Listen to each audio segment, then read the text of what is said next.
lava o David Tua le nei, o lo e whaafonga mai pe le Radio Samoa, tasi lima i watolu a mo, Samoa i manuia lau whaafonga ma lau whaasausaunga.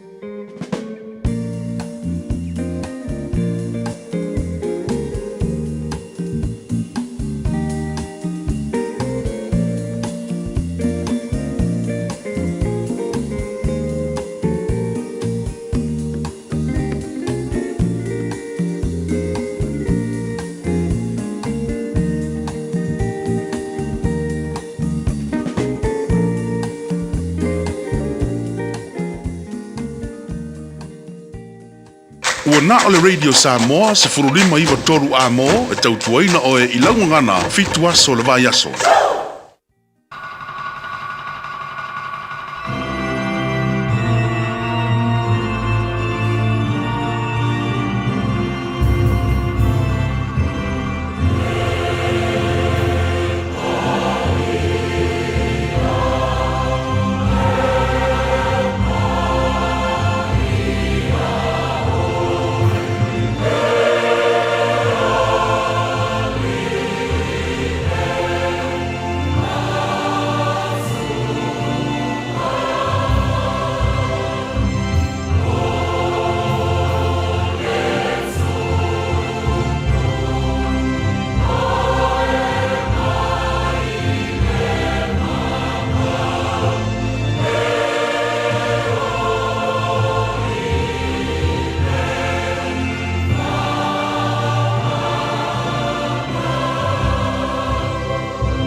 Mana umbia o fio anga o lo o nau lo wanganga ba wala I loa le fia watu lo toa o le li o lo alanga fia lo loto mo lo tino I le atua soifua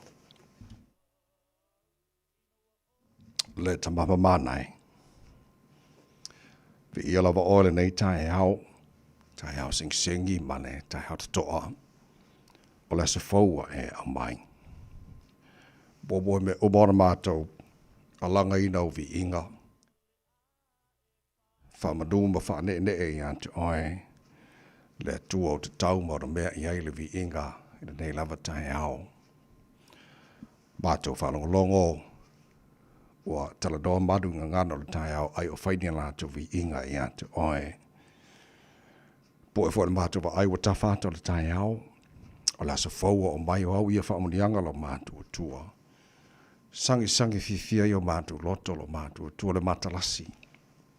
Ma le siri ese. O lau lava lofa lo mātou tua. Mātou wifua I o luma nei Taeao mātou whape atu e pa ia lava oe le tua o au.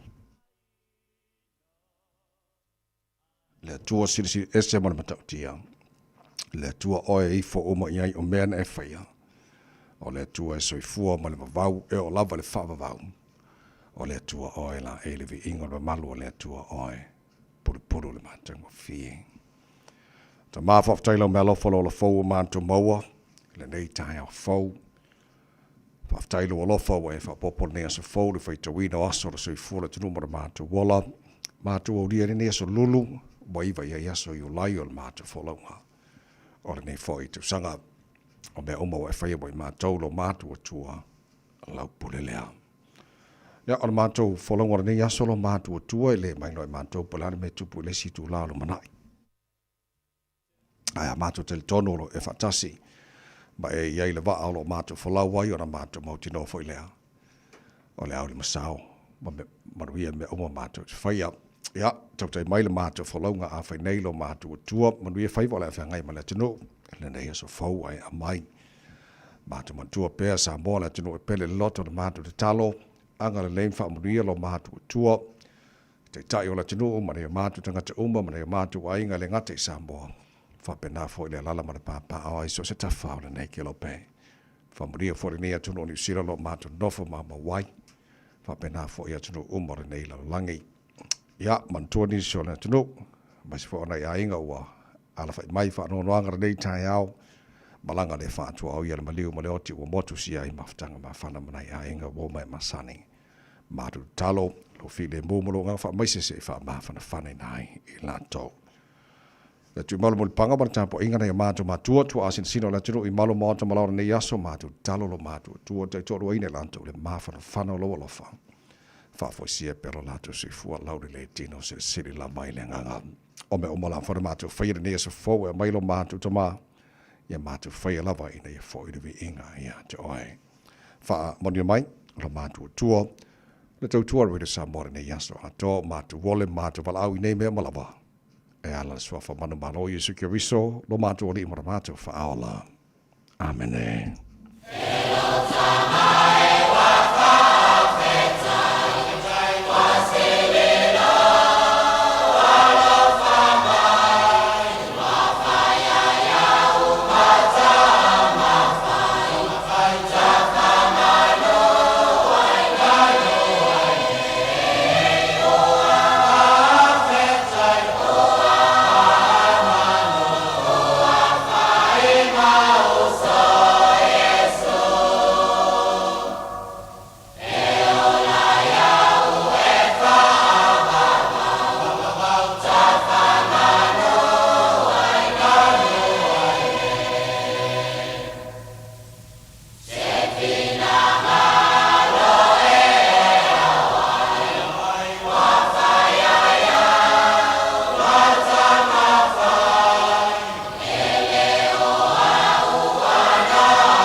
Tamae ua whawhitai o le ingo le tua langina la whaipesi ko risi whawhia o ngā i Samoa. Tautu mo rere Samoa's whalima, iwa tolu a mo tātonu, le tulai ono.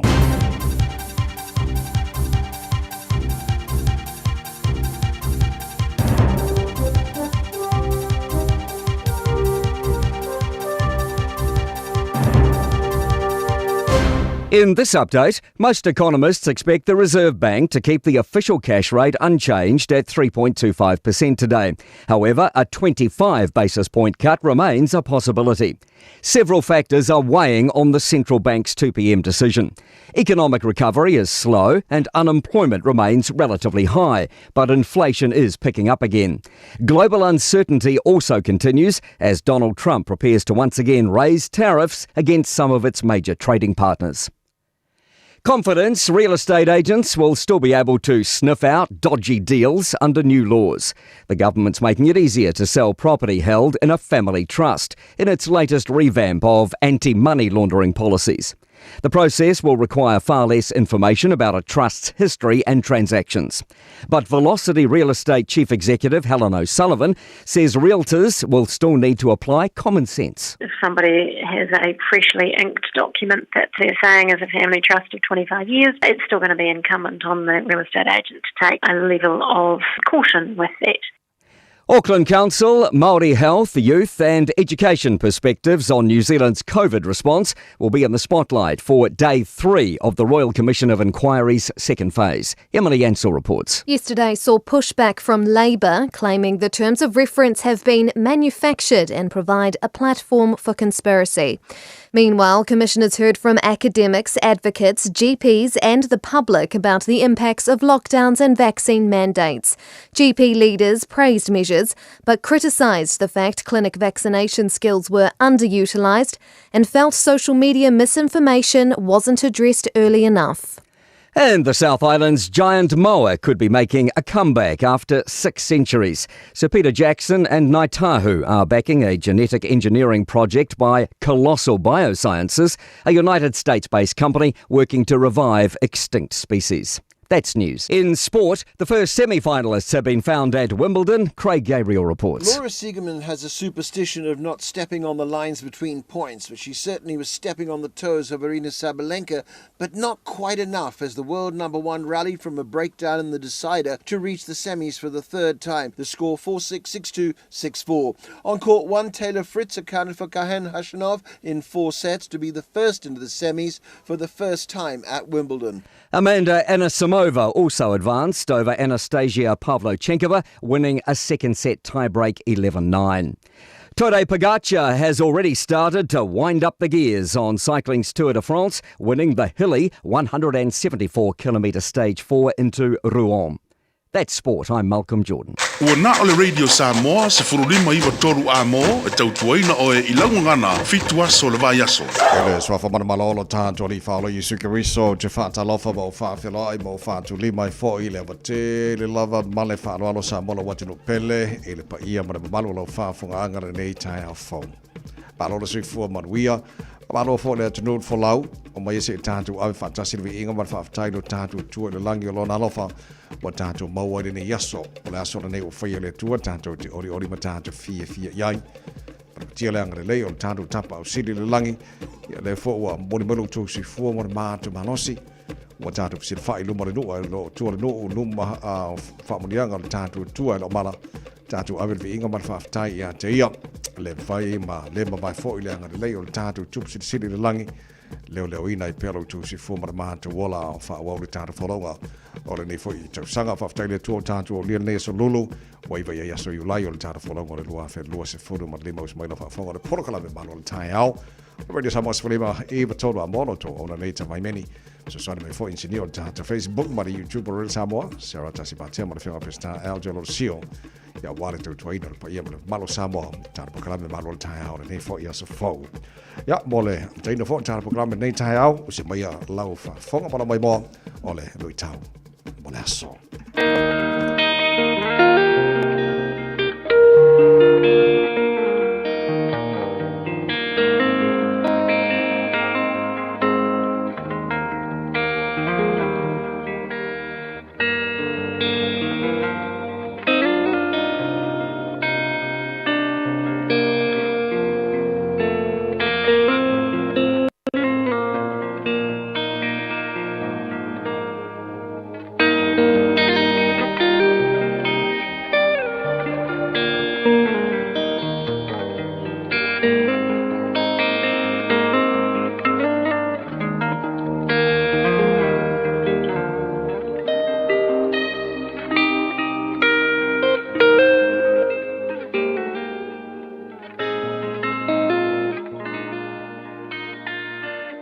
tau mō le aso.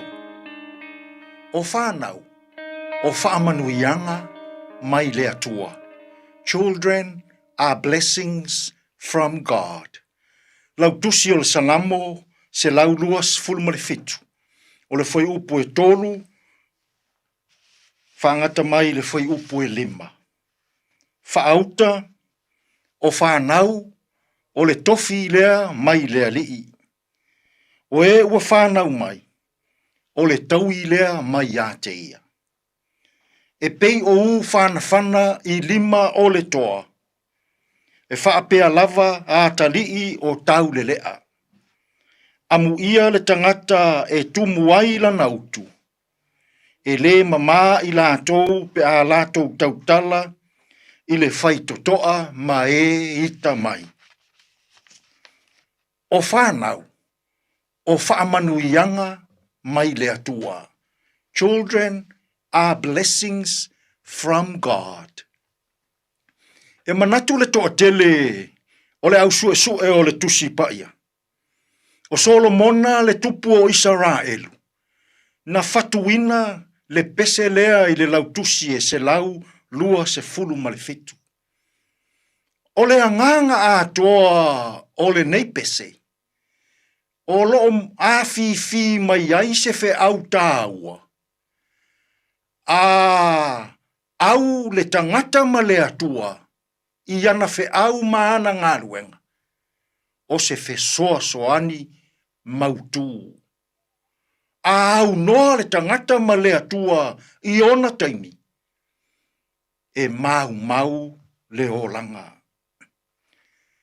Le alai au mai ai e Solomona peise ata whaatusa, whaamatala i na ai whanau. Whai mai Solomona. E pei o u whana i 5 o le toa. Whaatusa e Solomona whanau. O u i le 5 o le toa. O se a upenga malos. O se a upenga e whai tete ngata.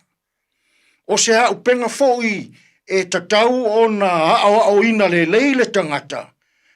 O ina le leile toa. Na te wha o ngaina. O se a upenga e fesoa soani malos i le toa. E whana e le toa le u. E whaato i lalo ai lona fili. E whana e le toa le u. E maua mai ai se manu. Au lana tau mawhatanga. E whana e le toa le u. Pei o se wha ilo. O se fe au e momori. I se fuanga e fia wha tauno. A sao le lei le whanaina e le toa o le u. I le mea o loo nau e taunu i ai le u. O na fia lea. Ma oli, ma manuia le toa. E whapena whanau i 5 o mātua. E pei o le u e whana. A manao le tamama le tina e tau nuu le leia o ngā whanau i le nei tausanga. E tatau i mātua o nā ao. Ai, whaatonu, ma whaasino whanau, i le whina ngalo le atua. O nā lele ma lie lea o le u. O nā soifua manuia lea o le tama ma le teine talavou i le aonga. A saola o na whaatonu tonu. A sao na ao. A sao na whaasino. I teimi tā ua e whaavanoa e mātua i ala tau whanau. E tau nuu fo i le u i lona tau nuunga manuia.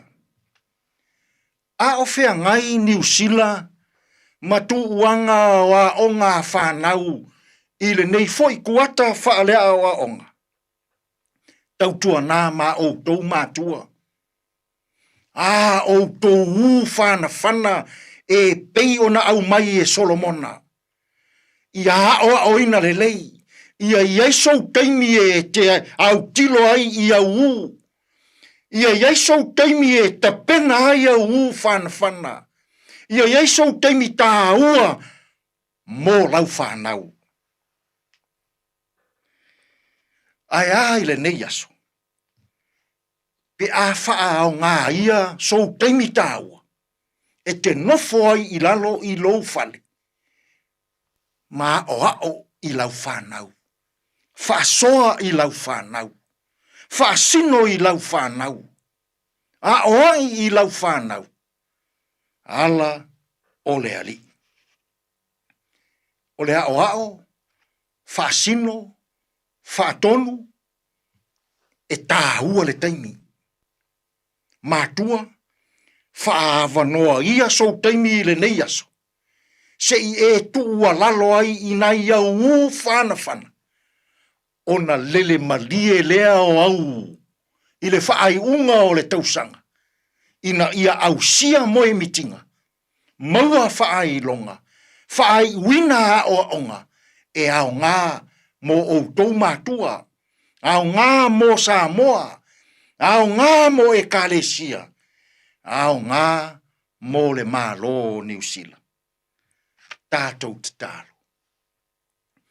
Lea tuai. Wala usu fo'ilo watu nuu I fe au mga luenga o le ne yaso. Lilingi mai au whaamanuianga I alii matama itai o le ofisa whaasala lau nei.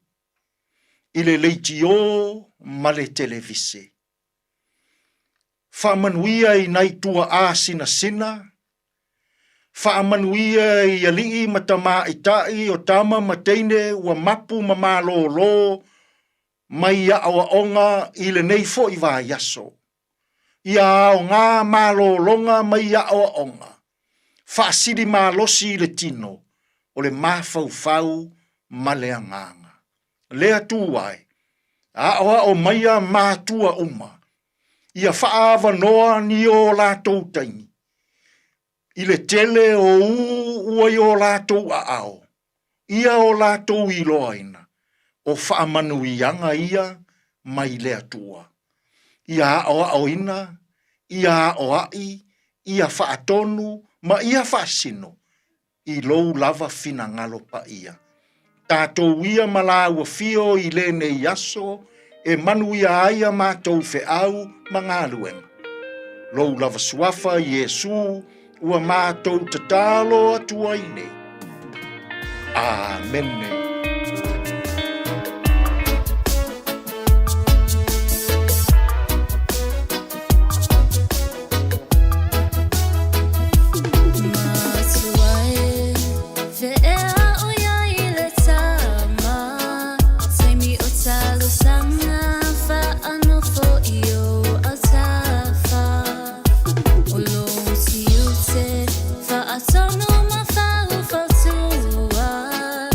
For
Shannon Falongo, Malapese, Ofanau, or the Toffee Mailand, 2 hours, for 51 Afana, what Jali July on if I forgot to proclaim Malu Taeao.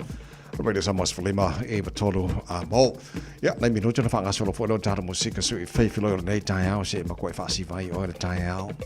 Fiafia or Nate Taeao Fo. Fa Malu Outlet to know that we should choose among our winger or the Foy Taeao Fo. To a quarter fit to the town, Nay, Favano, Misu Tami Montana Calame, Areto, Lola Maya, Pasta, Rafael Coppa, fighting Hamta to Malu and Taeao for the Gaga. Yeah, more than if we as a Lulu to Liam today in history, that of a Vibe on a minute to put us over you like the tele to Sangabai, our Letaina, Air fit to A town. They for until folding out Britannia, Patan fit to Tarapoclame, Matana, they for Taeao Fo. I report up my door on a one on the Taeao.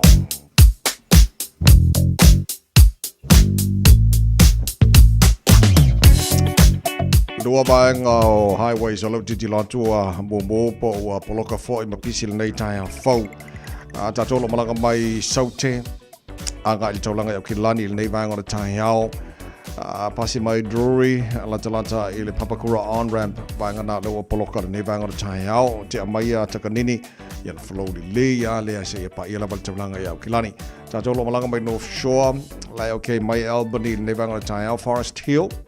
Nga I Wairau Valley, vanga na lo titi la tumu mai, poloka ne vanga o Taeao, pasi mai ia Wairau Valley, fasalo I Takapuna, ia fasalo lava taulanga lau mana ia oma, oisi vanga wana wala, seki kako. Le ai se whara labe, o tuida mai leo ne vanga o Taeao, sol tulanga na lo ino wana wala ne Taeao Fo, le atu but whafo mai ne Taeao, ia manuia le, anga ia tu, I tu te mangaruenga o le Taeao Fo, o le tātu li pocha matara na mainunga o le awala. Radio Samoa. تسليمة يبطل عمو.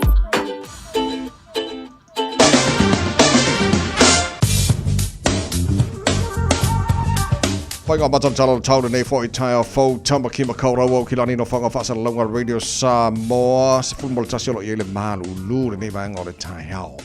Winga o le tau le so le whasa na awa o le tau I pau timu I le televaenga o au ki lani whasolo nangi mari marisa vidi mai matu se sae se fulu ma le ono le maurunga whaina o I le Malu lu whamba wina mo au ki lani le so se fulu ma lue lona mawala lo Taeao pe au lia o le whasolo ina pa upo timu le televaenga o au ki lani se fulu ma fitu maurunga le Malu lu whamba wina mo au ki lani I le aswa Taeao lo vengo yon tuato la whasolo pa upo timu le aswa regle Pasolo lang le mai la sto nai awa oni so taimi ma le fot mahfan fana la sto nai se ful valu lona mawalunga pasolo lang le fo la so sa pa utimo la so fu ma la so luor va yaso o luma na yatu so o fa mo bongo o mai na mai tau tu na mai le nei bang on Taeao tu langa masani fanga solo fo le tana po kala me malu on Taeao na fan tana va tu langa o le tau telo o isi vanga o New Zealand pa pena fo le tau Samoa mani se vanga o le Kelopen Painga matan talo nei fo Taeao Fo tu tu mo Radio Samoa for Lima Eva Tolu amo ina o was fantastic no bata nei le tu lai ono tanga loa taulanga tanga loa mai lan CD se folo faiva lau new tala ina fa fanga Radio Samoa nei Taeao le tu ga junta mangar wa Taeao mo ia faiva nei aso pesele bo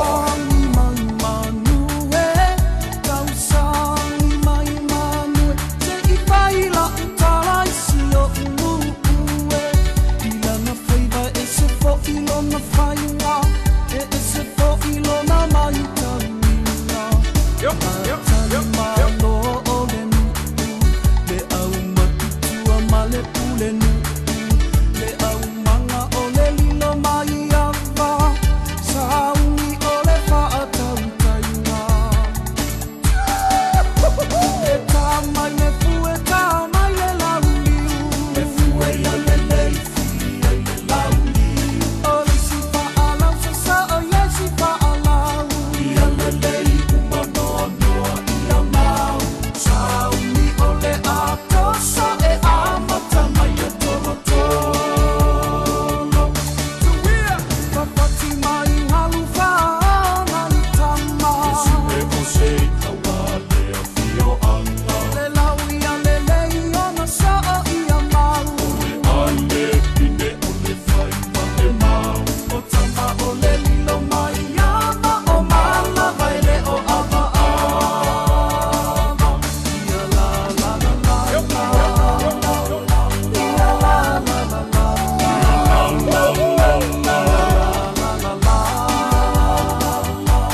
Hey ho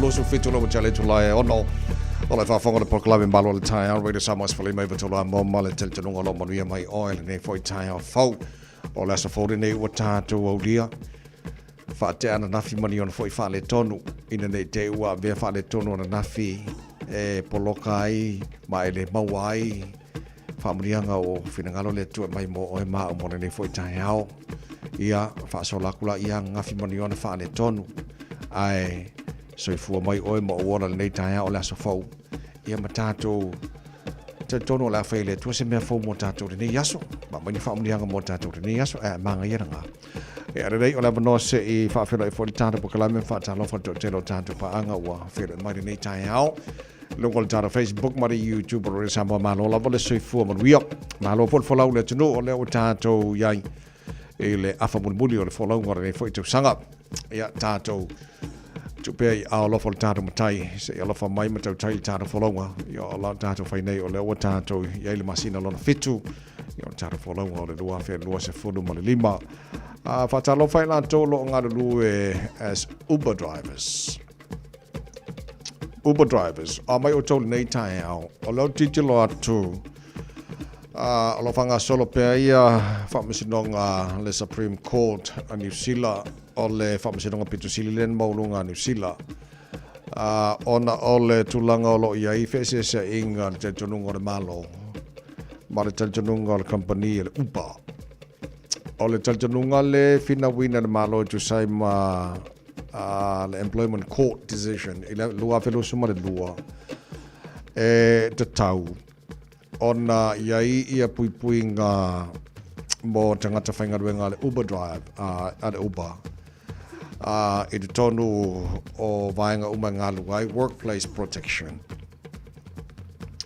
So o le alai tilo le whamaia le whamasinonga e te tau ia ilato umai e whaingaruenga i le Uber, as Uber drivers, on are considered as employees. Ia po tangata whaingaruenga lono winga la o le driver, o tangata whaingaruenga o le company le Uber.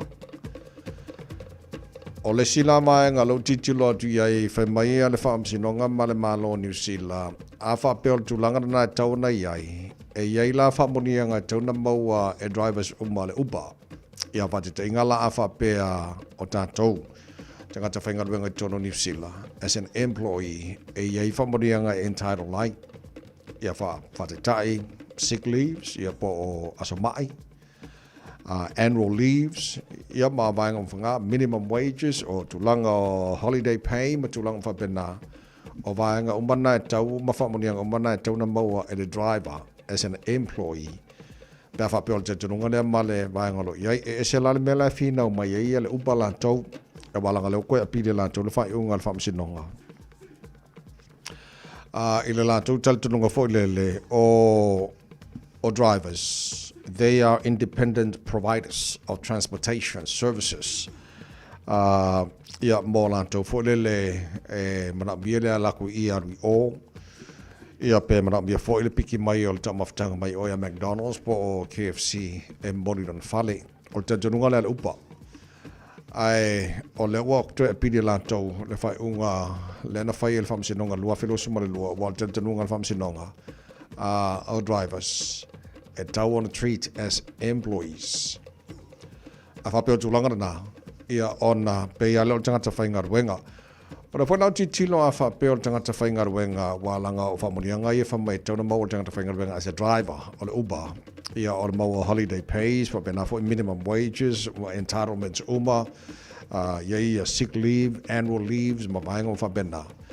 Lono winga la, e tau fo ilana tongi le tax al tangata ale driver. Ia wale, se foi lana vaenga o le titiloanga iai. Once o le employee, po le tangata whaingaruenga, then ia o e te taula ia oi, ia wa o le upu te tau. Tu sa oi wa tau e tauna tongi lau la fonga. So o vaenga o mai o lo fina wina wa o le whaaluai lea na o na fo i o na pili le upa. Ia le lantou whaamasinonga. O na lantou na tentanunga pe o le tentanunga le sui fo le upa Paul Wicks. Ola na fam talanga na tu ina tu fam sinonga la sora na fi. Uber did not dictate the hours that drivers worked. Ya wa te lo se fo ila issue mo tangata whainga wenga. Malam lama ile wa taxi malam lama ia tangata mo whainga wenga ave loli ave pasi me uma. As far as I know, taxi drivers logbook e tauona fa mau mai la tu la whainga wenga ia ma usta ia le whainga tu la tauna e whainga wenga I tono lusu whai tu la o mea manga so le lau ti tino atu walanga lo whawau o te whawau o le umai le whamsinong o le vaenga la a nafi fina wina o le finauna le upa lantou ia o lantou drivers ia ua na on tangata fo le pe o la e fisoswani i le kiliva ina o ia po le malanga inga na tau ia la ku lesi vaenga le alu te taulanga ia po le pikina fo la tu mafa ave fa le pe amana bia o le tatu ngana le upa lantou a fa mai le court mal fa sinonga ni sila lantou no o Uber drivers e tau on treat as employees ia po tangata whainga ruenga ina ia pui e lantou o mai tonu o teime whainga ruenga ia wa le silana vaenga tau fo titilo a yese me tupu mai il teime o le whainga ruenga le tangata Uber driver o irresponsible I vaenga uma tau na entitled I teimi e fire company on look after tangata ma vai fa lei ia vaenga tau na iai po le mea elevea o le driver le Uber alu o su me alu enkir me su me o lai po tulang fa bena ia wa malama later tau mo tangata whainga ruenga le company e levea le teimi o lai te whainga ruenga ia te loa te le responsibility al company look after le iai oe ma vavai tulang fa bena insurance as well ia vaenga o mana so Uber drivers e whafonga mai nei Taeao o tulanga na ia lai ke whainga ruenga a lai whinga wangi na vaenga na le o I tono whamsinonga po ai deon asa o por meon treat ia drivers uma ale Uber as employees ia pe whai permele mga awer company kele yo kupe na mau al company le ale Uber lau whanong longo whamabongo tu sangare nei ia wale sila le mea o le tupu nei o le tongina o la tu taxi tono la tunu le e ia lantou drivers nga mau o la ko kupe ma ave o la mela e po Amerika e ale ae ele o mau le tunu ia le nga luega ka whainga luenga po drivers ia tax po la fonga tauna lantou mawina ia ngai vaenga na amakarika ko kai au so Uber drivers alo fatia to to nei Taeao fo fa mo bolo mo ia mai o to ka lo fai ia kelen ko pases Você que rival le ka bafkanga ka fa mo mo to los fuluoro minuto lo talo le to la fitu fa wo taro fa fia o le Taeao e ki so using as a single tupulanga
Alova Samoa wa ule ne yo kasu tialu a wale suia ngila wa ule kio a eva mai ina se fudu lima iva kolu amo Radio Samoa vevela a. It's tough when roaming dogs don't get claimed by their owners. Often they're unregistered, so we have no way to reach them. He doesn't deserve it. He just wants to go home. He never should have been allowed out on his own. If you own a dog, make sure it doesn't roam and make sure it's registered. For you, your dog and your neighbours. A message from Auckland Council. All Together Auckland, Tāmaki Turiki. Talofa o au o leilani. Mātou tena rofo whaatasi malau to olua le mawhanau mana i o mātua. O te pala au I le Healthline pe a whaia langona le tino mai e se tasi o I mātou. E le ai se totongi o le nei au o nanga, mai mawhai ona o tala no e se tausi mai mō whautuanga, tau soifua maloloina, ma whamatalanga I mea te tau ona whai. O te wala au iai ai le tinga ina seisi o I mātou. E awa noi teimi uma, lua suru whai tū lao le aso, mo aso umo le vai aso. E maua fo I le fesosoani mo se whamatala upu, pe a whai o e fia tala noa I lau lavanga ngana, e le ai fo I se tutongi. Wala au loa le Healthline, I le o walu se lau, ono tasi tasi ono. O e si la fia mea e whaatino e mawhaiona e umi ai so fale motu le lumanai. A whai fo I so fale motu, o e si la fia mawhaiona whaatino ni isi o fuafuanga, e whaonga ai le equity o lo fale. A wane e misia le porkalame, o le Malu I fale, ia Fiafia o sururu taitasi le se fulu e te ai le whaa. O le a e si la fia ai au wala e mawhaiona e umia se fale motu le lumanai, ma au wala e whaonga ai le equity o lo fale motu, e whaata wai se isi o fale, le porkalame o le Malu I fale, ia Fiafia o sururu vai aso taitasi, se fulu e te ai le whaa.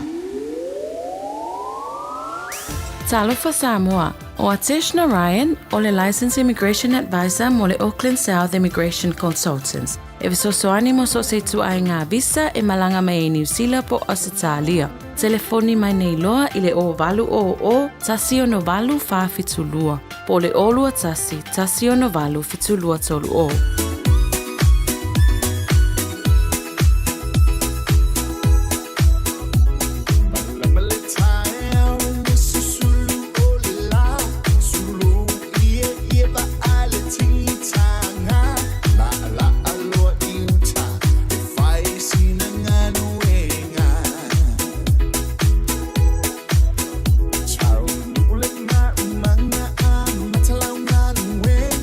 Sulu mai la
Amo Radio Samoa.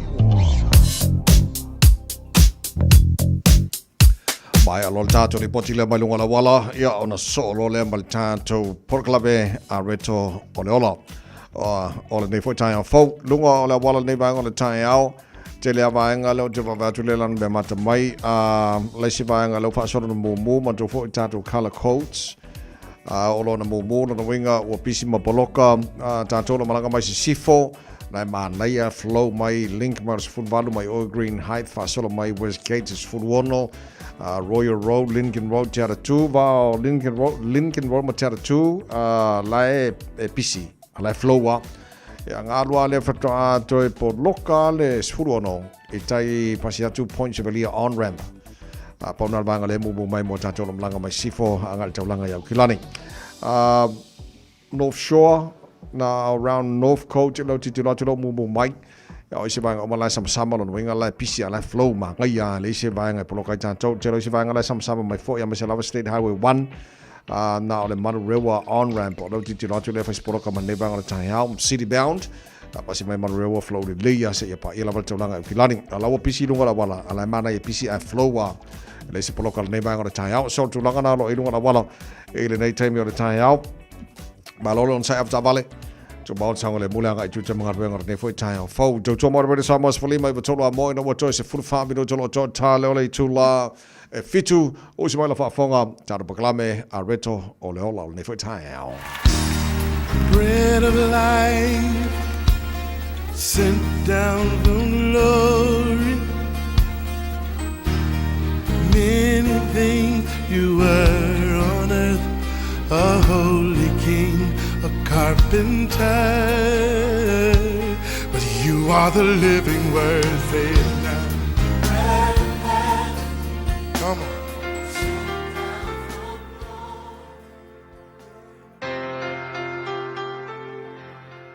O te whawhiroa e te fo e te oe mwhai o na whatasi mai na yaso i tato por kalame masani o le a reto le ola malo lava le soifua manuia. O le momua le yoane wha, whai upas furuiva e eile whai taunga whapea. O I tātou, ua tātou alolofa ia te ia, a wana ia mua ia lofa mai ia I tātou. O le upu mo o le aso le nei whapea, a lofa atu isi e whapei o na lofa ngia oe e Yesu. O le awa onga le ta tele so se taltonunga lava me o religion fo ia le na taltonunga kerisiano iai. A e alu fo I mata upu fo ia I longa silisilia le lotu isalama e a o ina fo I le mea lava le o le ta ua o le faali o le lofa. You show mercy to others. Ta ua le faali le lofa I isi tangata. Le ngata I lotu isalama fa pena fo I lotu yutaia, lotu fo ia lotu Hindu, lotu puta e kukusa umalava ona folinga mai o sea o ngata tele ia e loa uma e taltanunga o le me sao e kaunga whai. Pitai, o le me tūlanga ese ai le tatununga kerisiano i le alofa wha le tua o le alofa lea e mafua ona e alofa atu isi tangata e le ona o se whatununga ai mafua mai ilo ina o le alofa o le tua i te oe e ala ilona alo o Yesu o oe o le tangata sala te taunga oki tu sa maletala tu spaia ai na alofa ngia oe le tua e ala ilona alo o Yesu o oe o le tangata leanga kaunga whaasala o ia o mio leanga ai ua le whaasala ina oe a ua wha ngalo ina wanga sala e ala ile maliu alona alo o Yesu lona wingala e mafua ona e alofa atu isi ona o oe o le tangata ua alofa ngia e Yesu a o le angalo o langa e mafua foi ona tatau na e wha ngalo tu isi wale na o se whatonunga ai ona o le langona e te mafau ifo o oe o le tangata ngasala ai na wha ngalo ina o ngasala umalava e Yesu le asonga e salamo ai wingala e tele isi tangata e tele tangata o le vave i o le tangata kerisiano le whakuila utala tele kerisiano o le vave i o na whaasala i latou ma wha masino isi tangata pe asese ai ngalo i ate i latou o ngā mawhau ma manatua le mea na whaia le tua i ate i latou fo o i latou o tangata ngasala o i latou o tangata na lea lo whaina ai na wha ngalo e Yesu ma lo whaina i le tua i le taimisili o na leanga o tatou olanga a mawhawhau iau i ate lava ia e leo so u ato toa po so ulelei na wha ngalo ia i le tua ma lofa mai le tua i ate ai le ai o le kaimisili nga leanga lo olanga ma lo i loa le mawalalo lo olanga na olangona inai le pai mai o le wha mangalonga le tua ma le lofa o le tua i ate e ala ilo nalo o Yesu so le songa fuila le moe a fai moni nga elangona ina le wha mangalonga le tua ilo wolanga ma lo fangia o le tua ilo taimileanga ke loa e wha maongia i le fua e te fua ina atu i leisi tangata pe a leanga mai e te oe e ke ongosai i a mionga leisi tangata e te wha pale i a mionga leanga leisi tangata ma e wha maangalo i a te ia e mafua mai o nga olo o elangona ina le mea na whaia e Yesu i te oe a o leanga lava oe ma nga sala lava oe ai na wha maangalo ma e tofo ina le alofa i le alofa tele o le tua e ala ilo nalo o Yesu so le upu le mo oe le asul ngai koe siaki oe po ua tele lo wha asala ma lo wika le aisi alofa i tangata ia ai ngalo i te oe le mea na whaia e Yesu mo oe na alofa ngia oe na wha amangalo ina oe le tua tele taimi a o ina i mātou wha pei ona e mua i alofa mai wha pei na fo i ona wha ali le alofa i o mātou o langa pe asese ni sia te i mātou wha fitai Yesu amen.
Say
Le mawhai ona pesa mana pesa le Peace Campolino o toi whamino tolo tolo tālo le tūlai fitu le asoi voi ulai o ane mena tupu le nei asoi tau sanga ua mawhai.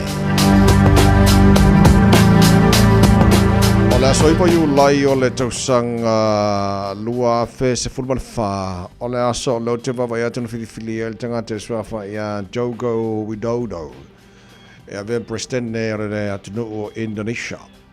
Ila so ivo yu lai o le tausanga lua fe sumar wha, o le aso ivo yu lai o le lua fe sumar fitu, o le aso whamawina, o le bilionea numel tasi laulangi atoa Elon Musk.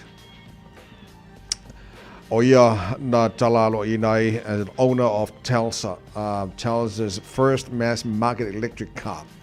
Kama vo ia de ingiafi vo ile o le erkise. Ia pone ba, Model 3. So le aso tonu lava nei le aso ivo you like o te sanga lua fe sumar fitu ia na whamawina CEO Elon Musk is the first owner of Telsa, first mass market electric car, the Model 3. Nisi nao mena whamawina tupu le aso ivo you like le tilo to sanga mawai to to mori wile samas wani mai tolo a moto tolo mino tolo talo le tula fitu taru tal folding an protania pe amaya a taru fasalonga fa pe sinesi nei. It's tough when roaming dogs don't get claimed by their owners. Often they're unregistered, so we have no way to reach them. He doesn't deserve it.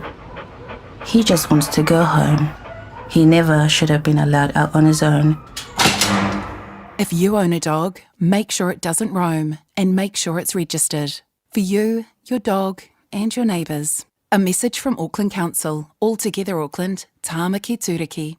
O oios tangata whai bisinisi, po o iei sau fuafuanga e amata sau bisinisi. O le Pacific Business Trust, o se whaalapuru tonga, e langolango ina mwhautua ina, so se bisinisi tangata Pasifika te tonu New Zealand. E mawhai ona tu ina atu le tautua, male au nanga e au no mas te tongi. Mo i lanto o lo tau whaatu se bisinisi fau, atu o fo i mai lanto o lo fiasi tia na tina ina o le bisinisi. E tele ne awala, e mawhai ona tu ina tuaile au nanga male tautua i bisinisi. E pe o fautuanga whaapito mo ilo longa mo bisinisi, business assessment, whaatu pa ina lea o se atina e mole bisinisi investment funding. E whaia fo ia o onga me seminar, business workshop or networking events. A wala varsi tion to mai mauna ia pele whaale leo ati na e a tātu tangata whai bisinisi. A whai o lo tausa ili se fisoswani e ori tangata whai bisinisi. Aua lono whai, ai wala aule a whionga ia tuala Victor Audi mo se fisoswani. Ile telefoni o lua tasi fitu, whātoro lua whamalu. Pole telefoni le eise te tongi o varselau, lua waru fitu, fitu lima lua ono. Pe te hanga ilunga o leo pengata whailangi website ile www.pacificbusiness.co.nz. Maresi talai. Tātu ngāru lue whatasi e ati na e bisinisi mo se luma na e marui o tātu tangata. Talofa Samoa, whaalau I loa whaapitua ele ai se tutongi. Whaia fuale sia kino o lo whale pe fia leo whae ua iai nei I lunga o le maketi. Mala au mai mo lea au au nanga I le masina o Julai. E tuina lo sua whai tutono o le sei. E te ona manu malo ai I le se fulu afe tala. Le lei lava le malamalama le tūlanga o lo o iai lo maota. Vala au nei Taralina Samoa Johansson, Professionals Real Estate I Papatuitui, telefoni o luatasi o fitu toluiva fitu tolu. O luatasi o fitu toluiva fitu tolu. O I sauni malanga I Samoa, mana tua loa mana rentals, e maua so se taavale e te fili mai ai, e tusa I malau manao, e mawhaiona pikila taavale I le malewa lele I whaleolo po o whangalii, whapealo tātou ofisa au tui ala fua, pe mawoli atu fo I le whaletali malo o loo e whamautu ai ngā whaapitoa, lo I le tātou insurance cover e te fili mai ai, ina dei tupu se whaalewelawe ai o loo iai le puipuinga, mana tua lo I le tātou account I New Zealand, pe lafo sa fo I le moana rentals e whaonga ai le Pacific Easy, pe whaonga fo I lau credit card e whaatiro ai le tongi ina o lo sa. Monisi whaamtalanga wala au le Pacific Easy I le ovalu se lau o tasi ono, po numera masani au kilani o le lua fitu ono fitu iwa fitu wha, po le lua fitu ono fitu iwa valu wha. Matalo sanga e transfer o e I le moana, pe asiasiane I le Facebook a le Moana Rentals, po le tātou upengata wha ilangi o le moanarentals.com. Moana Rentals o laupaanga e taitoloina oe, a oe malanga asiasi I Samoa. Baby, lomai! Hey, hey!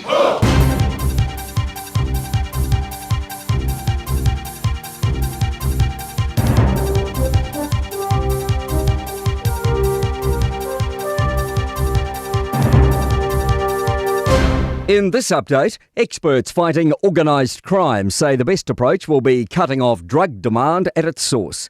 The Ministerial Advisory Group has released its third report calling for proactive steps to break cycles of drug use and human trafficking. Jordan Dunn has more. The group says prevention will be more cost-effective than enforcement alone. It is recommending full-scale initiatives with support from all corners of the country to stamp out the demand for drugs in communities. It also wants to see a clearer approach to stop human trafficking, with high-risk industries taking more responsibility for their supply chains. Confidence real estate agents will still be able to sniff out dodgy deals under new laws. The government's making it easier to sell property held in a family trust in its latest revamp of anti-money laundering policies. The process will require far less information about a trust's history and transactions. The country's largest nursing union is welcoming the Wellington Hospital U-turn on taking beds away from the maternity and gynaecology wards. An email to staff last week revealed the plan and it was met with outrage. Jacob Jones reports. The plan had been to provide more capacity for the emergency department. Health New Zealand says it changed its mind after careful consideration of feedback from a range of stakeholders. The New Zealand Nurses Organisation says the backdown is welcome and will mean better outcomes for new mums and babies. It's expected high levels of liquidations will continue for a while. The first 5 months of the year have seen 1,056 company liquidations. McDonald VAG insolvency partner Keaton Pronk expects the higher than usual number to continue for the rest of the year, peaking into next year. Businesses are calling for clarity as the government moves to pump up our AI options. Science Minister Shane Retty's unveiled the country's first AI strategy in the hopes of boosting economic growth. He says the strategy will reduce barriers to adoption and give clear regulatory guidance for its use. That's news. In sport, a financial revelation behind the junior Tall Blacks' success at basketball's Under-19 World Cup. They finished fourth, but were allegedly the only team whose participants had to pay part of their own way. Basketball New Zealand's interim boss, Belinda Edwards, says an initial fee of $10,000 per player was reduced. We had some funding that we could contribute to that, so brought it down to 8, and then the Basketball New Zealand board agreed to reduce that further with some other savings that we had managed to find. So the total amount was $5,000. Arena Sabalenka, Amanda Anisimova, Taylor Fritz and Carlos Alcaraz are through to the Wimbledon semi-finals. And defending champion Tadej Pogacar has won Stage 4 on cycling's Tour de France. That's sport. I'm Malcolm Jordan. Ua na ole Radio Samoa se furulima iwa toru a mo e tautuaina o e ilaungangana fitua so le vai aso.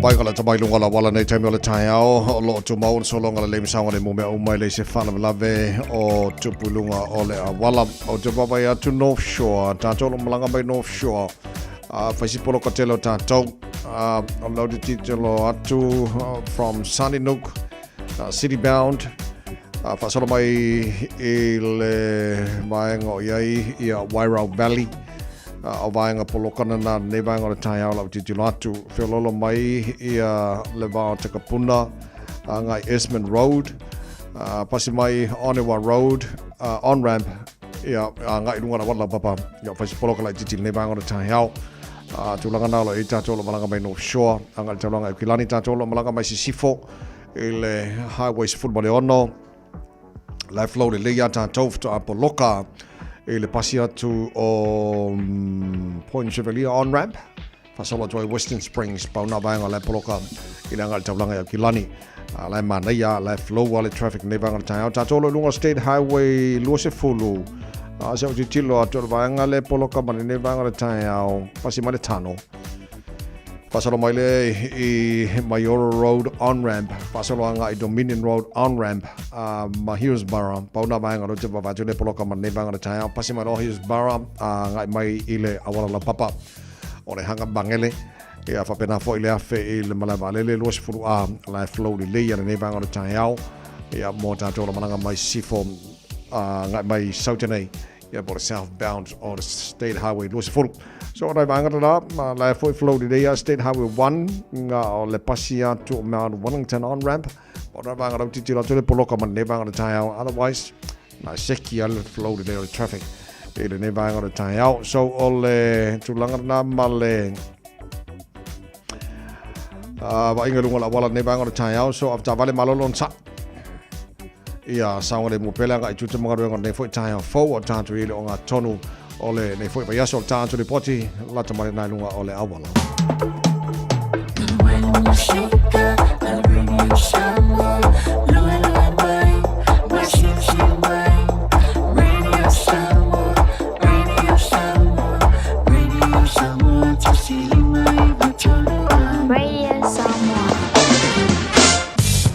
Vangala tamane nei le talo le tau nei foi taimi ole Taeao la tantu amata mai Samoa fa talo fatu ile mamalo le tunu o lo fa tsimani taro kalame iso se vai ngala tunu pele Samoa malo la versi fu manuia baba ya tu lo se fulo lo ile mafan fana le Samoa ile Taeao le valu Samoa nei vangala Taeao o lo o awa mai tau Samoa nei Taeao fo o winga fa ma winga tau mo le tunu pele Samoa la fa soron lang de le pa utimu ini so vai ngo Samoa lo so mal fitu o mo runga na de velo le e fa ma winga mo Samoa ne so lo so mal tolu lona ma lalo la mana mai ati tilo tu ile temperature i Samoa ya la ile o velo telefoi ya manto foi a lo la mai tai ma maru lu tanto nei New Zealand ma Australia ya wa mo foi ngai maru lu mo la to ye o ambase la vale va ve ama le fiafi so tu langa na ba ya tu yolo yele tau Samoa ne va ona Taeao lo to mount out so tai for Samoa so you really Samoa pia le fionga ngana mana to mar va tanga vai tipi tanga vai ya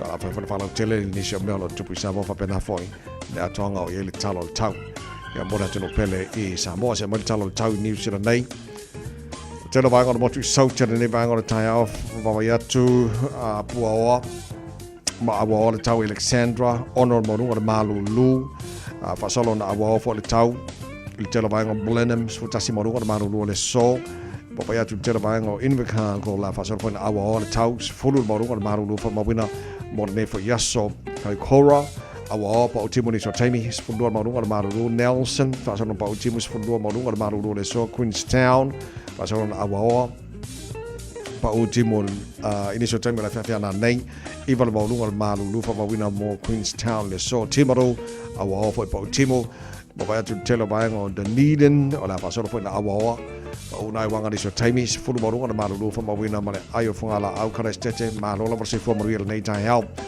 fa solo ina awa pa utimo la uli sa vidi fa solo malo sini so taimi mai ma tu sa se fulu mo ngana Malu fa mawina mo karestete le so il motu matu pi tono ba lungo New Zealand kai Taeao fa solo na awa pa utimo ni so taimi ma mafati munga ni so taimi sfulu ono mo ngana Malu fa mawina mo kai Taeao le so ile tele bainga ba tu la mua Wellington e malo la se fo mo ye pa ngana tata pa so se bainga la mua awa o tawe pa utimo ni so taimi la oli sfulu mo ngana Malu fa mawina mo le la mua Wellington le so o le tele bainga e ia tauranga la fa so fa na awa o pa utimo fa so fa na awa o pa utimo tele bainga taupo o rotorua fa so fa na awa o pa una wanga ni so taimi la oli fa so na awa o pa utimo tele bainga Palmerston North awa o pa utimo tele bainga Napier fa pena fo ia New Plymouth fa so na awa o pa utimo ni so bainga Masterton le so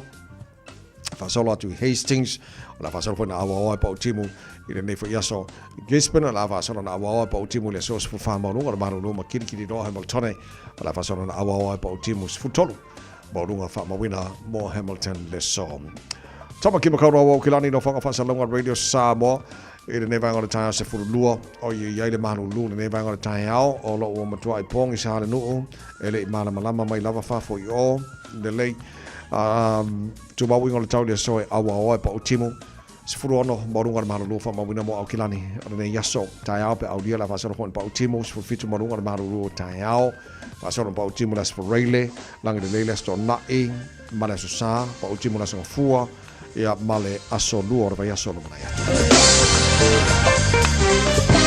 Ua o talatala ia te oe fa mabonga na vai tau ile ne vainga ole Taeao fo ia ele ngata New Zealand ne fa bena fo Samoa ia ole tu langara na ia so le mamalo la tunu ala lampa pa ao I ni se vaenga ole lalo lange ele tantunga o lo manuia mai ia le tau ia mo Samoa nei fo so se tafora nei kelope ia o tatu I ni se fo o tatu savalia to mo re Samoa se ba I tolu amo ina ua se fulu maratasi le o te ai nei ia le tu la fitu marato manuia le Taeao le lofa maranga le le tata matai le langi ska ko I ki manga nei fo so lulu se ia lo fa ia se fa mafai le puti le Taeao o le tamafutanga City Land tau o mo tātou se I break ai kako fast lenga e to fama o moe na po o faisi umi ke de kulai de I se ta mafa ya ma se bai fo il tino o ingo kaunga break the fast nga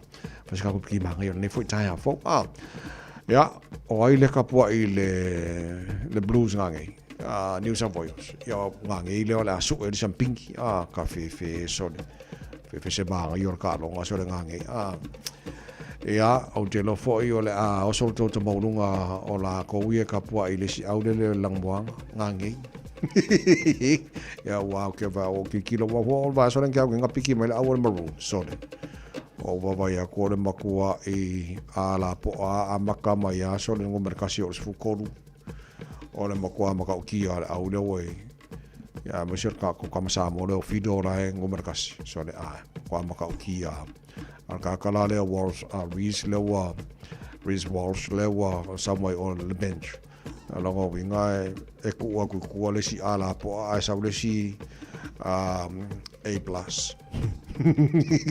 Absolutely. No winga le wakama yanga ngem kwa maka uki e fiu le blues e ka wa va ko mo na o ka sa ke le ya le an maroons ya tulanga na yain. Le mana ia lan talonga na nei ia wala ngol decider la ka ko vai pole ale tulanga le ai wala ngo na nei wala ko kasi malo au manga mo ia la ka longa le ngangi ia le ia fa vela le ko sa mo ma ka po I le au ngangi sim ko for ka bi mai ka longa ia ka ma se ai ba venga mo ka mai ki au nga la ngai pa ve usul ka au ai ko mai fa ka longa ka mai ai le fa inga le ia ka po inga le blues na fi rolo fo la konfeng le maroons ia mo ko ma ka ki ar me le ye so ya ai se ke ning ska ko kala kai ape audio wa ka mo ka manga ngei ya ma ka ko lo foi poi le boy fa di nga ngei pe le malo la au ya maroons ai ke ro nga o ia nga o maroons all the way ya me la ko ki fa lo nga ka ko nga mo na ne ya nga na fo la mai foi se por se blues ka ve fa le ton mar captain lo pleki mo le ta longa ma forani le astona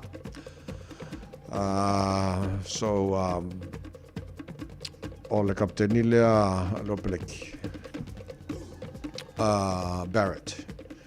Scott Barrett ia o le fa le ton mai lo winga lai ala titilo se si loka wala nga o loka ye nei kama fole o Holland ia maltama le o tupo va ele motinola le temine nei o le loia sa o tu Patrick tupo o manu o le talo ai ia pe o loka kamanga le o break le la fale tonu mai la le se la ko loka le se ka ki kilo po wala nga tauna la mai au lo break Taeao agar ka le kafe fe ai o akul ka longa le ai pinge falangi lo break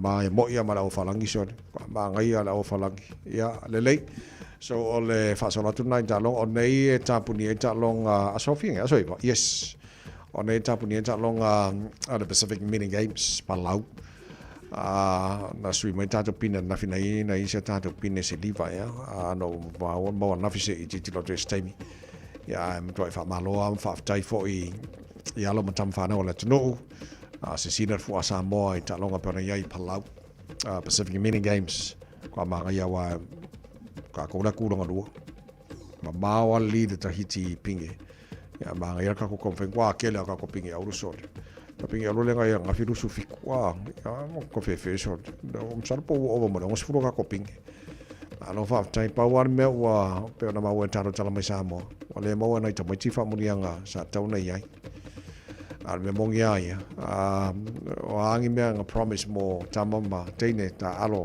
mo fana wala tino ta alo mo nga la ko pinge alo ave e fa munianga na tu serve la tu na fa munianga ya le la fa de ko mai la tu ka lo fai So tulanga na iai mo tanu talonga na I palau e fo I mo fa na tula tunu la stona nei il fan day o le avano se I felo ile tunu malta to manu Samoa o le lua le uli I le tauranga fatau I o Tara o dale o la fa le fan day ia la su mai fo ile pulenga malta to au manu Samoa ia felo ile manu le tunu o malala to koleninga I le Taeao ia ona fa solo mai lole I le tauranga fatau I o Tara ia nale o la felo I manu tunu so avano fo I se atu le tunu e papatia ia felo fo I tamata alo o sauni mo latu talonga maskotilani ile vai so fo to longa na o nei fai latu talo a koleninga o I North Harbour Stadium ia monisi taulatane ia mafia mai moa ia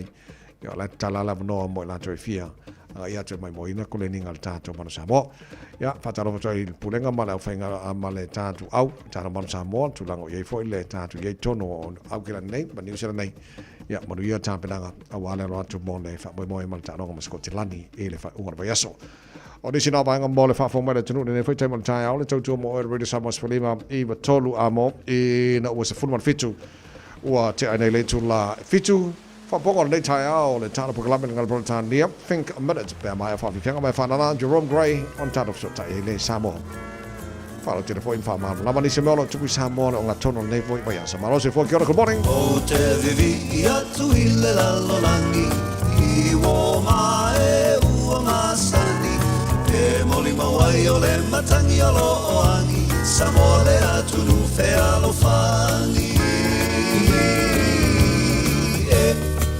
e fa maoni dei mea umalava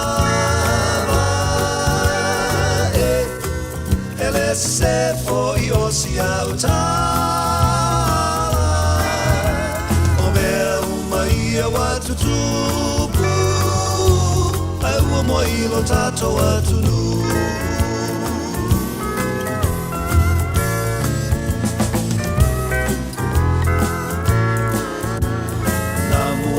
ai ngale motu o savai I folaunga fa fine mata maiti na salala wai wa mawai Hawaii e fa apea ma Hawaii ki e fa maoni nei mea umalava e le se fo io si auta ia watu tupu ai ua moi lo tato watu nu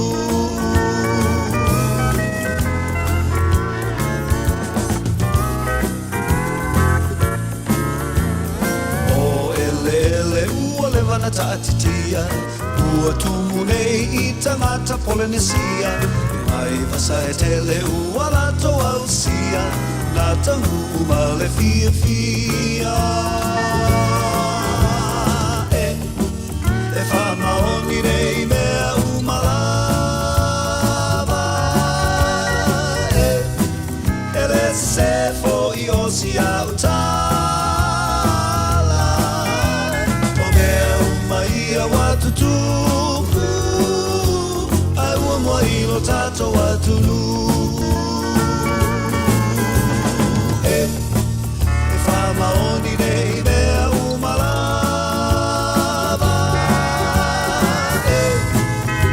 se fo io si autala o mea umaia watu tupu ai ua moi lo tato watu nu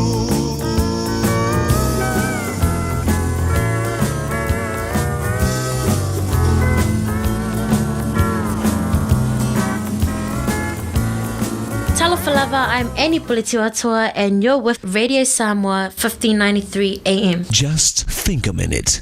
It could change everything.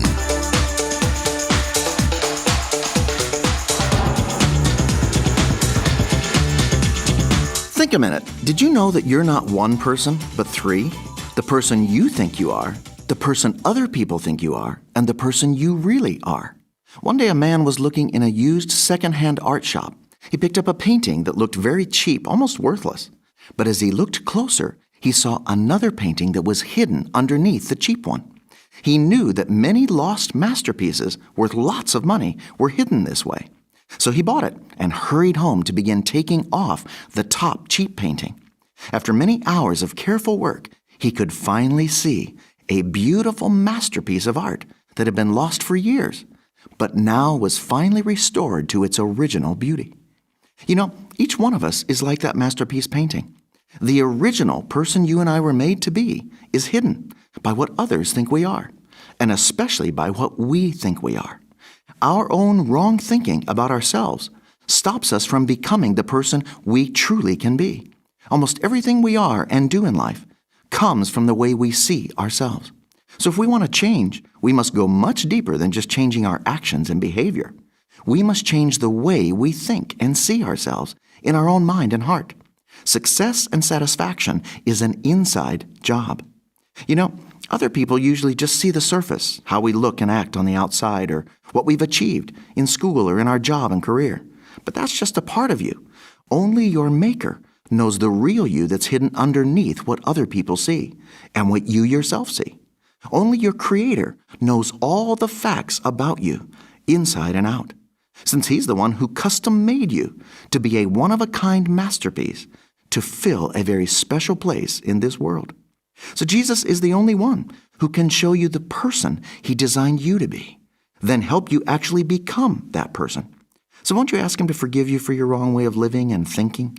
He'll start changing your mind and heart today, so you're able to finally become everything you can be. Just think a minute. If you'd like a free CD of our top 40 programs, write to us on the internet at www.thinkaminute.com and catch us tomorrow at this same time when we stop and think a minute. Sole, eva mali pese, malo le fafonga Samoa, malo fo ile va ile musika. Radio Samoa #1 New Zealand akoa. Simpson. So matolo lo tele to life fit to life afonga le proklame malo al Taeao Radio Samoa se for lima i tolo a mole o nga tolo vai aso o ta to yai Fiafia ne fo time o le Taeao o le wa fats mai ia le fianga le aloli o le pulu o le sui for tato Radio Samoa i Samoa.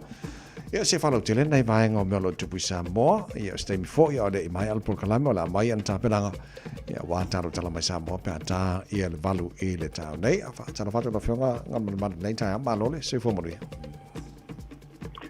Se fua manuia te vai, ka talo whaatu ko tātu o tino o whaaponga le nei atu pau. Ia, mano na wana ngarua te o tasi le nei po ia so lulu. Ai sao. Mano whaftai foi, mo le tautua mai tātu ngaruenga e le atinu pele i Samoa. Le leo le ata amata o te le lopo lale me le fina wai le tai o le tuangai le sunga tula epa. Ele tanto va fo o lele ko wa ku va fo o le o wa ma ka fa kala va fo o le me sa o ya le tulanga o to ina le to ina po o la e o ke va la to ya o le to no tu sam Ia wa no to ina wa ne swafa ma nga ma ma nga tu tele mo no tu taulang ai or ka wo ia fa pena la bo le ai fa ilanga ngai no malo Ia, le tātou te roi le o mai ba wa se te mare o mai ba. Ia ta wa fo ile taulanga langa fo yo. Le fo te mali o tātou te no ulo to sanga o to tu po fai o malo. Ia wa te le fo te sanga los fo mon so to sanga o ve mate ta o tātou te no to palmia. Te le fo na si le fia ia i tulanga i le fanga yo ingo. O ngaru no fai mo fo nga e fa te el tātou malo. Ai pe o lona fina ngalo le au mai o tiro ho le si le ile tu ingo va le au mai wa si po le va pe lua ia ha ko le va e lua i tu va ho le wa pe o nga tu no e te lo tu le sami ho le ia ele pe o fo sanga va ia tatu le tatu fa nga ina te me nei ia o le va po ile pe fo dinga mai ile va vai ho ma wala to va le fa vai no fina ngalo le va ma wala ro Pengo fia na a fa ina i se ngalu tele ho ile ya le ho la wa mai le fina ngalo le tangata le Australian tu sia le atolba ia ma mai fu se manatu or company ni si report e la tu te nei ne tu inga fa pere saunga le muri ba la tu talo le ba afer wa I si dia tu ma o lungo ngalu le sa fe wa ye ba I do ngalu ye ba o tato vai nu ho le ya por ma sabai okay ya a o le a fina mai ya le e tu le pa tu la fo la na si la ho le tu la saunga le mu a de fo la wa mai fina ngalo le min sta ba ora tu le sa o e fa so ta inga mar company o vai nga umai sa sila ho ia de pulenga o vai nei tato pulenga wa kum taulanga ia mar fa la tonga ho va sa mo o tu la ho le sa nga le mu ia wa te do a ta vai mar fa fo nga le tino e se me tato te o fa ia no mar tato sila vai nga io sa nga le mu vai nga uma e te una mana mia de ia wa o fo fanga ne ia ro tato tupe ia tato tupe no su to miliona le ia me le ba ia ole tala ia de finalo tu le ia lo na le finalo ila na ma tau malana sila ia tu langa tau ia wa pu le ngai fa te mo kala se fa pena ia ri tu fo ia fa pena ona la tu langa mai va nga o ni tau na sila ia ina ia mo tino awa ole tu tau o fina mane o saunga le mu ina ia le dei mane ala tato fa te tali wa de o mana fa fe te ina wa pa tau ho de ba ia se tau mai de ba ia se tema ia ka ke ki e lo le ta vai o I sa vai ma ka mai ai pe ia se ngaru te le ho le ru a pa wale tu le te ma vai tu le ba de e le ngata se ho le pa usanga le au mai fa nga ai te le ta vale ia ve di masu ia man pase se di masela ia lo winga fa si te le atu pase se fa ina tau ave e le ba ia fa pe na fu de na utai ta vale o fa no o sa fo de va pe a fu a ko ke mire la malanga le va o bul fo do ma sa le longa ia e wa fo sanga fu na va ia e fa sa wa ta tu fu ta tu wa ia fe e termine ia I tu la luas full minute pe a pave ia I tu la ma le afa pe a tu ia dit ia pe tu la ngana ia I ta tu wa ia fe ni te mi a fu la I pe le a to se tu la o no va o so ia ale hoila na e te man tu e le fil ngano fu ele da tu lo fu le ta tu para tongo va sa pa iro e va pe a me va nga lo ele no sa le tu na lo me hu ka nga fa nga ye de king po o mer fa ai va ne fa fo nga le fu o ele e fa le mu ta tu va ia wa le va le fa tu mai fa nga ia o ia tala umane wa sa ye ta tu va a ko isa ye mo Silvia foi va vo le tia mai. Yes. O ka ri ho na sa ro le va anga o isore ma ngai o va anga u fio mai tanga te wana le afoi tu la lu isa va. E man te sa nei pot di va do mo fo no sa le long. E na ro fo na va sa va. Ya no one way le va ai si vai tau si te ni. Si vo le mo malo si ara nga wa. Ke vai da I no mo tau mo ngari pi alu no kama masasa I lo alu dunga masasa I lo le pe amano singa ia o tu langa na ia na dua pa muta fo ile o na ngal na ba e tu mapu anga ho ina to pa tau ese to ba na ta o mai na ba tau ai foi sila titi to ba na foi sila po ba ne na ba e tu ya se lo fo ia o mai ia se tema na ta to mo mo ina ia tu na o mo le fo ta pena ma lo fa fetai oni swing fo I visa ta fa ia mo ni sila ia mo ta tu tanga Samoa ma ni fo mo to Pasifika amen man o leo te baba ia tu te vai I whaingar ko wanga ne mo ele visa na mata fa malu nei vai aso o le la ma faina ta sanga wa tu lang ta wa ia le ta tu te lo ta fa mri ina uma ia ai ingo le visa le mana o mia le te ta sanga ta pena nga uma ho ina I fesidi tali matulanga fa pena a mo wala lo visa le fa pen faina a mai lo visa le ono masina ho le faina no foi ni sila ai lo tu la New Zealand le ono masina na faina to e talo sanga I New Zealand o si ono masina e pe mai le visa wa te le visa siasi por visa ta paure ai ya wa sa ya na te mi to masina le nga ro wa le kasi dua masina o fa pena le se tu langa le sa ia ta to visa fo e u fare atu ai New Zealand ia ai tau sia ia le swing of po o te loa watu le fai poiponga ia e le ia si so tatu si vanga nasi si i se mapu anga e no fo umia ina ai watu alta faonga na masina ia man masina toe malanga mai ia o le avanona le wa mai ono masina pe ono fai tau watu ia ine le pena te fai dangi fo ele office of maranga inga le Malu New Zealand Mata watu le matango fia tele o tau whainga fo i alo matama whanau le tino i talonga i Pacific Mini Games i Palau o tele tātu pini auro na pau ana whanau nonga lo loto ngan mana o whanau nonga atu le maun whamnianga la tau ia maun atu pini auro o kua maa ngai o kam whainga alo matama whanau le tino i talonga i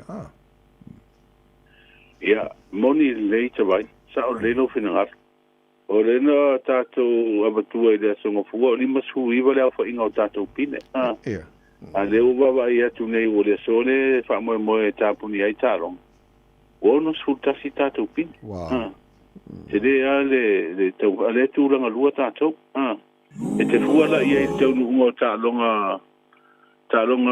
tālonga la itine el Pasifika na whai le lua o lua wa talonga ia sa fu e fai le lu o tasi o temina na fai tato ba o nei o fa mai covid a fa to fa ele le lu o len tato tu va wai lu su tasi tato pine na wai va tato pine o na wai fo te le la si tanga o swinga le wai ma le lu o i le lu o lima le tato sa fa le tu longa lu o no su tasi la fa inga tato pine lu su fitu pine o a tu langa le wai a fe ile il famanianga ia moni o le ana famani no mai ele minsta ina ua fala wi do ale insta o talo ina ua fala wi do tatu au mo talo ngane e fa ia sfero ro tu peda sa sa po fu el talo tu peda na te ena el parmene e wala famanianga fu ina ia sa po ele na pine euro e mo umai a famanianga tu pe bo ni mea lofa hoi nei mo ina tau e manu maro i le pine siliva ma le pine apa mea ona winga ana tau nu ula ona peana wha pere te ena le taro tup i o te mbo mua le ua manu ia ina tau e ausia le siliva ma le pine apa mea ia ai uia ina te ena le taro tupe ma le tau nu wai le tasi le o fuafuanga fo ia le maro tausi ia tatu tausi ia le isi ta longa ma se isi whainga maro tūlai mai ina ia fa au le tūlanga le ia e te tau ai mine o le finau ana i alo whanau le tino kwa maua lunga ai me shopping e auno so tau sia o e rawat whainga maro nā tūlai mai ia me whamani anga mo i lātou nanga e deserve ai lātou ia le finau po i mo le fua Samoa nako ia ai tsi le fia hui o le tele o ta longa ia o iei nei wai tau o le soifuanga le larorangi wa tātou iei nei o tele a ina pi wha profesa i tūlanga le ina ia mawai ia nai whamurianga tau tupe ia ma vea ile le taleni o le tālonga fo i pol tamai i tālonga o se tasi o ngāruenga fo ile e mawai se lumana ia wai le pi o la so tu i vale ale malosi ia ano o le ingo o le tau le o le tino ia ngi ia so ia mo ia tātou te whina uno loto nu umar tau le o Samoa ia e tau ana isi whamurianga i tau ia i tau tinga ma le malosi na ia ia a fuala ina i alo nei whanau lea ua malanga i tālonga nei lai te Pasifika ma ue pe ana whapea lea na pasi talo le tupe tasi na sauninga tele la tātou mori mawina i fo i tu ina atu o mea lofa tupe mo i lātou ia e tātia ia ua o pure ari vaenga renga oe i ke tātou talo le tupe Sālei lei whamalofa tai mo le manino ino nei vaenga ira nei fo tai a fau watuila mano se e fonga ina fo ile atuno tuna ngai uta penanga mo taro tala mai Samoa pe tala var whamano mo le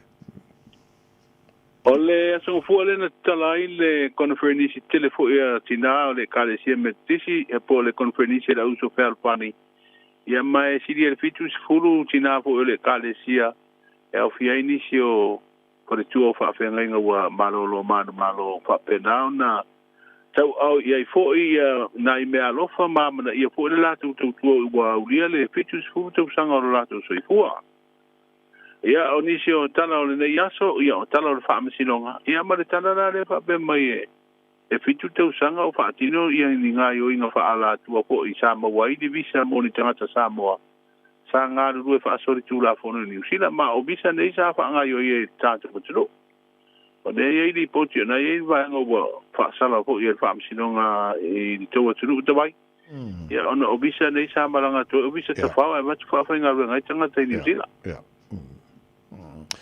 Ma lo fa time bol fa fo ma la tunu la fa la tele ta tu tala na pa ta i le tula valu i le Taeao nei o mo ia ma le tau le tunu le nga tunu nei va so ngana mana ia o lava ia tu le tala la tamai le ni fa tuanga poni la ta inga fo le tau mo ta tu tunu le ia so ai o wingo le tau mo Samoa o su o sa video le tua lo lo upiti ai le tunu fa ta sia ia o matimo ia fiai ia Samoa inisio teimi al vainga le tau ia o poru masava i mole so ia wo inisio teimi manai timu te uruba ba solo ai e ono feo lolo le mamafa ia ai po inisio vainga ia al tala tamai na al tau mo tatu tuno ma lo fa te lava mole to mal tatu ngaruenga ne fo Taeao fo mo dia fa le so la pat ia manu fo ngone ia so te vai le whenga ngalu mana tu mana bao tanga vai tipi tanga vai resu ready Samoa pia ma le whalau te leino nei vangana na wan whafo mai tunu nei fo Taeao fo o le nawa watu tādo headlines o tala na la whalau tele ia tādo tala mai Samoa pia tādo valu le tāo nei le tautua mo le ready Samoa sfoli mai watolo a mo tādo whamni angas wharau nei Taeao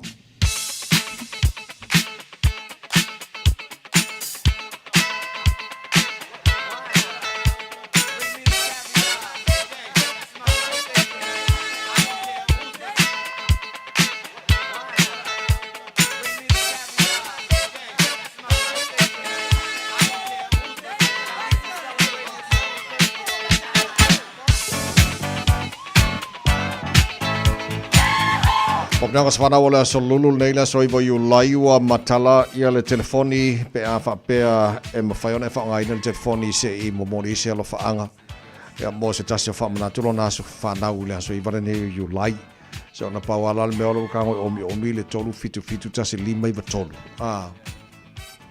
telefoni la na faiona momori le fa mo dia ngai se tongi mo tatou o le fa fo atu au kilani e a foi o mi mo mole o iva ia man tolu fitu tasi lima iva tolu pe a ia se tasi fia mo mole se famlenga sa fana nei Taeao fo tato emaili on air at radiosamoa.co.nz ia mo la to e ma fai ona o mi mal tato ma fa se mal tato famlenga tato emaili ia polo nga ia foi ngol tato Facebook ma YouTube o Samoa o bainga na tasi lo tolu fa e fai no mai so family nga sfana ora nei fo Taeao fo jele lope ini si fo mai na so vo you like ya ao na ba no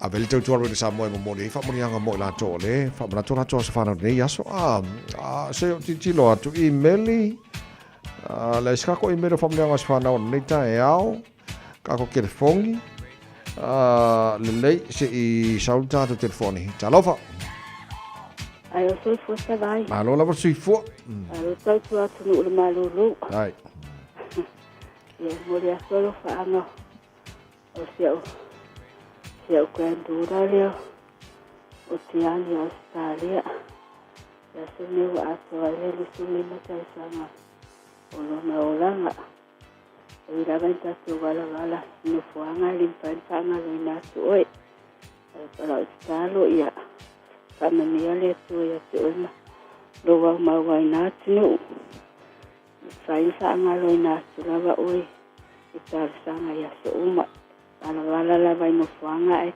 pero ai no mai tar sanga ya ma to anga yo de lotu taro le tu mo na to sanga wa e orai ate na fo ina yo ma tu ya o fanga ai va tu ya lo nana le lunga telefoni Olo le Teresiana Maria Matai Papakura.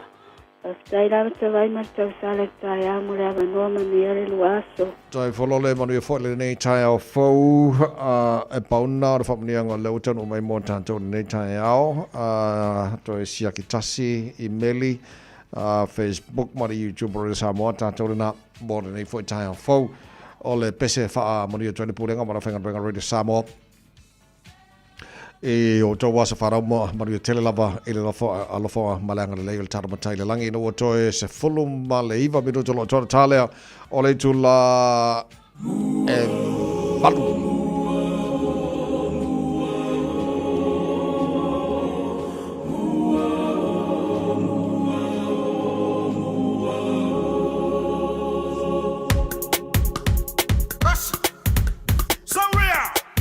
Fiafia, olo uloto, ile manomi ole puatanoko. E ono mea tele ai sui ai saupa asolo. Ifa apea, ole teine, e la lele ifa ole ole. E mata ata ai tumo ile taufa asede.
Tasilima Ivatolu Amo.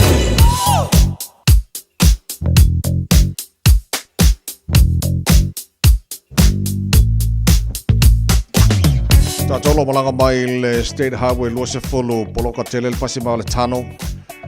I le nevanga Taeao southbound State Highway Luose Fulu vaenga Poloka na Lautiti Latu nevanga Taeao o le Pasima le Tano for le Ponche Belia fasolo mai Mayoro Road on ramp, Dominion Road on ramp, here's Barra on ramp, Pasima here's Barra angai mai Onehanga.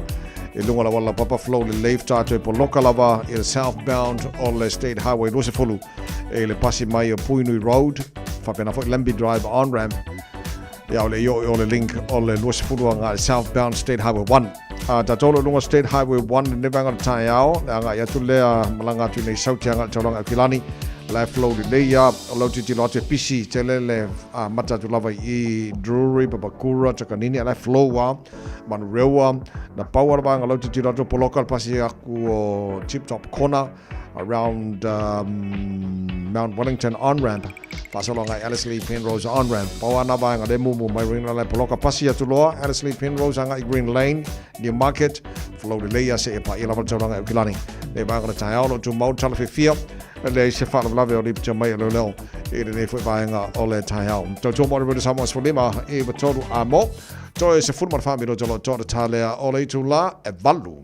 Ole fitu au lele ma le fitu ta iala o ngā amata e mawalunga la na au nanga tau early childhood education po ua o ngā amata Samoa ma le Pasifika I Mangele e iai whaia o ngā le stala ma whaia o ngā lango wa lava tā pena mo le awa o ina o le whanau. E uti avanoa o lo o tutoe aua lai te whaatuai ai lesi tala nei loa lo walo kala au mai I le olua tasi tolu lima fitu valu iwa fitu olua tasi tolu lima fitu valu iwa fitu e whaatulanga ai se taimi e te asi mai ai.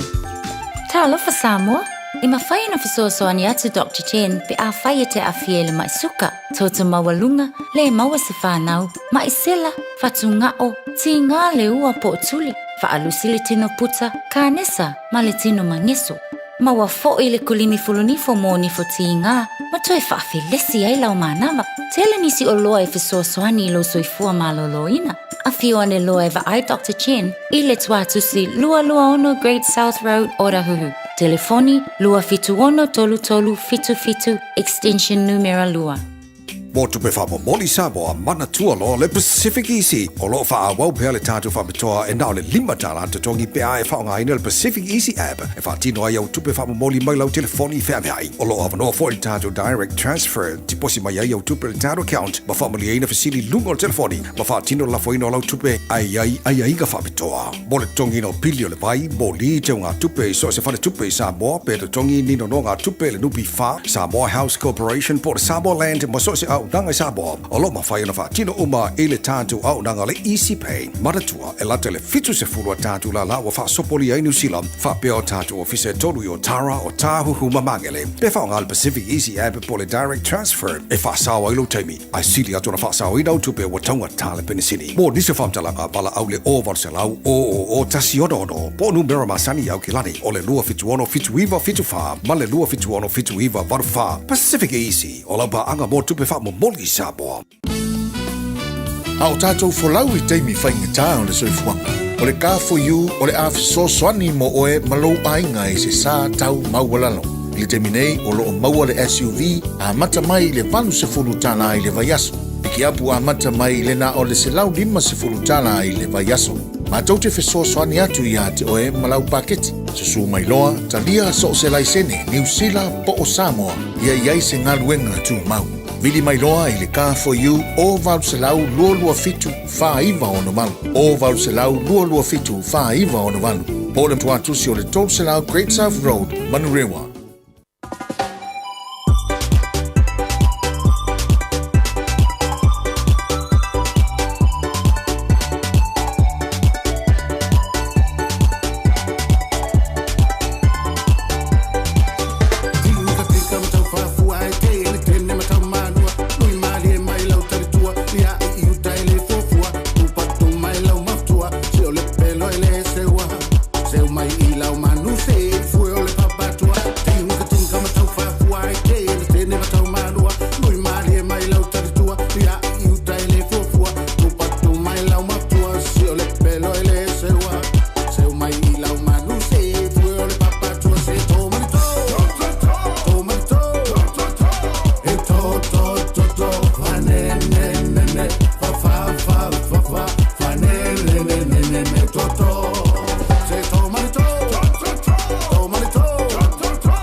Fiafia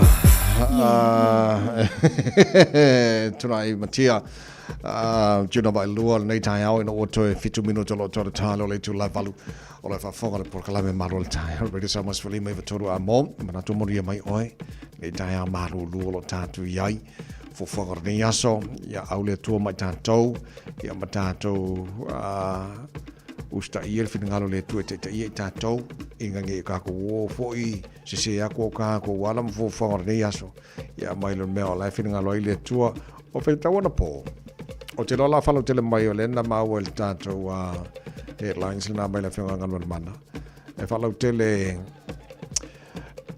au fai tawana po le tala po le article le Radio New Zealand o le headlines na iai lau titilo na puei lau wai Immigration New Zealand confirms fraud in Samoa. So staff bribed to help Samoa nationals obtain visas o le headline na sai le mena na puei lau wai mo titilo atu. Pura whamtalanga so o le whaitawina mara whalau te leina o le articles second Samoa national sentenced to 6 months home detention in New Zealand. Migrant exploitation case. Te mantua fo ile mau atu lena batue fo lesi fo tatu tunga Samoa lena la wafar pui. Tangata la lelo no lua o te lo tangata le nafsosoani mai le mtanga renga o immigration na Samoa. Mulmo le on corrupt ia wa le subsidi lena so mai ai. Was it a case of corruptions? Yes. O le tala lea se tasi sui o le Immigration New Zealand. So o le vaengana na iai o te lole la whalau tele mea tātou tala mai Samoa ai whanono tele le mafau fau e le wabai atu nei tangata fo le la mesa la tu inga lue le immigration a Samoa. Molo psaswani fo le ave mo fake visa se tangata. Ina ia whamari ina le tangata le nei e mai tangata whaafengaluenga mau ai kupe. Ai le se lumana i le mo tangata nei no mai le whaengaluenga wha so tu la fono i tono ni sila le se lumana i le mo la tau. Ala ki la ku mai a lua fesu marfa o lua fesu lua fe lotas. Kwa o mi kene fa ni tangata ngi ko nga yo nga fa pe ya ai le on sa mai o le lo te mau ta do tala mai Samoa. Ala fa la tele mai ele o ta o mai la tu swafa o lo pui e ono nisi vaenga o aia ingo tula fono ai ele o ta o mai ola tu strafa po ai le afia i nei vaenga ia ai mane pe anga ia se i whakatkaria po le umi o le ata Fiafia pe ola tu strafa lalo tula fono me tau whamasinonga ia tona i stream e mulu mai whai no mai lea ona se i sila fia le tunu ia awani tu e whaongaina au nanga nei tu ngata whape le se lofa no love, no mercy, no nothing. I o nai o tātou tangata Samoa ia wa whapela le ngā lua kura ko le ngei ai swangi mai mara corrupt la ka whenga luenga le immigration Samoa ia o ngā maua fo wa whiri la kama na maua o le la ua maua mai wa o titilo atu o le Immigration New Zealand General Manager of Immigration Investigations and Compliance Steve Watson o lana whaptalanga le na ave o le Radio New Zealand o tangata nei na whai mai tangata nei fake visas mai Samoa na mai nei whaingaruenga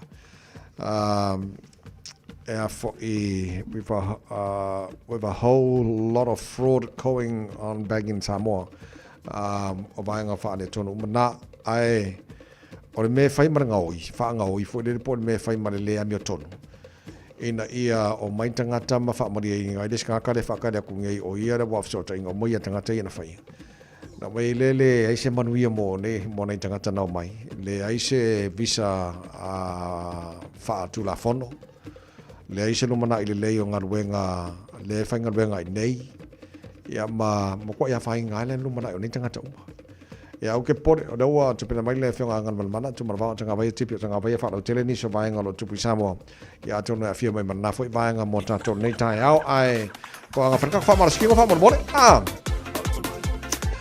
pepelo ai la ka manga o i whainga la konga luenga ai ko anga peka ko whai whamara stino wai le lei mo tato uma ia le lei umaro whamara stino so matala mai Samoa lei foi Taeao fo ia le lei so luma ka ko mo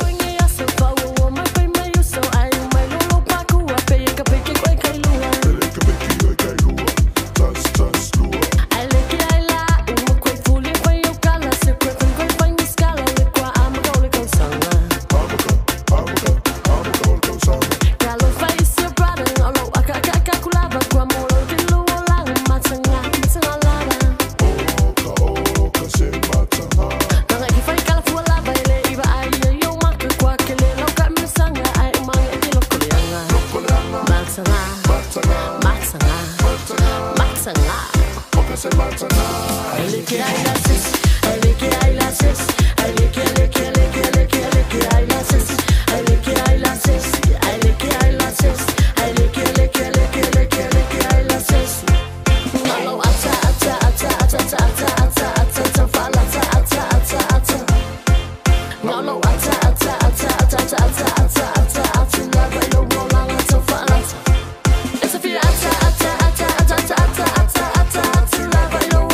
Radio Samoa. Tasilima tu.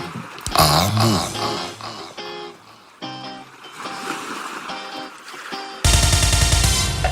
Usi mai alau whaafafonga. Telefon mai Samoa ia sa taitasi. Wa au mai amo oe ona o le langolango mai a le talofa voucher. O te whatalofa e lo tātou utino o le neu o tātou whelo i foi. Ia usi mai le whaafonga le tautua masani. I le amatau sui ai le nei vai anso le kona whenisi le au so whealo whani.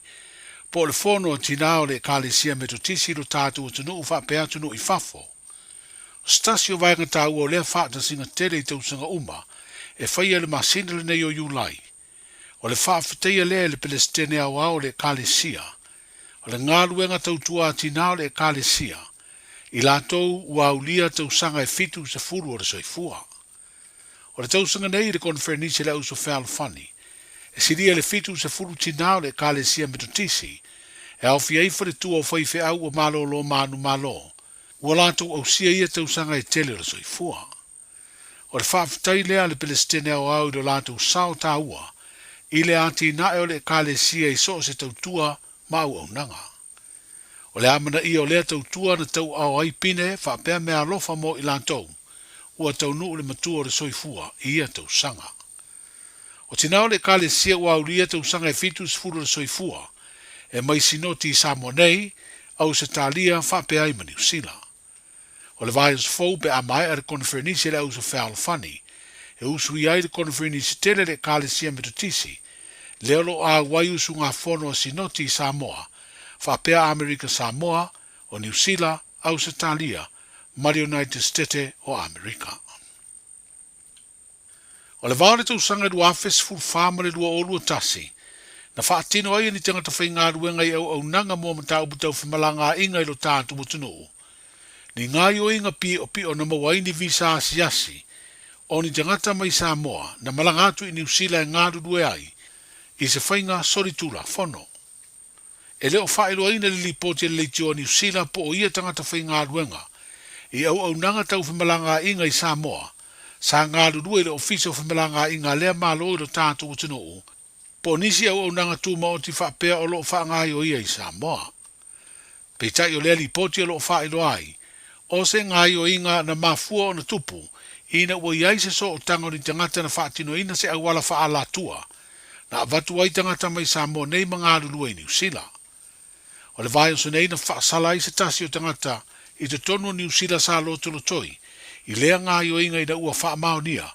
o awala na mawai visa ma le whaafai luenga ina o tangata na avatu, mairo tātu utunuu, mo solia ia ingo ngā luenga, whaatasi ai ma whaamrianga tau tutongi.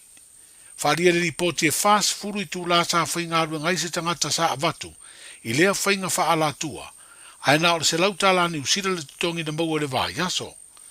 Mo wa whaaria se ofisa sini o le vanga of malanga inga le malo ni usira I lea ripoti, o se teimi mua lea ua mawai se whainga sori tū la whono whapea, I le whaangai o ia o ni visa mairo tātu utunuu, e asi tuai o tātu tangata I New Zealand.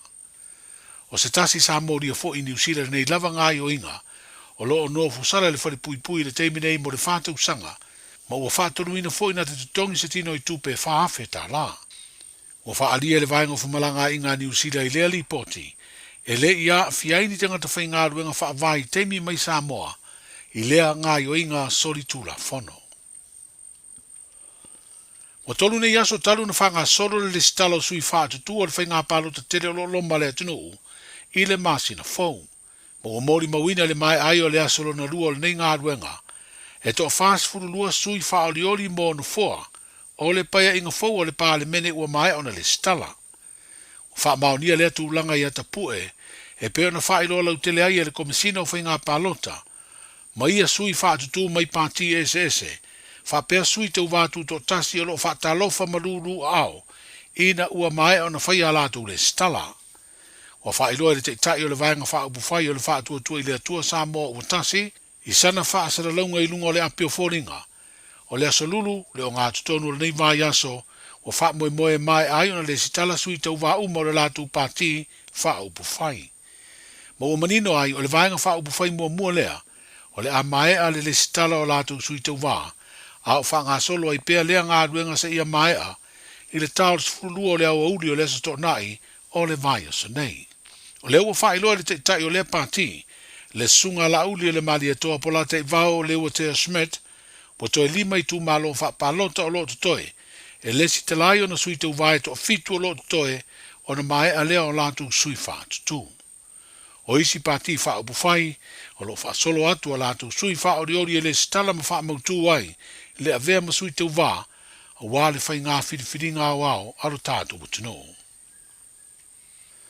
O he lani te lea sa ngā rua o se kesia mō le whare o loa supermarketi, a le company o Frankies I utualii, wa turi neilo na whaasalanga e tolu se furufitu masina, po le tolu te usanga ma le masina, I le to ese na ua ioi mōri a ngā leo, e mafua le to eseo se vai ngā tupe, e lima se furu ono afe se lau lua se furu tolu tā la, fast furu ono sene o se mea tino, a lea company sa whai ngā rungai. E lua ngai o inga na whaatino e lea ua no fusala I a Aberila, o le tausanga o mawai, e feso o tai le sori tū la whono, e peo na whaali e leo le whaamsinonga, na mawhai o na maua, ina ua sua ina tusier company, mō le whare o loa supermarketi, sa ngā rue ai he lani. E sifuru waru masina ua tapu pe whaasai nei e le whaamsinonga, I sana whaai unga le toi umia e le sana ku resa o si umu, o se lai sene ave ta vale, ai ua amata turi neilo na whaasalanga se furu whaamasina, I le whale pui na ua whaamaunia, lona morianga le ave ta vale whaatamala, na mafu ai o na whano le olo se tene I titi a onga, e ono tau sanga lona matua. O le masina o mati o le tau sanga e lua orua tolu, na whaafoi ai e ale sana se piki apu Hilux, ma sa malanga atuai mai si umuanga I atu I muri vai sa whata. O le teimi sa malanga ai na whetau I mare tu ua whanau a le aonga tūlanga lua a muri vai sa whata. O le na fiena tau mawhai e so po ia le isi tu o le ala tele, a e tei ai le ta vale na whaafoe le ua no fusara nei I le whale pui. O whaalia le ua moria I leo na tu I le teimi o le whaavelave, ma tau mawhai e whesoa soani, peitai, na toe whaawau o na arura na ta vale ina ua ia vaia, o ta mo e whaavave ane se tau le lea. E tolu tau sanga sa amatai le fua le whaasalanga, I le whale pui peitai, o I tū le lei whaasino ia a le sana e pei o le ifonga, ma le whaato e senga I le ainga o le na maliu le whaavelave, o lona sao sa fisoa soani ai le lau awa, ma lona I o e vave I le morianga na to e se aisi masina, to e ai le tau sanga ma masina e lua, ua turi nei o lona whaasalanga lea I le whale pui. Wheroa ia Taeao mo seisi whaapoponga soifua. Talofa, we're the Casitas. Talofa, this is Pat Lamb. Talofa lava o a lapi marina, mau pelo li tio. I le Radio Samoa tasi lima iwa tolu amo.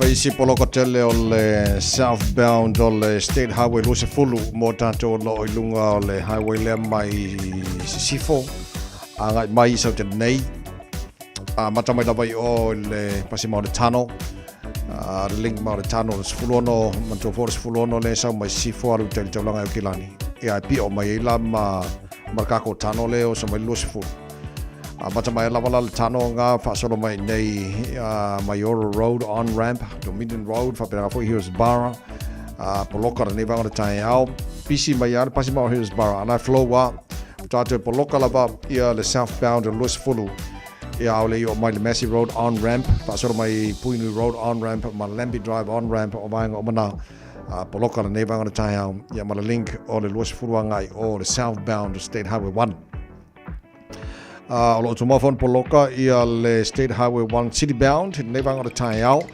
left flow le lia na o le round tip top corner la face poloka ma ne vanga o Taeao to poloka mai o Ellerslie Penrose on ramp pasi atu roina ngai Green Lane New Market Keelys Ave fa so to taulanga o kilani flow le lia tatou o tulanga na yai fair vanga o sfuluono malanga mai sifanga o taulanga o kilani paur vanga lo titilo le poloka mai o le va Point Chevalia on ramp Western Springs on ramp o na vai ngalo poloka otherwise lunga balam so longa le lane sanga le mobe oba le banga tayo na flow le mai North Shore mo tato na malanga mai North Shore anga mal taulanga ia kilani so ole vai ngara na olo ye ia lunga la wala ile ne foi time le tayo malo of tabale on sai malo fa to to ia malo fo sila e lunga ola wala ne foi tayo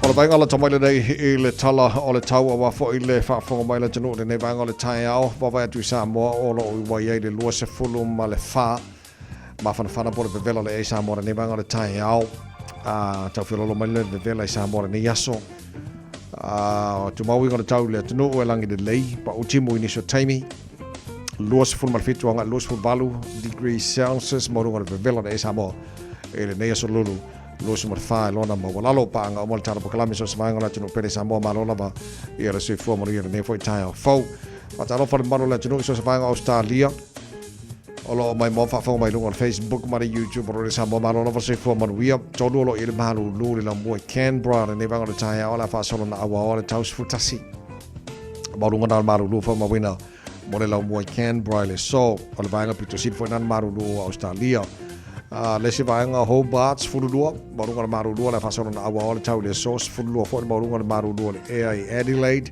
pa uti munga mafa fo malosit savili ni so time le se vaenga marulu Melbourne sfutolu marunga le marulua le so la fasona in pa uti muni so time le so ona fasona tuile e Perth Australia Sfulvalu marunga le malulu fa mawina la langi le tau Perth Australia le so Sydney Australia ma nei foi langi le o tau la fiololo foi le maru le air sfuluiva lona marunga Brisbane la malulu nei banga Taeao ai awat pole la langi le tau ia ma vila toile e mo tau los fulima I lona marunga mo le foi asolulu tatu yai langi le tau veve la ia le air Darwin tolos futasi la marunga na veve la fa mawina ma le tulango il telo banga Australia tulango ile tau mo o nga tonu vai aso o tātou iai.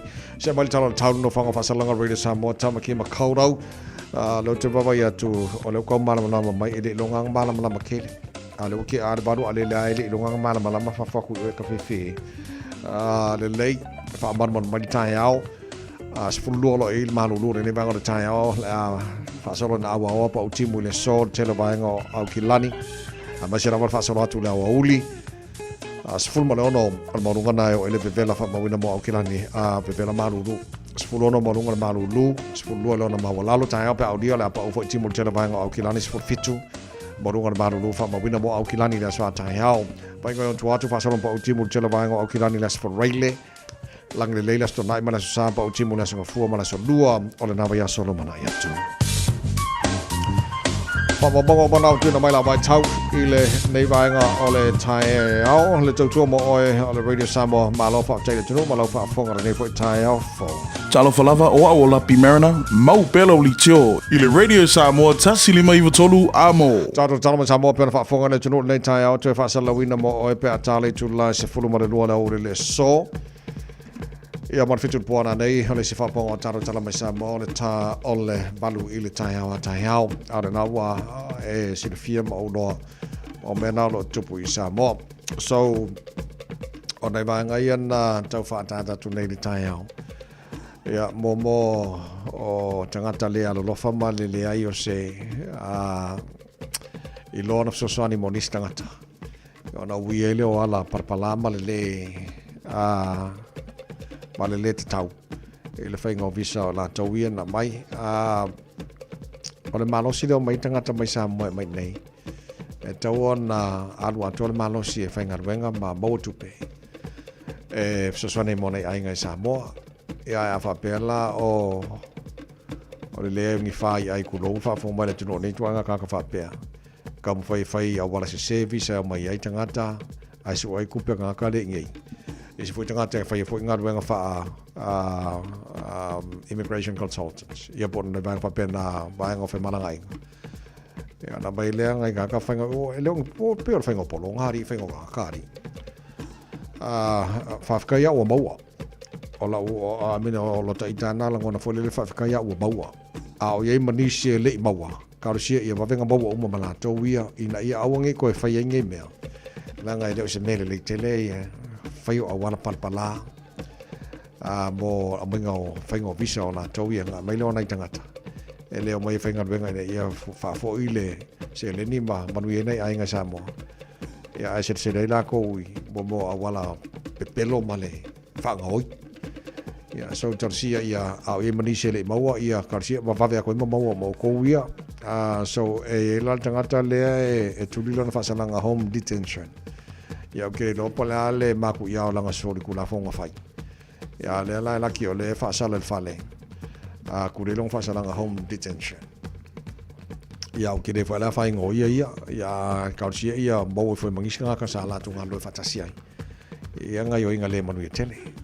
so tulanga na ye male tulanga yai se e power me fa tai o le titi lo atu mala fa no atu ele o afia ila to ia mai ngaruenga foi fa vai taimi no winga la le sa ngare muala to ia wala mai umale na malama ma usta ia vainga uma tauna wia ia mo mai lalo con kalaki fa ngaruenga seasonal workers tono New Zealand so o tala Fiafia na ele o afia ila to na winga la ka umai nga mai fa sur kula fongo fo le fainga visa mai le fainga wenga ba ado umar ku per kanga de ia ai mafakia ia nai tanga tamba ia se lau ka la ba ia so ana me amor ngi se lau ka la ba ia sorry ai alu fast food kula pe la full time ro ka full time ri oh so wa kwai de ma se lo fari o ia ri ia le late so tu langa na mai vanga wa fu fa fo mai la tu ne fu tai fo ia male fa moi o ngi ko fe ngi ka ko nga me fa pe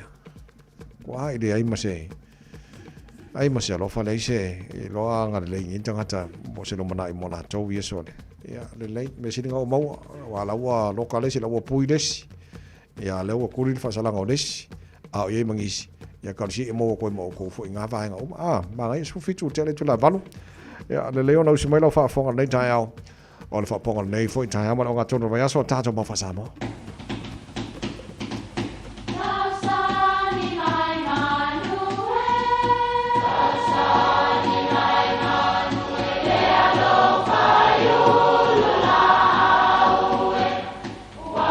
E o fanga manu i ululu o la au, awa e fafanga i funga o la au.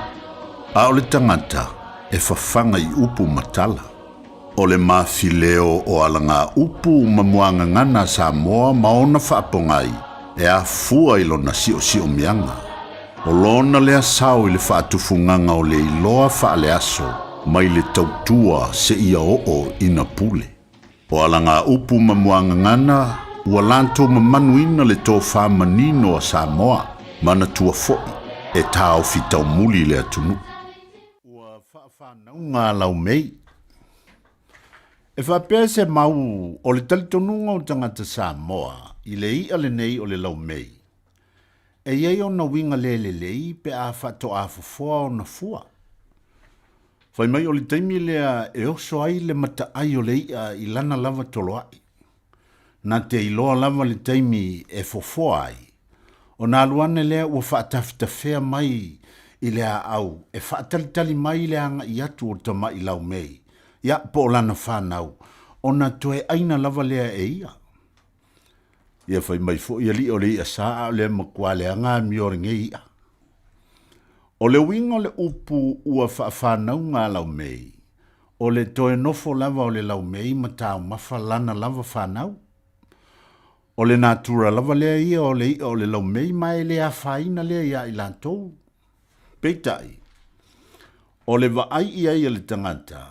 O se tu ua matua le mi ngao ia fo i tu ai ngā winga. E whao ngā e wha matala ai se tasi o winga le tau pulea, le alofa, le popoi e masani o na tupu i le vao mātua mā lato lava whanau. O le solitula fono lea ua ta ua o le whao o lima manta ngā ma le manta i fale.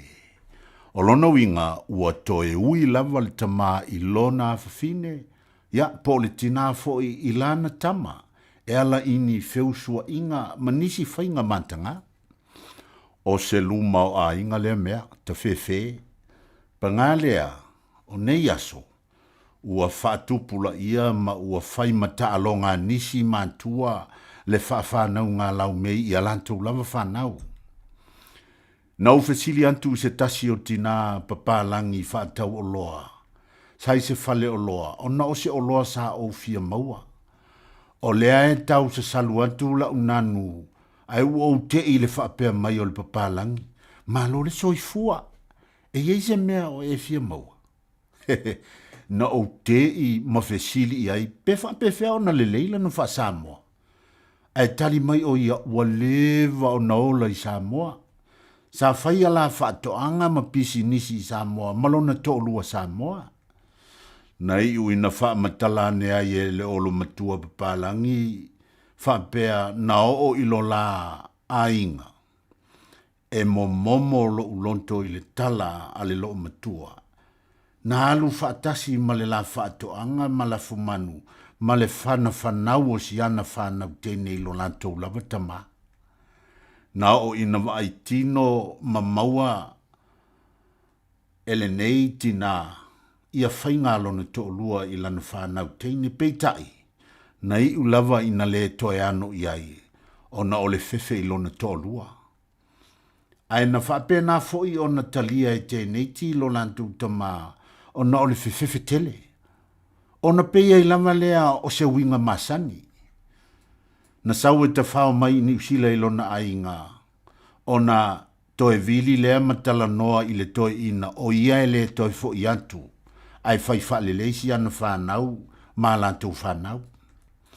O se mea mātu ia na whaamatala e le olo matua. Ai le iali ali le nei mea i nā taimi. Peitai, e talitonu, o lo o sisila fofonga o le atua i nei angasala. Ua whaafānau ngā lau mei, ia manuia lau whaasonga le nei asu Samoa.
It's tough when roaming dogs don't get claimed by their owners. Often they're unregistered, so we have no way to reach them. He doesn't deserve it. He just wants to go home. He never should have been allowed out on his own. If you own a dog, make sure it doesn't roam and make sure it's registered. For you, your dog and your neighbours. A message from Auckland Council. All Together Auckland, Tāmaki Tūriki. O e si la fia e iwa te si male tolu wha miliona tā la le se leni ale UTOS ua toi whaasafua atu i ona sui whai unite i le lua o lua wha. Whai sau teo ngā tupe e teo wha whainga luenga ai lau se leni ina ia vave wha tau nuu se wha moe moe tā ua a lau ainga wha pe e ka le sia. Wha o ngā au nanga le ANZ po le tālofa voucher, le M tā la, ma le My Cash e ala i le Click X. Wha afso tai mai le ono valulima lua ono iwa wha iwa, le www.utos.ws po le emaili o le info@utos.ws po le Facebook le UTOS le whaaputu ngā tupe te whaawhainga luenga o le mawaenga tausia Samoa te whaawhainga luenga e mātou lau seleni ai sele e oe le manuia. Talofa Samoa o ua eni ma le wharita vale lau iloa le Oracle Autos Limited.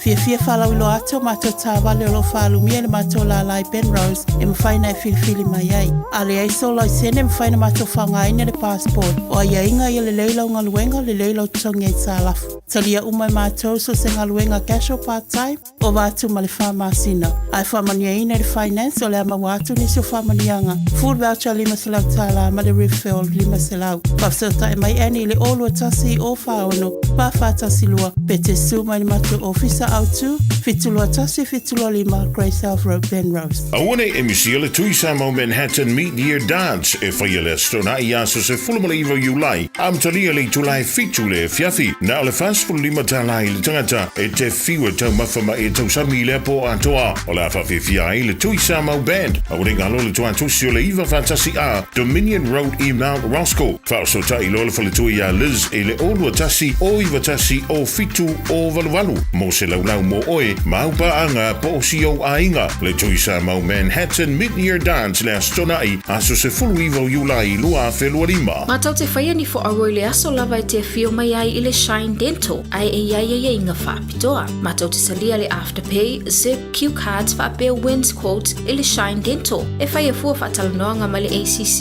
i le Shine Dental. Le aise tongi mo whanau i le vao le se fulu lua i le se fulu walu tusanga i le Shine Dental. Talanoa mai le tongi ino le whainga o nifo e whaonga ai le Zip, Smile Now, Pay Later. Le aise tului i le Shine Dental. A whio mai le 5 Great South Road manukau pe wala au le lua fitu ono whawha. Lua fitu ono whawha mo le Shine Dental. Hey, hey! Oh!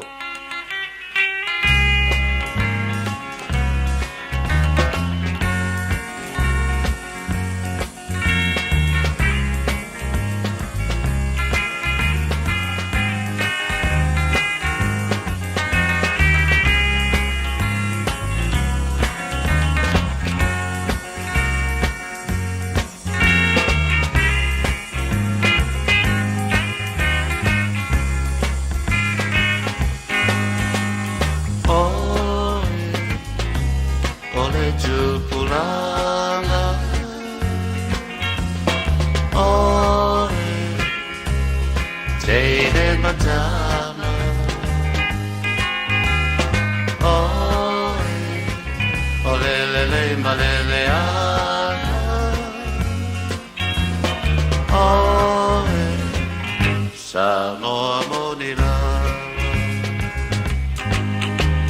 Tama Siali I ole ama Tama E talpa ate Tama Tai ti panu Inu ole na o Keni tafa ingata Tua mia pa manu lei hotel Samoa Mago le ua Le vai tuina mai dunga mau Talu ai oe le na le tupulana lo le fa vai o Samoa mo le tua mo Samoa.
Le fai chơi ga mai đâu mà bao ta lo oi no le tu pulana lo nei lo le pa vai Samoa mo le tua Samoa. Toto mo re sama swali me tola mo le tanto por kalame malu le Taeao mo le ni fo ya solulu o tanto ye wo iva ye ya sor masino yu la yo le tanto folo le dua felu se fulu mo rima a solulu va ya so tasi o solo tra no le tanto por kalame ile fe on consulo al malo Samoa le fe fa mata le malu to filau por se fa po Follow telema fa mal tele maenga o la unanga foi ya wa o suo tanto malo I New Zealand nei ya telefone si fia I vanga tau no fo tele mamla male ya tanto ya fia mai programa nei tau fa mata malole se fo munia ya tau munia le ro formula ngale tu ta vai to ro fa me fa un le ni tau lo na ro ta ro fa ta vai me si fa fo ma si ta tu ta fa fia e kiropi ia maro se fu o liang ma nei Taeao tanto tau fai fa malo foi fa tai lo fenga consola le fa abno mai o taimi mo ta por kalame nei foi Taeao fa fonga le no se I ta mata mua le tulanga le ai nei vaenga po ngato tato o tu fa pe fa yala to a palota foi va fa le official consular ya te lo vai ngai whatever killing ka fa mal mai no mai te lo vai so vai ele foi fa le stala nei le fa palota nei ya le foi fa fo mal no va te pese so no mai no fior consular io fa stai ta vai le tulanga o ya nai a mai nai ta mam tina ma tu o ku fi mar le middle pre poli le paloka le mo fai ai io le solo palo tele ia le va fai me se anga ka ko fi maranga ese mai Samoa ko ni maranga mai tu mau ia manai tamam tina ma tu le lava le malo si tu le ngale ko ngol paroka le fa malu ko I si ta tu ta vai e le ma fai na fai I ka ko isa mangele no tu langa la vo tu la fono pe ona I nei mo le pa si el kula fono le ku ka palo ka ko I ia o le tu langa la le e kawanga e alu o le ai I le ka ko sa ku mu ia o ina e fa ko mo le fo mara ka sanga ntinga e va fai lo paroka bela le e o auto va tu ta ofisa e fai ka ko ofisa no la kula fongo I pasier kula fongo le mpenga ku palo ka ko ye e pensi fa ma to vai ai o tu la ngari ia ngai o mo de skala Samoa ia e ko malanga Samoa ko le palo ka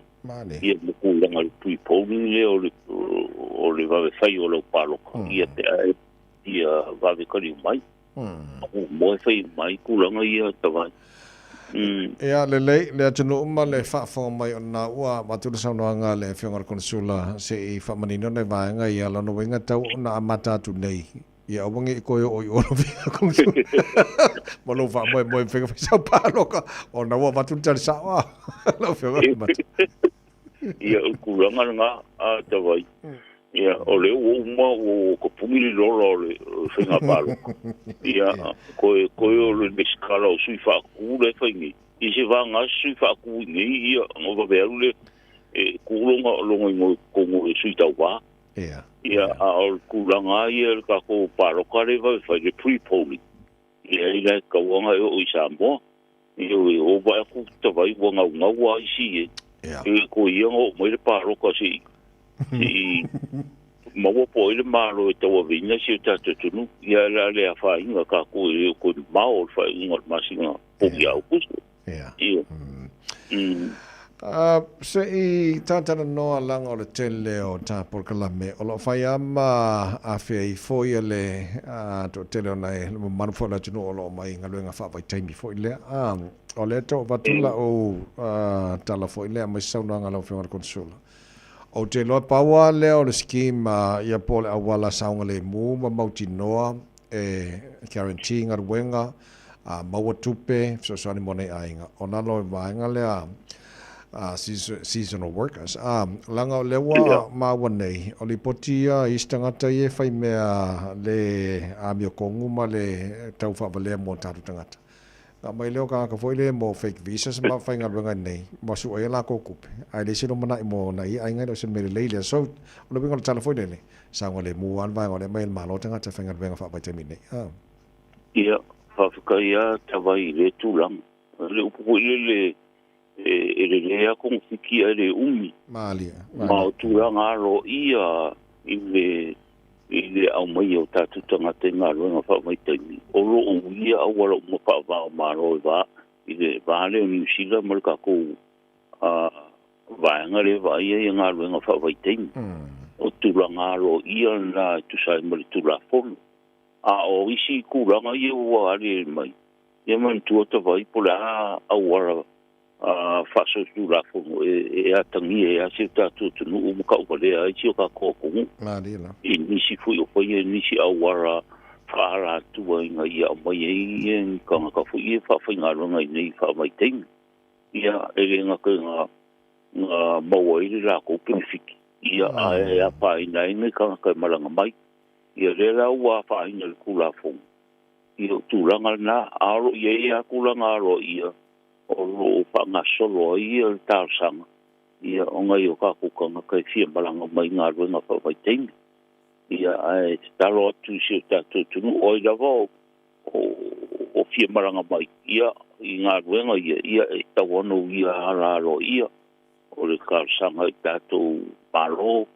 Ia mare maka ngā ruenga o lo fia ngai mare tūlanga. Ia o nā uia le o wala wha tūlafono. Ia e pui ai pui pe amaranga mai nei. E renga te le malo New Zealand o le tātou malo Samoa. Ia a petai e le whinga o misi awala wha ala tua. Ia e akangia ia si o ka kōku. E meisi e le whaonga ina o nei o tātou tangata. Tūlanga fu i e whaso tūlafono e mai e whawhinga renga I nei. I New Zealand. Ia e pia se tualalo ana tawai. I tā pokalande ia uia awala wha tūlafono. Ia e pui ai ka kou mai tūlanga ia pe wara arian mai nisi o wara kowhia lea tūlanga. Whakso tūlafono. Mano waftai. Maua lewa a matafo anto tele nai o tātu tangata Samoa I malanga I Samoa. Te lopo ua whasimaruru tele au nisi fo I laua plan ma maua ai o ma neil mawhanwhana o Samoa. Ia mwhata tele te mul palo tele masina fau o monai vaenga tele ntafa manatu fo lele o mele o le exemption stamp. Mona to le ila tus whalau New Zealand. A lai mawhai o na o ai one way. Ia whakawhai ale o le booking fo I Samoa kai me koe fo mai ai pe a kua manguia mai ale ia le suila ia lu e pano mai ai. Ia mo ia ka vai.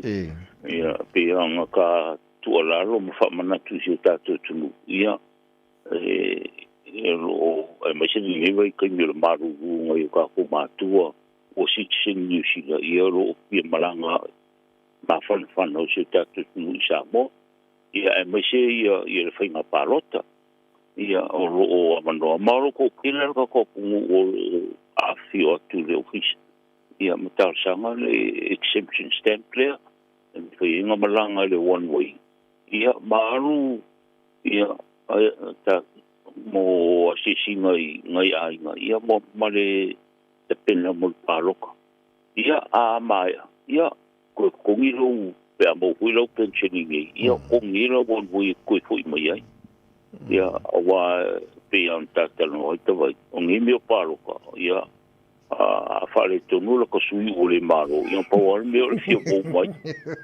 ko ngiro pa se o solvane le ia me se o sui fa kula o mi ia tu langa ia o anga ma sania ia mo me o pinga palota ia le kaua ia le na o le so finga palota ia o le fe ia ile ngalo tatu tunu ia o le tita ia tatu malo ia ku sai mbale tu ala lo pe fa mana tu so tatu tunu tau fie lo waru sa mo pe a fa pe e ke aruma e te fa o ia sa mo dengan te singa ia al finga palota le one way ticket o le exemption la fai tatu officer lo isfola New ia onga e vai alea e ko ka ringo mai e pe a tara fe ngai ma mo tulo tonu e fai ia pe tu langa ia fa stai ko i fa manat pe lo sunga me sel ka ko pokala malo va tai la ta fai o le fa ngai no ta tu fa sa bo le telen ta ta no fo i o lo mo pe ava no mo na to fa ngai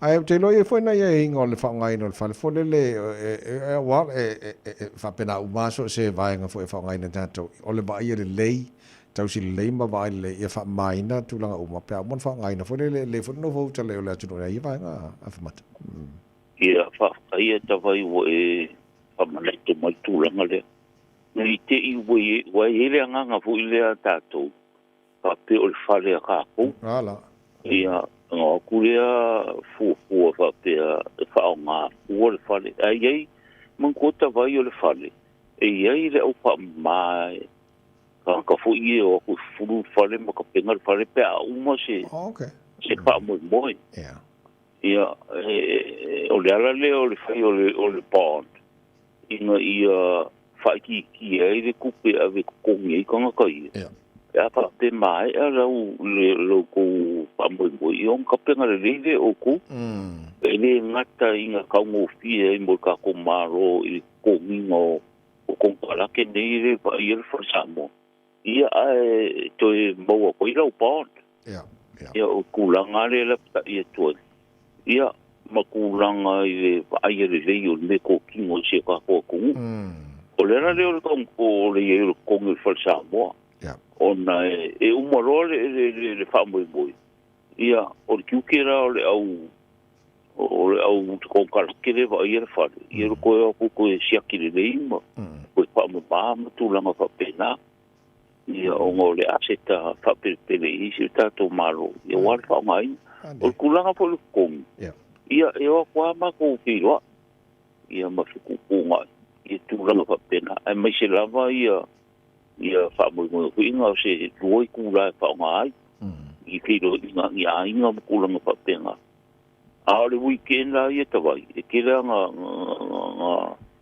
ve kuke ka ngaka o no nga i so fa mo tawana va ve su mo i ko puki o no le fa le te le na fa nga weekend i puki chel ka ko ia a tu langa na fa tai fa mana tu mai ia il kulanga le va ia le ka ko pa sa mo ia o ai fiku kunga ia i tulanga fa pena a me nga fa mam la merka o le ranga o fa yo o to mita vai o na ele con kala ke lo ke pa ai el fa le e fa ba ia ba kingo fa ba o ko fa o ia ko pa ia ai e lim fa yang ko con kala ke mo le fa mai na le o fa le un kulanga ma tango fi Malo fa te tele wa manino tele nei vai ngai mo ta lau fonga ina fo le tino nei tai fo ai la ta fa to fa ya na fa na to fo ya to la fo ile tino se an lo fa ni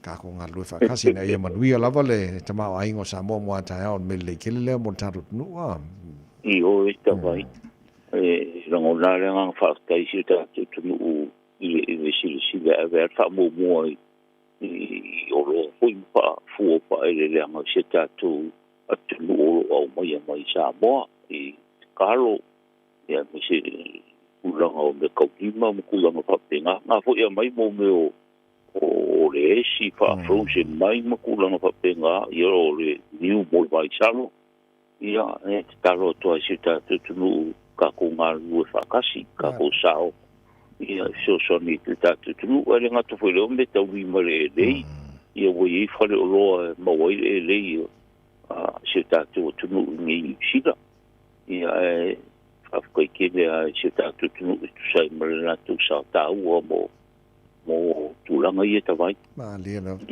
ia le lei fa te tele mo le proclame le Taeao la fa mata ia mo ia fo ia fa vole ne solo ia fa te tele ta vai mo ta to li tio ia fo fa fo mai si ta tu no ia Malu e fa le se ta la fo I o tau la u fa fonga ai mangui kere ngi aso ta vai tele ia te mai tiu te mai fa me soi si ta tu fenga I manga venga pa soi fo ia ia soi fo ia le fenga con solo al malo Samoa I New Zealand le fenga fe mata le Malu to filau para se lo fa po ma le proclame per masene so lulo vai este tasi le tu mo le Samoa for lima tolo mo to es fu tolo nei ba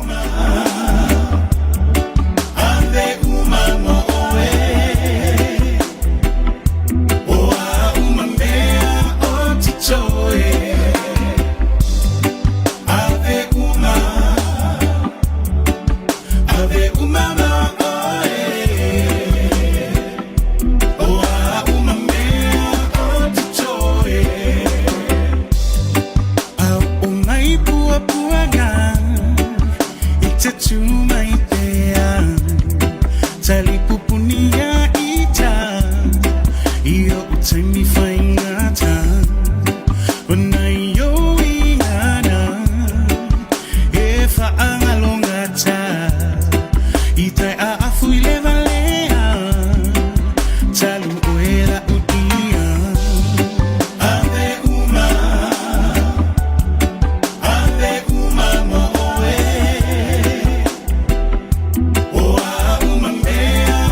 Puni mol pese ave uma mo oi no to se follow minuto lo to talo le tu la Eva to pa na minuto lo to taro proclame Malu le Taeao bore ne foi so lulu wa iva ia so masino yu lai o taro follow mo le lua fe lu se follow ma le lima ba ai fai ma vai le lu sa fa mo mole o le miana le le a fiolta vale o le lo fa maoni mo lo foi fa maoni fai food service o le mofo statu sala mai leo o le toanga o mau e fai le warrant of finish le tavale o nanga mana te moa i le Taeao World na Auto Limited o lo e yalo sa mo pero sunga Victor no fata se mai mo tatu di poto le Taeao Victor malola vanga lo morning uzo ya moni sabai ke ko ye me da ko tunga ma ro ke lu ma lo ko da lo su ya pasaro ko lo ko na sa mo na ta mam sa ma ko era uma fita muito bom kamala muito lá tá mas era para sa ma ta wa ta tinha que bungo ma ko ni ta ta wa sa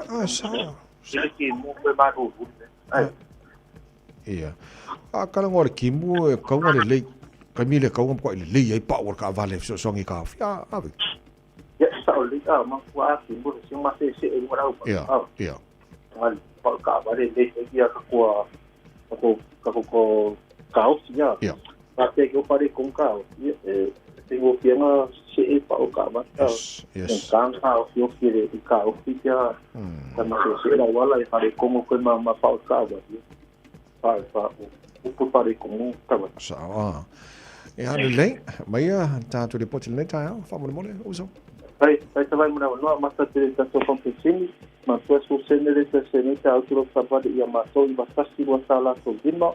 Ko tiso le sala mi ba seni toro e ko sa text ya foi que no caso para lo bolo por que te so saba i to no caso pambu sai to no fa mai no after beta te so after pf ko to saba ya ma so nga so foi le ko ke si lpg to we feel do so ba sala i ba seni no la ba to pa seni au le ngalo lo fa fa ma se fa tanu me ya tanga ba ala do so caso se i ba ya so taxi esse tato lá ele taxia de motor está macio para ler o sa que faz por o service e por o service a pelo polare durante o ano trabalho que não faz todo meu para o foro para longo e mais todo que está no para me alo sa mo se social no oi a pelo polare estava de foto estava de foi a ali lá vamos service on site ele lá vamos o que eu vou mandar olha se foi tato trabalho o mesmo linha por isso o tato por lift o lowing o loco fasta winda ku pass sta vale lava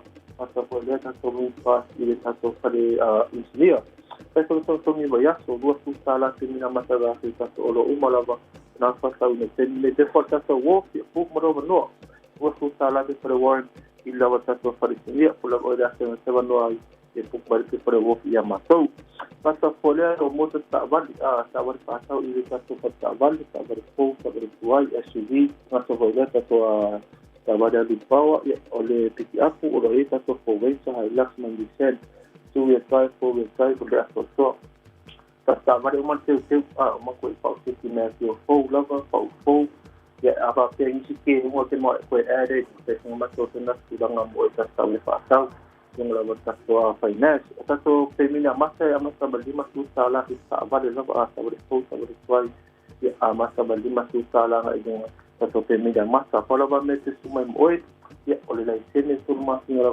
pemida para kita ila masuk fatka ba ya mo foi da wa test san moi se passa na estava na ia masuk oleh mete telefoni oi baru tu fa tu dua du oi baru fa tu dua du dan ada beramai masa tu san yo ta tu farpa u ta sisi tu surpe ile peso ta au vai ya se me fio masa su lima ke pa dua kurang dua suta la te me masa versi tato finance tong basta no fa ni hano sa mo perfect mo ale kung ya ke feto tu na ito ta no sa masani pau ta tu pa masa mo ta tu aku to ta singa to lima pa la po a pena so fu video ke mo ko pa la po ke si pa tenga tu lima ko to na idunga i tato masa sa tawan ni ba ole Honda Civic to su persamahan le Honda Civic ka type A ya to umar te uma ko su ke na pio fo lava ala te ki pa ka wa te mo su ki me le wa lu ki ni te ko si ai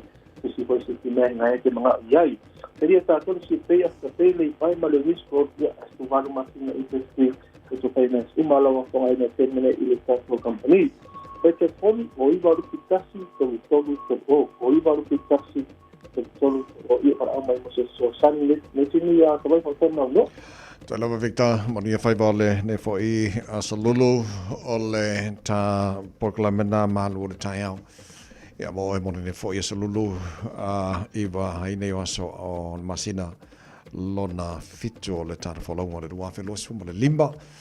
Ia, o le a tātou whātou whāne peselea mai le sanga le sisters. Ia, nā o na toi mole tuai o wha mai sanga fōi mō nei aingo le tunu o lo uftia lau pō ludo whanonoanga. Ia le nei taimo le tātou whalonga o tātou iai, ia whapitola fōi. Wha mai sanga mō le whātou e tau ese mal no whaalo. Ia, maru fō o nei ainga uo mai masani. O le soto e sauninga o le sunga Pastor Tino Tioa. Ia, o le tunatu ia i lona ori o le sanga tubau. Ia matatu whātou e te ia o le malo le kanesia Livingstone Evangelism Church na Malefitu Mahanga Drive no whanga monisi e Fiafia ai mo whalitu e tau ese mal no whaalo ia nei ainga fo'i malanga mai Samoa whapenato no New Zealand nei ia ma wō mai masani so se vai ngore kilope ia tātou mō perfile mō ne tua nei vai taimi o whia ngai tātou whanoroanga o tātou fo launga o tātou pokalame le nao tātou fō bea tāla iwa Taeao nei ia on tua na fo le soa te tia whale tusi te tia ma le pokalame whiwhia mai whawau le tau tua rene Samoa mo oi mo nei taimi o tua o na ne tamai meni sei fua mai manu ia In God can move the mighty mountains. Faith in God can calm the stormy seas. Faith can make the desert like a fountain. Faith shall bring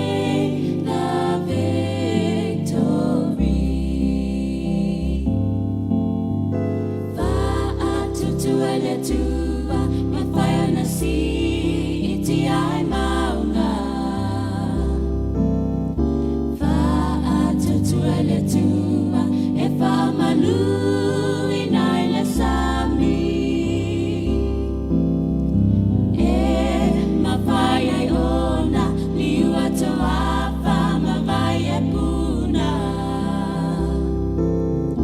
e mawe foi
Terone.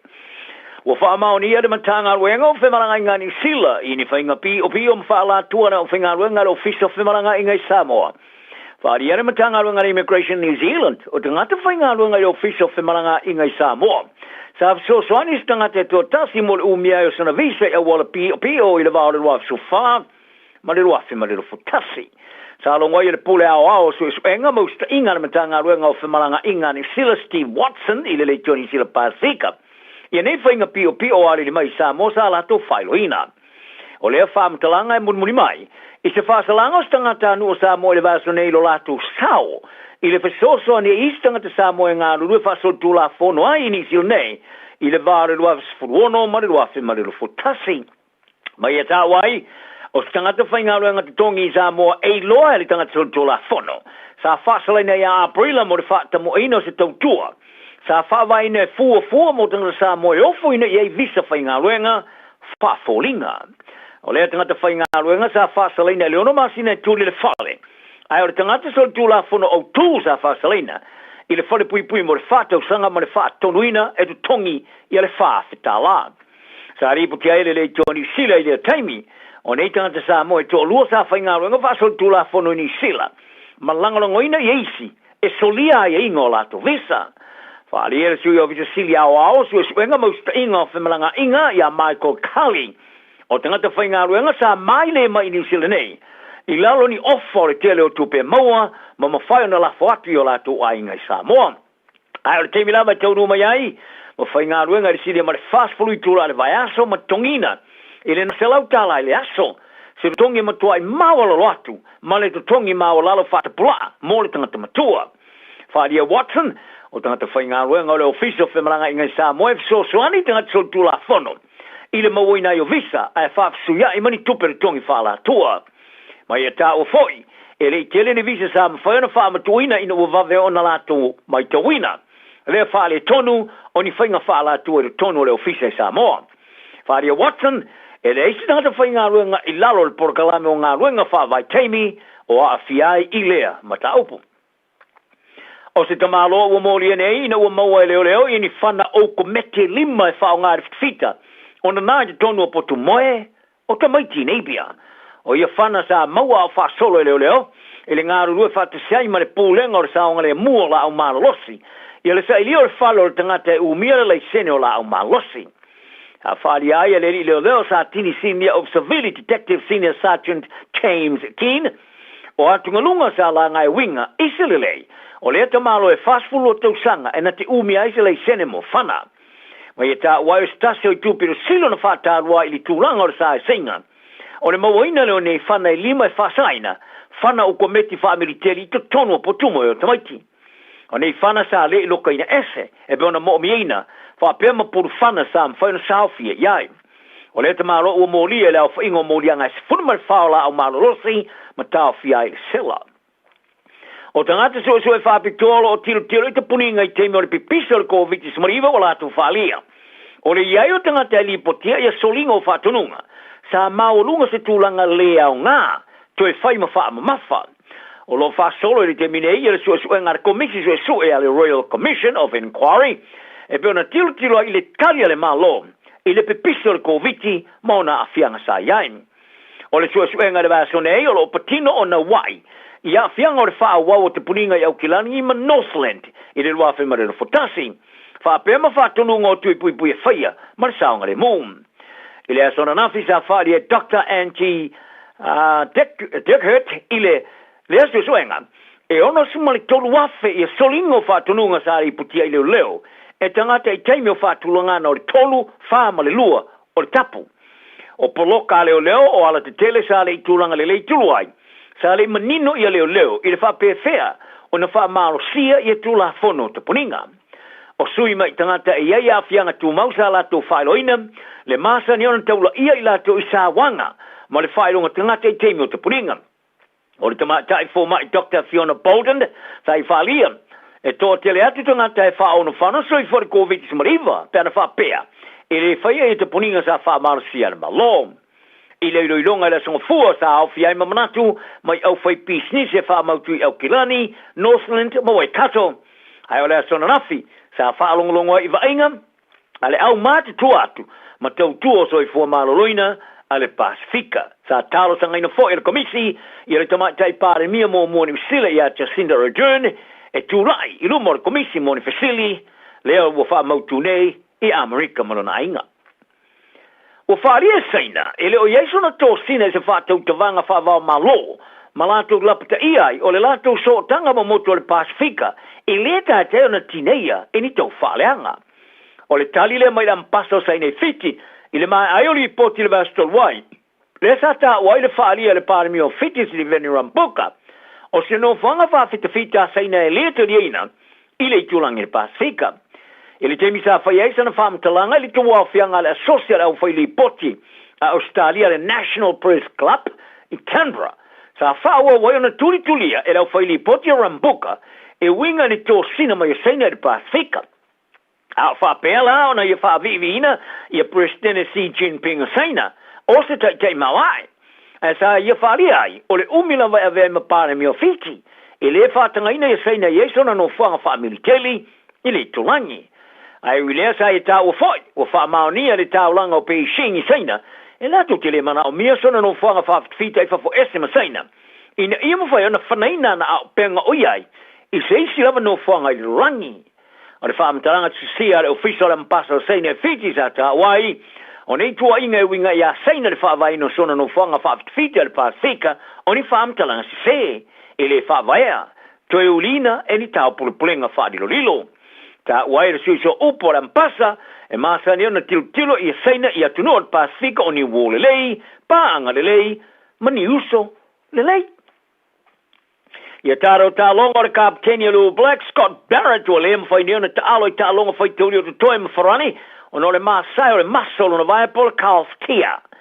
Sa fia le maso o le vai o Barrett i le teimi o le tālonga whai tauri a momo mawharani i le stona i Dunedin.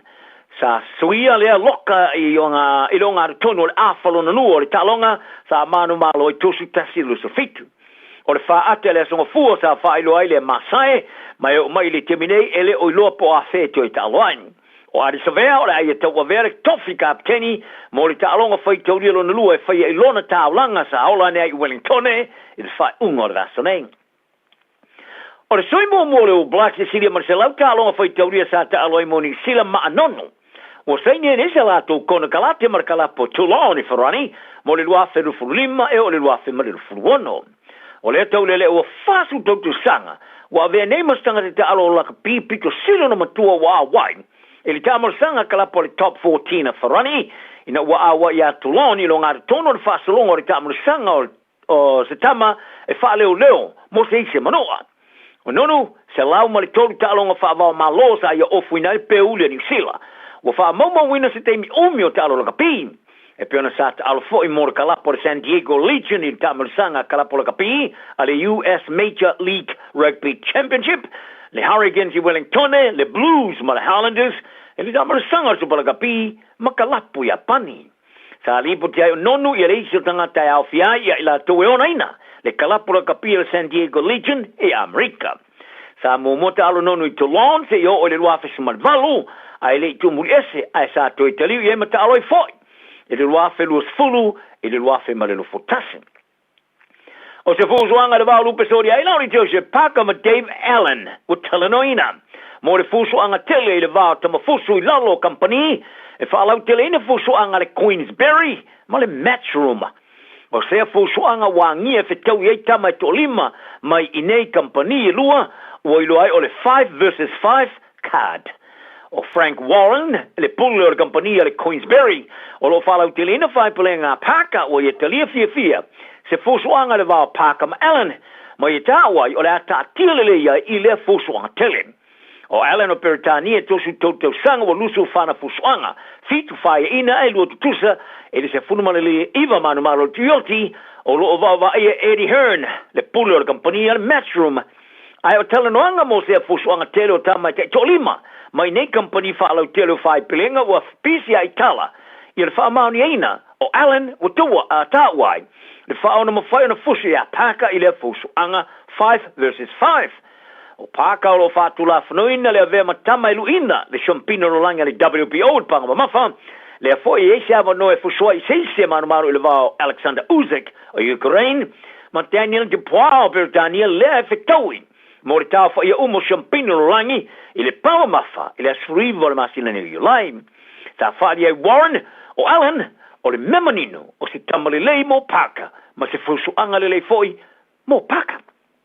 Tana nao ne aso ai a whai tau sisi lo wha maoni man whai mea sao e tu maua i lava lo ma te pepe manu ele so. Ua na o le Radio Samoa se furulima iwa toru a mo e tau tuaina o e ilangu ngana fitu aso le vai aso. Whai mea alofa I a inga mawo I Samoa, e ala ili whaatawina o se hotel ta alofa voucher. E mawhai ona whaongaina mo aso ta ua whailongaina. E pei o aso whanau, whaipoiponga, pe whai malolonga mo ta whawhawai whaiungo vai aso. Whaatau e oe New Zealand nei, ai piki elo a inga I Samoa. Tanga I ane ili pacific40.com/hotel. Ma whaatau nei loa. Pe vala au ili o lua tasi, o valu tolu tolu, lua lua lua tolu. O lua tasi, o valu tolu tolu, lua lua lua tolu. A o tātou wholau I teimi whaingatā o le soifuanga. O le ka for you, o le awhiso swani mo oe malou ainga I se sā tau maualalo. I le teimi nei, o lo o maua le SUV, a mata mai le valu se fulu tala I le vaiaso. Piki apu a mata mai le na o le se lau lima se fulu tala I le vaiaso. Ma tau te wheso swani atu I a te oe malau paketi. Susu mai loa, talia so o se laisene, New Zealand po o Samoa, ia iai se ngaluenga tu mau. Vili mai loa I le car for you, o valu se lau lua fitu, wha iwa ono malu. O valu se lau lua fitu, wha iwa ono malu. Po le tuatusi o le tolu se lau Great South Road, Manurewa. Awane e misiele tui Samoa Manhattan Mid-Year Dance e whaiale stona I aso se fulumaliva Julai. Am talia le tulai fitu le Fiafi. Na le fastful lima tala I le tangata e te fiwa tau mawhama e tau sami le po atoa. O la Fiafia I le tui Samoa Band. Awane ngalo le tua tusi o le iwa fantasi a Dominion Road I Mount Roscoe. Whao ta I lola fale tui a Liz e le olua tasi o iwa tasi o fitu o valuvalu. Mo se laulau mo oe maupa anga po si o ainga. Le tui Samoa Manhattan Mid-Year Dance le astonai aso se fulu iwo Julai lua felua lima. O le aho nanga le sebe mawai o loa nanga tae peo TV, speaker JBL, telefoni Samsung, moenga Sleepwell, City no 4, pusa aisa ma o loa o ngā I leo mukuka. Ma wa foi o lotu aisa, vai tau mawha maisi. Tutongi I nei New Zealand e piki alo a ingai Samoa. Whapsota I mai le Facebook po le Instagram a le Sapa Pia Samoa, pe emaili mai I le buy@sab.ws. Sab, lau fale o loa numero tasi I Samoa. Tasi lima I watolu amo. Radio Samoa. Faitawina le upo le poto no le tautua matavela linga Fusi and Sons Funeral Services I Mangele ma Samoa. I taimi o mawhatianga ma whaanonoanga ona o le maliu. Manatua linga Fusi and Sons malana au nanga o le a whaamama avenga atu mo oe ma le ainga. Wala au I le telefoni lua fitu lima tolu o fitu.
Whaafonga mai e le whaitawina o leo poto I le nei aso.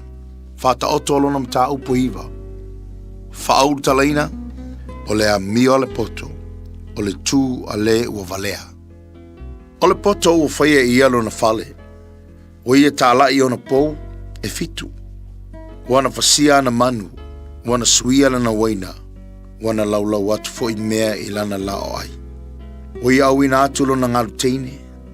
Ua tālai I mea maululunga o le ai. Ai se whaingo fie, iafe mai o ia I nei. O le ua le ailu sona mawhau. O ia whape atu I ai. O maia, ina aila o a reto mainu I la o wainau o suia. I au tau tūla whai atu I e vale lea. Tau te le o lai. Ma I au tau I atu I le ala ata mai ai. O le na te au ai, atu I le ta wemu. e maua e ia le whaamaina. Ma lela te whinau ma le tangata a mio leanga e maua e ia leila. Awa ni awa i atu i le tau emu, nei inusia o e ia. Awa i atu i le ua poto, o na alofa mai lea o ia i ate oe. Awa o atu i le ua poto, e ati li poto ai o ia. Awa o atu i le ua miotonu e tupu ai pelo no poto. O le matau i le li, o le amatanga lea o le poto. Ia e iloa fo i le pa ia, o le ata mai lava lea. Awa o au e whaatelei na ai o aso, e whao popoi na ai fo i tausanga i lo olanga. A fai e te poto, mo oe lava e te poto ai. A fai e te tauemu, na o oe lava e nofu salai. O le fafine valea, o leo leo a lava ia, e fai ngofia lava o ia. Na te lei loa se mea. O nofo o ia i le fai tuto a olona fale. I lunga lava o le nofoa i mea maulunga. I le a ai. Ina ia wala au, i e ui ane i le ala. O e sava vali tonu i o lato wala. O se fai ngofia, i afe mai o ia i nei. O le ua le aiso na mafaufau. O ia whape atu i ai. E sua malia le vai ua ngau ia. E manongi fo i le areto ua natia.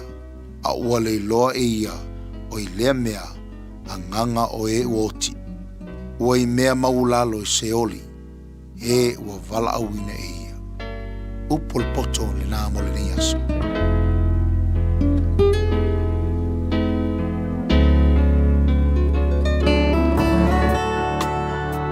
Ua awina atu le upu o le poto i le nei aso o no le langolango mai a linga Fusi and Sons Funeral Services. Ua mawhai o na tu whātasia o au nanga tāla whea ngai i ni tautau ngō fia tele. E fso soni atu ai, a o whea ngai oe ma le popole ma le wheme mea.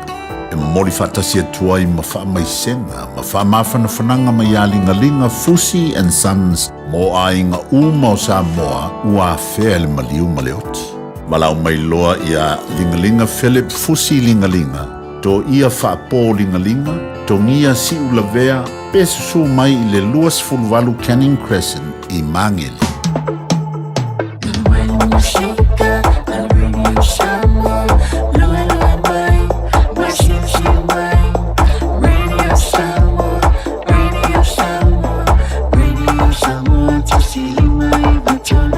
Radio Samoa.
Mea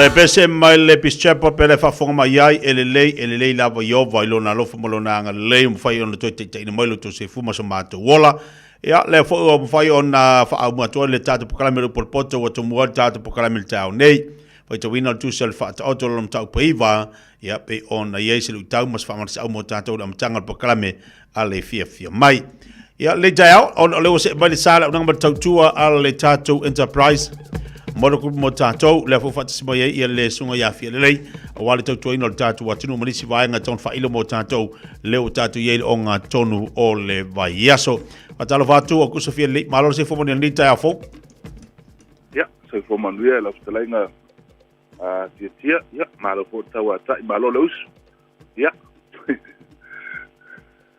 malo se fo mo ndia o nga tonu le vai yaso ya le fo ma vava ya tu ma farolongoina fo di tulanga ma na yo di tau le Taeao ya le au tau ma fana lu so ele tu tu manga luenga ya be se fo lu so ele sunga ma tato finga luenga enterprise tulanga ma sanu nga luenga ile aso ma le aso la fatu le Taeao ani vai nga tau fa ile mo fa fonga tato wat nu wa sa ile on la tu sa after mon mato wa no ya atalo fatu fo ile fa fonga anga maru se tato wat nu o fa yona ma wa tatu fa salonga nei table Taeao ya bi e fole ali ole wa tatu to felo ai lungo o tatu fa salonga masani ya ya satasi ya o fa ile fo ise tatu fa tau ba al tatu wa au nanga nei ale enterprise ya o tulanga masani lava lo fa wa tatu campaign ya po tulanga masani tatu promotion ya tulang fo leo le afita la cashback ya pe o telena o lo fa wau mata su le afita la se yo le tolu afita la ya nisi fo yo ta vale ya o telemana no ta vale tono ta tolo toa ya mo nisi fo to telo la tunu lo fo fai ona auto va mai foi ya o lua tato yat o le siat o le Patrick Cars, ya lo mawai tato ta vale ya mata tu le baluafe nga ilunga ile full fa afe ya ale siato lo ya ni so ta vale form tu lang fa pena ya lo mfai ona mawai ya so se ta vale I so se package lo ya lo telemana no tato ta vale ta ngofie ya lo ya fo ya tato ta vale ya tu la ngayo tato wa piki apu ya ma tulang fo yo family cars yo coaches ma 7 ya fitu no form ma ta balu no form SUVs ya lo tel mano no ya tato ta vale tono tato stock ya afa pe lo lungal market lo sa ilis fo ise sa ya en fai ona bala au mal tato numero le o val selau ono tasiono fata si bal en fai ona pa o mai foi ya lo mana onga ya o lo fai mato wa Malu tu nei ma le sunga le pule ya Terry Coon ya tamafo ya ta o papo ya polo nei fo tanga ta me fai ona so tai mai ya be su mai fo I tulanga wa fo ini fisili po ni tulanga mana mia ile so swani ya mo la to fo ile mo nya no su mai ai ya lo ya ka to website na o le enterprise cars ta ko ta instead fai ona mo mai ta to ta vale ya o lo fai fo na fa mai yoi mai ai ya tulanga o lo finance pa pa pe te na mia I finance fa to pay na lo sa ya ai o ka to address o le lima fitu tolu Quay South Road I nei Manukau fai ona zoom tala mai au ya ka to ma futu ai fo I nei ya wa fo I tulanga o le sa ilinga so sa ya le fo ila la fa te twai to telefon le malu se tata watu no na fa fo na sia ya le tata o nanga ya ile ne fo ba yaso ya mai fo na yaso dua ya le wa la so fu man na ya mana ya il tau tulanga fa pe ya mo le twai le fa ta tele se tata o no ya te fa ta tele la bo mol mato wa no ya man ya fo ila singo to Dr. Tuole ne yaso. Tai. Ya. Pa fonga ma fo se tato watu no lo fangia le tua. Ya. Pa so fo ina tato to fe lo fo ise la mo ya. Ilo le lo fo malanga le tato wa ta pausili. Alva te tere lava la sunga nei Taeao, fia le awali tau tuai no tātou tino umari fu ngādwenga ole nei Taeao. Lei, luas furu ole te ele tulai, wa uni ngalo tau tuale nā le Enterprise, moro kupu mo tātou, pe ona wha ilo mai le sunga ia akusa fia lei, wala wane le over se lau, ono tasi ono whātasi walu, ono over se lau, ono tasi ono whātasi walu, ole tātou tuatu se lima fitolu, credit sa frogu dina I manukau, olo iele tau tuma la unanga, le fo ita mali o tātou tino o. Papalo tiri so tātou paanga o whai on whātasi mai lunga o tātou tau tua, ma aloro se fo moria ma lo fo lang ma le tai a fau, leo so tau au pele tātou pokalame ia awale tau tuaino le tātou tinu mai le pokalame le malu le Taeao pe le whafonga ia le sunga le atamai meni ma le pokalame le malu le Taeao whanga solo nisi o tātou musika ia me se nisi o tātou wharinga pe ona ia le tau tua le radio Samoa whamaloa tina I tamam tina matua whaftaimo le nei Taeao mo le tātou maftanga leo tātou toe wheiloa I nei asa fau I lunga le tau tua mo le unanga le radio Samoa au whengaluanga tofe le tua whawhelo atu fo le tātou pokalame le nei Taeao mahata ngō fie ma le loa lo tātou paanga leo tātou mafuta le nei Taeao ina usa se mai le teme le wati luas fulfitu minute te nei ia le tu laiva awa ngalo le tātou watinu le Taeao nei whawau tātou pokalame whelo le tātou talanga pe ona ia le tautua le unanga ale sungal whamai ia Dr. Mtabai mo tātou I le tūlanga lava le tātou ngana ye hila la swing o tātou pokalame le tau nei la mwhai ona whafonga ye nisi vaenga o le awha soa mai le tātou whamai mo le mamalu o le tātou tino o Whai mea alofa I a inga maua I Samoa, e ala I le whaatawina o se hotel tā alofa voucher. E mawhai ona whaongaina mo aso tā ua whailongaina. E pei o aso whanau, whaipoiponga, pe whai malolonga mo tā whawhawai whaiungo vai aso. Whaatau e oi New Zealand nei, ai piki elo a inga I Samoa. Tanga I ane I le pacific40.com/hotel. Ma whaatau nei loa. Pe wala au I le o lua tasi, o valu tolu tolu, lua lua lua tolu. O lua tasi, o valu tolu tolu, lua lua lua tolu. O fia maua sau ta vale po sau piki apu. Ai tong ta I vai aso, lua vai aso. Pe ta I masina, o le sleek cars o le a maua ai le fisosoani. Ua ta pena le au whaingaruenga a le sleek cars, mo oe malo a inga. Aua e te popole I se mea e tasi. Te tala fitu aso, mai le sifulu I le Taeao, angai le afo le ono le a Fiafi. Tele la lai au kilani I saute, vili mai loa, I le o lua tasi faa, fitu lua selau, po le o lua o, faa lima, tasi lima tasi. O esi la fia e iwa te si ma le tolu wha miliona tala le se leni a le UTOS ua toe whaasafua atu I ona sui whai unite I le lua o lua wha. Whai sau teo ngā tupe e teo wha whainga luenga ai lau se leni ina ia vave wha tau nuu se wha moe tā ua a lau ainga wha pe e ka le sia. Wha o ngā au nanga le ANZ po le talofa voucher, le M tala, ma le My Cash e ala I le Click X. Wha afso tai mai le ono valulima lua ono iwa wha iwa, le www.utos.ws, po le emaili o le info@utos.ws, po le Facebook, le UTOS, le wha aputu ngā tupe teo wha whainga luenga o le mawaenga tausia Samoa, teo wha whainga luenga e mātau lau seleni, ai sele e oe le manuia. Oceania Career Academy, Sauni! Kako oi, kaule kaua! He whai ana whai! Wāse lumaga I maguia! A whaia sa ili se la asanga whau moe, a waloe te no whai. O le OCA e au tauina ai oe I mtata e sese. Maua se ngā whau fale, vali fale, palasa, ma le soifua maloloina. O le nei awanoa e anga wa aitanga tano whamau masiti seni New Zealand o loo halala I au kilani. Le sitala nei loa I le OCA, I le go.oca.nz/apply, po le vili mai I le o varselau ono lua balu fitu tasi. O varselau ono lua balu fitu tasi. Aloha, we're the Katinas, and you're listening to Radio Samoa on 1593 AM.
Vivinga o le fianga mo fono per fa fong bali tato wa tinu le nei Taeao. Te bale wati lo to elus fulu minuto le tale o le tu la es fulu. Pa malulu watu o no fa situ ai mai o tato po klami.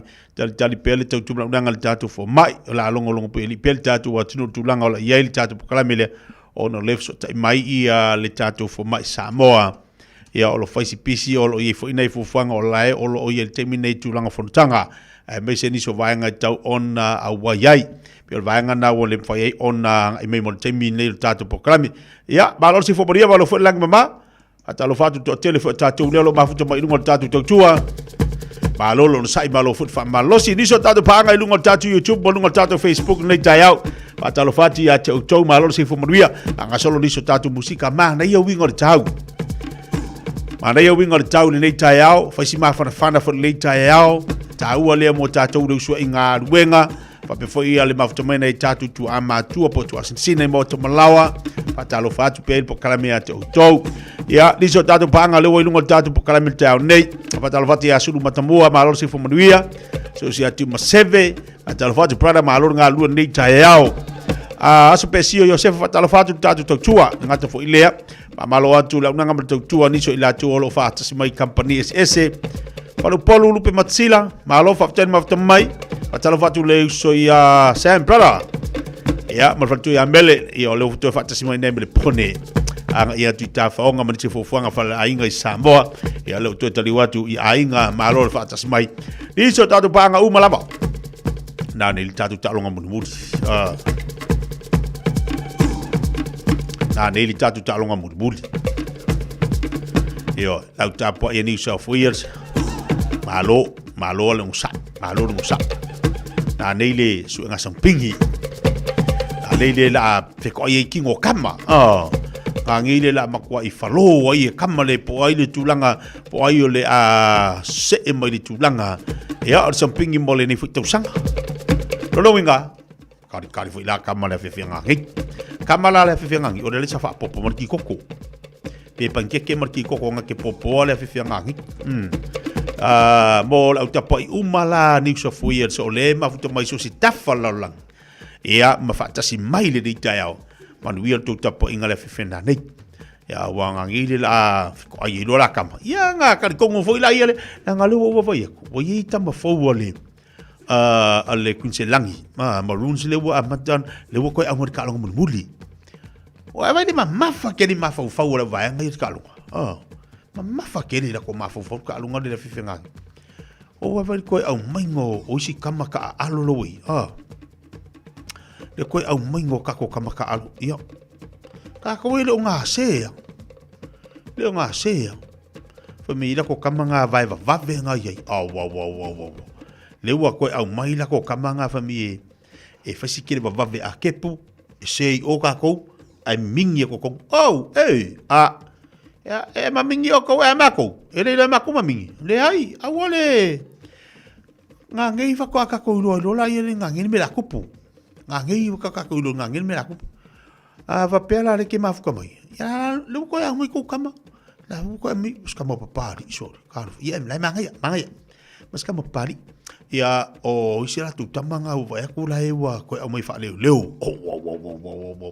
ya ile nga si le ai se kama ka ko ma ko ia lai seki ala ele mas kama lai o kama ko ia kama lang ka alo lava ia so la ko mai ia ko mo ruai fai poni de se que era lo que me quiero ruai era mo de fifi se nga se kai nga ro pi ka lapa winga le pi fiki de polo asi ko iris e marka me quiero to e se ro era nga o de fifi me quiero to o mal lo se vai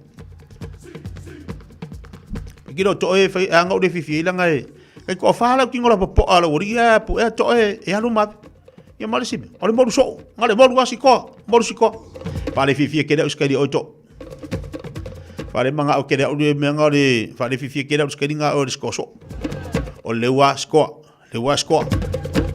Markanga kai pu pesa ka yo ai a modu tole e molu ale meilo ai arkanga foi sei fai fo langa halu e par kamalo asole kai ko kolu kai ko fai pu e ala yalu o le ala kingo ki la po ya le ala kus kampali ya lo nga ko fo is kampali nga ngito o laki. Ya lele bo mel malu.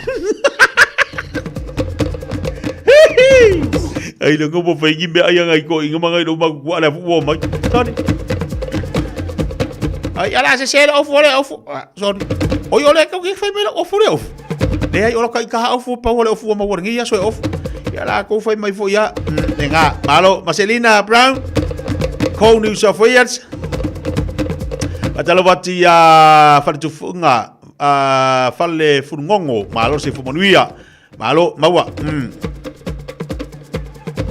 Atalawati ya manta ua koi after tell mafta mai se ia le tim nga kero Tani fi now atalawati le Taeao manuia faiva ko New South Wales le seki maposua fatalawatu atas mai nai salua fata malo se fo manuia malo buio yang ala kwa mamata patalo fatu batau ko maroon sorry John le ta fata fatel mafta mai ka ko ngori YouTube ta tu bo ngori YouTube po anisi meo YouTube le fata si mai fala i popoli le Taeao fatel mafta mai ko the maroon malteo fatalo fatu le Taeao foi ele kala le fai pule vole nga fai kongar par me ko keifi ko keifi ageila ya maroons ko keifi ngei ko keifi ngei nga o ke fai ar kala nga ke peako ko keifi ngei wailwa ya pakarkani mai la ya ai bela wajila 25 minutes tala le July se follow e vai vanga le Taeao nei musika e whaano file mo do vivesi lo ma fau ia malau tapo inga e ongi e kai miangi ama kapo inga ile fokao ngangi kapo ingei dia banga ua ongi sia lama oi dia Tele o asere mafaina ngaloe Uana ono watane amate mafuta Mateja o oto ilo umanua Maleta potu moe uotumu yo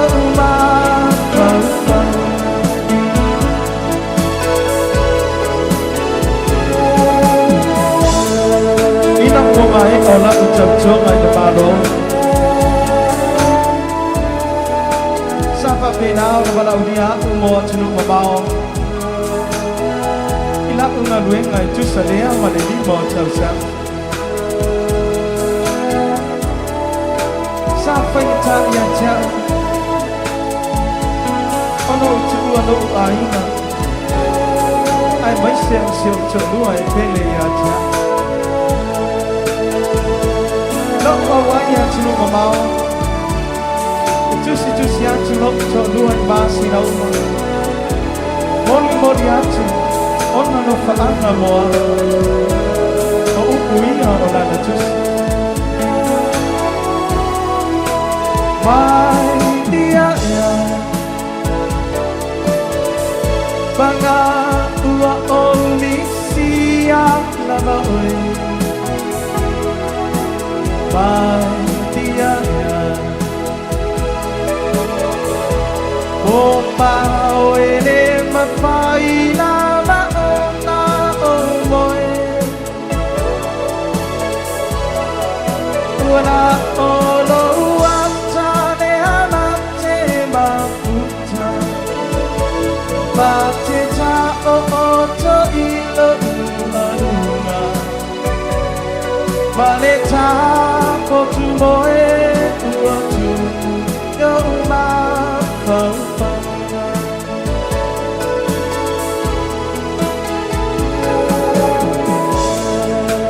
Somebody a day but a far to some Tano no to share mona una ruenga ya tino mama Ole na te yumi te ne I te mawaina se tusi mai alo I to lua ki a tia. Ai le te tau sano na u tau tua. Ai whafua se I aloa na u te mawaina le tusi. Oi se mea I nga whai matao ne ne mea. Ai pe ma fufo I se a. O uia o la da tusi. Mai dia Pangale mata uti o le mea. Mai dia Wali mata usanga wata bala balai. Ona ole nei mea uatu umai. Runi ea paamana no mai. Olo sora vale awamalo lofu walofa iai. Ola vale awamalo lofu wa'ala salam. Eva. My dear ea. Ele ma vai ona utu ua oe te manu malo le fiafia na nei. Le angol siampini le mea. 2 minutos talo le July se follow. Papaloti nei a tawale umala badungo la tele fa malo le folau malo no sai. Tiu te manga luenga le nei fo Taeao. Oi la tuna amata le Taeao la tunga luenga na usu le Taeao. Talo fai malo fa malo si ab tawale. Fai mali o tu sai lunga la tele. O tu alalo ai el pokalame mo utou tatu ab tawale umala ba mata la lunga la wala. Ai lu saunga le mo. Ai di sawa fatulunga ina lunga la wala. Mana tua awal fa ngaina la telefoni. Ya mawe ole fiafia awan isi me mama fa lunga fa fa. Ya tabama tinai le nei foi Taeao. Le fatu ai mau mai le tapo kalame fatu aki mai la blau. Fatalo fatu po kalame Fiafia mai le tautua. Ali Radio Samoa. Ya malaulang-ulang umalaw New South Wales. Tamatu tala noa Taeao maseuso ya se umanu matamai. Bia mai ale talonga na nei. Ina ko mai ola utau mai malo. Lau fai ba. Tau tua na ma o tolo fai va talo fa yoe. Leo mana tua ina langa ila tu e fango ngota le ngata I fale. To talo ila tu e mafuta mai fa mai ho la o I fangota I lungo papa. Ia ma fa ngolongo ala tu litio ila tu e fa ngolongo ala tu telefoni ma mai tato proclame. Pa tali mafuta mai. Pa tali mafuta mai o tona la fai va. Afa pe foi na te fangota I lo va mana tua me uma te tau na ta pena I lungo la va. Pa I le afi vai se afi fa leo. Ia lava pingsing ia le afi. Ia alu matangata ia ilo na poto masani ia fa le tonu le afi. Ala tango tonga fiti le afi. Ia ma ai ia lava fangu vai. Ave mani me ai lungo le va. O mea umana ta pena le tautai. Awani si ona oni tangata la popoa. Yoe, wa wele mama. Ona tangata I loa e whaingo whina a au, te ausi. Awale so ona o tangata la popoa I mangoto le waa. Ia alava se tangata tuatasi la po e tau le waa. Mana ia ai warso nga o se au la popoa. E leo se kiki e ngā waa o le whango kangana mea.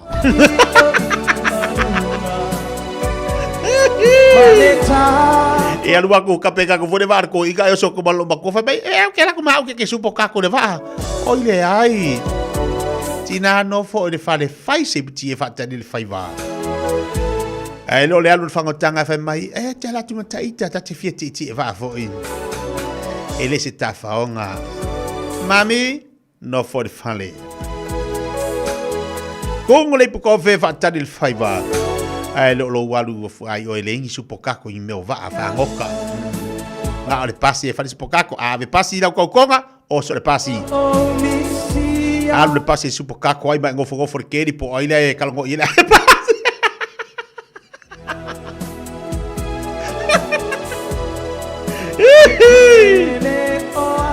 Ai lo ka pego le fai vai so ko e mo la fa ku pa fai vai ava ku la fa pa na ka fele va ale fa u fa ku per ka fa pa we ava ku le ma fele fa pa ka ave la po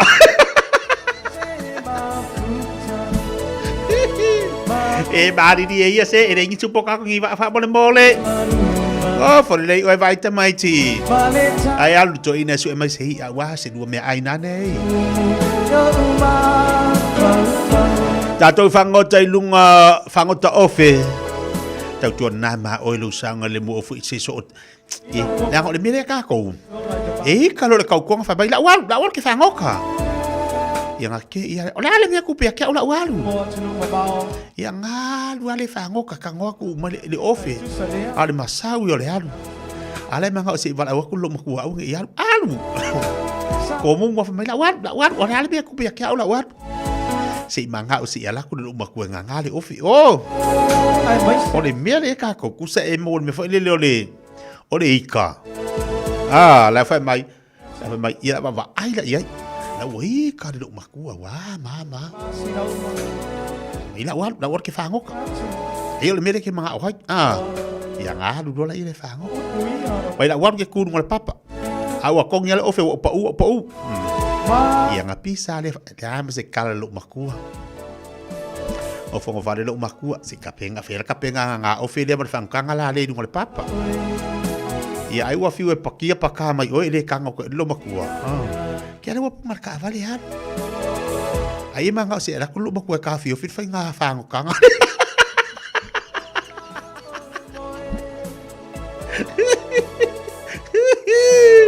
Ai banga la ko lo ba ko mai ngofo ia. E oe ki ngaska mai mela fa mai ka. E lo de le ya si. Si CVP o ele CV au de le ya. Ai va o abla lo ma ko alu. Ar fa ngoka. Pode va ngok de ko ma ya oe. Wai po won nga papa o ye pode. Au fai no kale papa tau tuana lo sanga le mo. Au te fango taita. Au te so au tafa. O le papari e pa ua tu le sami. Mai mau atu le oe.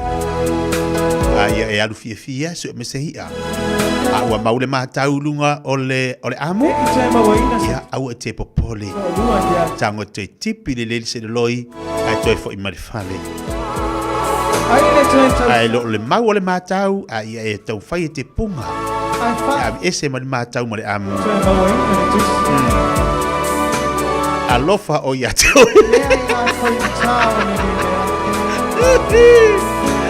Eka.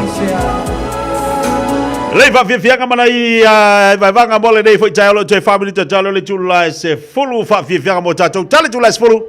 Ia le tatu taliwa tu le tu fasalawina tatu tala mai I vai fanua. Le tau le fenga se uli malau. Lele manue. E fai le tavale la tu ina e fango ka.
soifua o le siafufonga Samoa, Radio Samoa, tasilima iwa tolu a mo. Se kia Radio Samoa.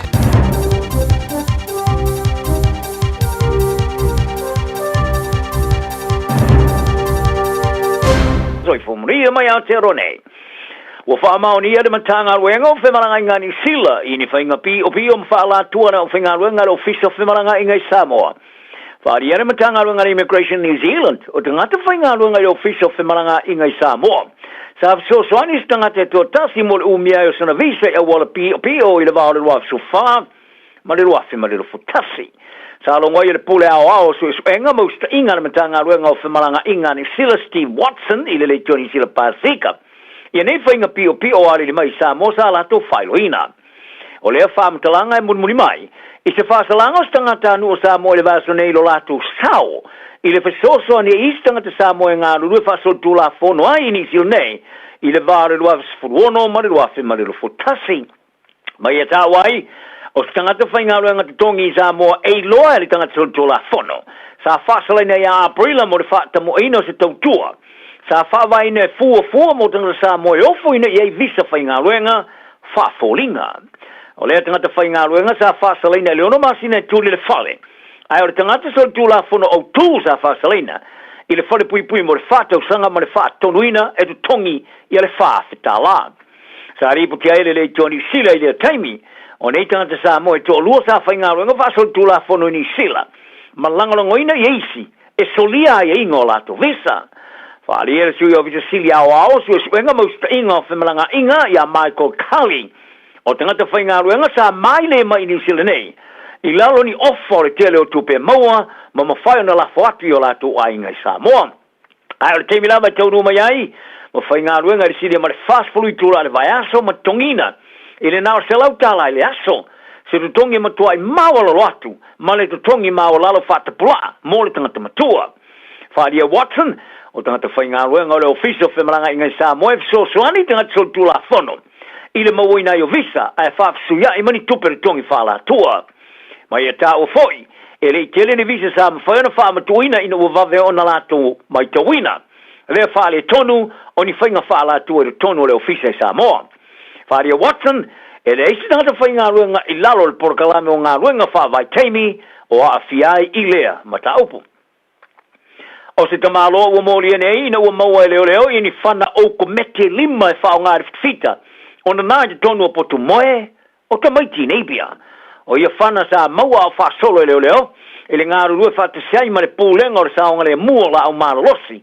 Ia le sa ili o le whalo o le tangata e umia le sene o la au mālosi. A whaari ai e le li leo sa tini senior of civility detective senior sergeant James Keane, o atungalunga sa la ngai winga isilelei. O lea tamalo e whasfulu o tausanga e na te umi aise lei sene mo whana.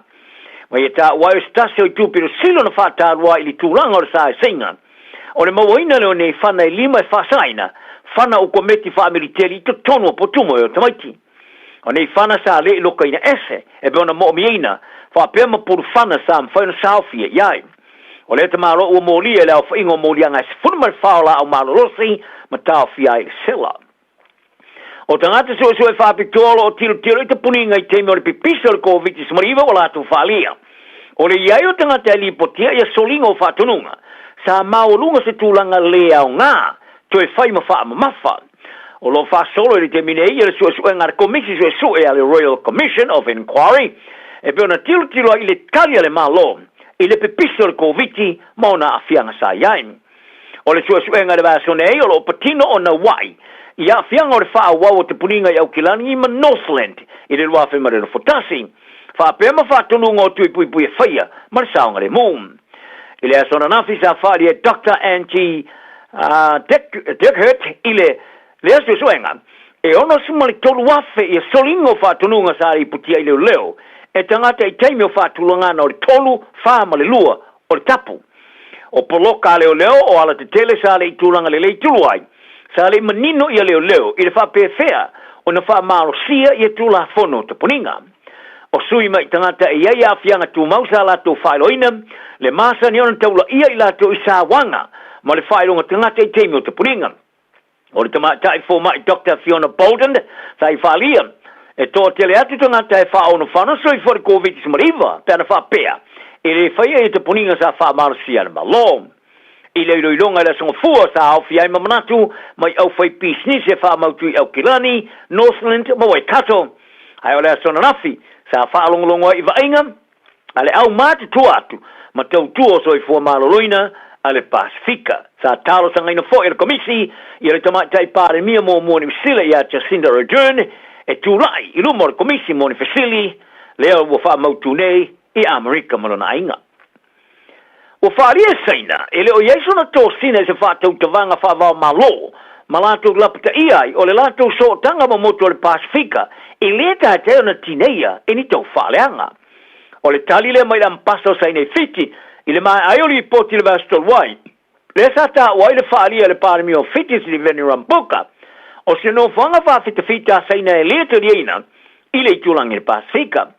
I le temi sa whaiaisa na whamtalanga, i le tuwa whianga le asosial au whaili poti, a Australia le National Press Club, i Canberra. Sa whaua wai ona turi-tulia, e lau whaili poti a rambuka, e winga ni tō sina mai saina le Pasifika. A whapela ona i whaviviina, i a President Xi Jinping saina, o se tai mawai. E sa i a whaliai, o le umila vai avea mapare mi o fiti, e le whatangaina i saina i eisona no whanga whamiliteli, i le tulangi. Ai wilea sa i tā ua whoi, ua whamaonia le tāulanga o Beijing i saina, e lato te le mana o mia sona no whanga whawhita i whafo esema saina. Ina ia mo whai ona whanaina na au penga oiai, i se isi lava no whanga i rangi. O le whamtaranga tisia le ofisa le mpasa o saina e fiti sa tā wai, o nei tua inga e winga i a saina le whawai no sona no whanga whawhita le Pasifika, o ni whamtaranga si se, e le whawaia, toe ulina e ni tau pulepulenga whaadilo lilo. Ta wai le suiso upo le mpasa, e masani ona tilo i a saina i atunua le Pasifika o ni wo le lei, paanga le lei, mani uso le lei. Ia taro tālonga le kapteni alu Black Scott Barrett o le mwhaini ona taalo i tālonga whai tauri o tutoe mwharani, ono le masai o le maso o le vai po le Kalskia. Sa fia le maso le vai o Barrett i le teimi o le tālonga whai tauri a momo, mwharani i le stona i tunin. Sa suia lea loka i longa tono le afalo na nua o le talonga sa manu malo i tusi tasi luso fitu. O le wha ate le songa fua sa wha ilo ai le masai, mai le teminei ele o iloa po a whetio i taloain. O ari sa vea o le aia tau a vere tofi kapteni, mo le talonga whai tauri alo na lua e whai i lona taulanga sa aula ne ai Wellingtone, i le whai unga o le rasaneng. O le soi mo le o Black Cecilia Marcelau talonga whai tauri sa ta aloi moni sila maanono. O saini e nese lato kona kalate markalapo tulao ni wharani, mo le luafe rufuru lima e o le luafe mare rufuru ono. O le tau lele o fasu tautu sanga, wa vea nei mastanga te te alo laka pipiko silo na matua wa awai. E li tamar sanga kalapo le top 14 na wharani, ina wa awa ia tulao ni lo ngare tono le fasalongo le tamar sanga o se tama e wha leo, mo se ise manoa. O nonu, se lau ma le tolu talonga wha malo sa ia ofuina le peule ni sila. Wa wha mauma wina se teimi omi o talo laka pi. E peona sa ta alo fo i mora kalapo le San Diego Legion i tamarisanga kalapo laka pi, a le US Major League Rugby Championship, le Hurricanes i Wellingtone, le Blues ma le Highlanders, e le tamarisanga supa laka pi, ma kalapo i apani. Sa lipo te ai nonu i reisi o tanga Taeao Fiai i la towe ona ina, le kalapo laka pi le San Diego Legion e Amerika. Sa mumota alo nonu i Toulon, se yo o le luafe sumalvalu, ai le tu muri ese ai sa to italiu e mata aloi foi e le luafe luas fulu e le luafe male lo fotase o se fuso anga le valu pesori ai lauri teo se paka ma Dave Allen o talanoina mo le fuso anga tele le va tama fuso i lalo company e fa lau tele ina fuso anga le Queensberry ma le Matchroom o se fuso anga wangi e fetau i tama e tolima mai inei company e lua o ilo ai o le 5 versus 5 card o Frank Warren, le pulle o le compagnia le Queensberry, o lo whalau telina whai pule ngā pāka o i talia Fiafia, se fusuanga le wao pāka ma Allen, ma i tāwai o le ata tilele ia i le fusuanga tele.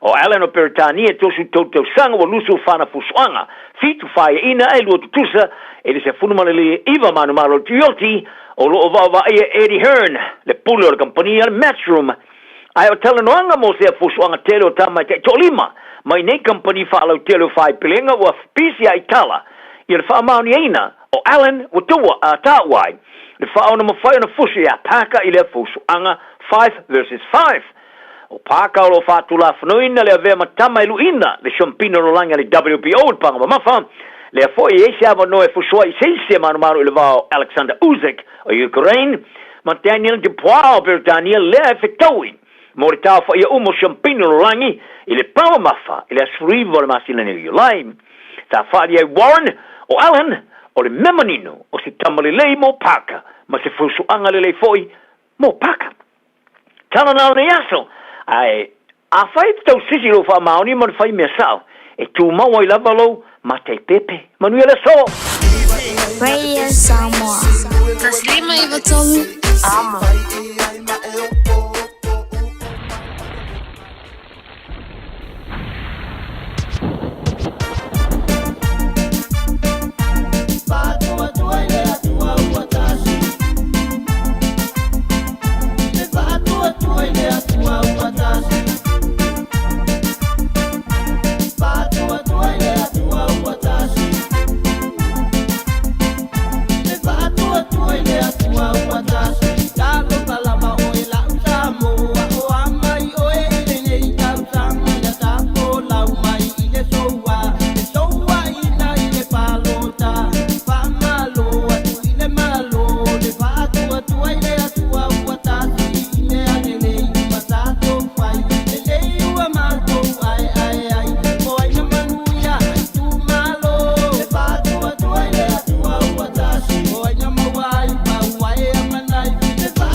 How's life going with the new edition?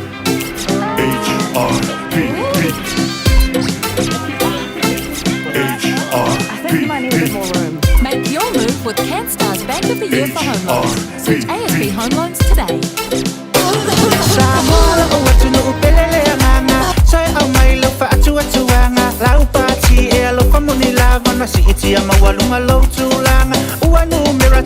Samoa, ile Pacifica atoa, oina si itia ina loingoa, the HRBB toy saulo, oina aulele ya yo taulana, HRBB, oina so oayo awala, HRBB, oina so oile vai malepawa, HRBB, oina tango fia ile soy fuana, HRBB, oina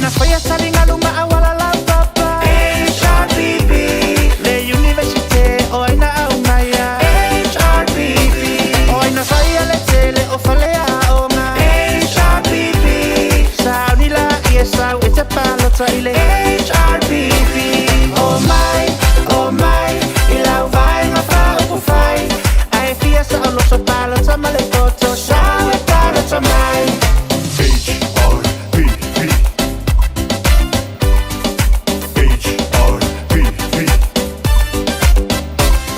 Ua e masani ia matawanga ai whaile Fiafia i le tautala. E le matele i ni fola folanga ai o ngā luenga e moli maulava.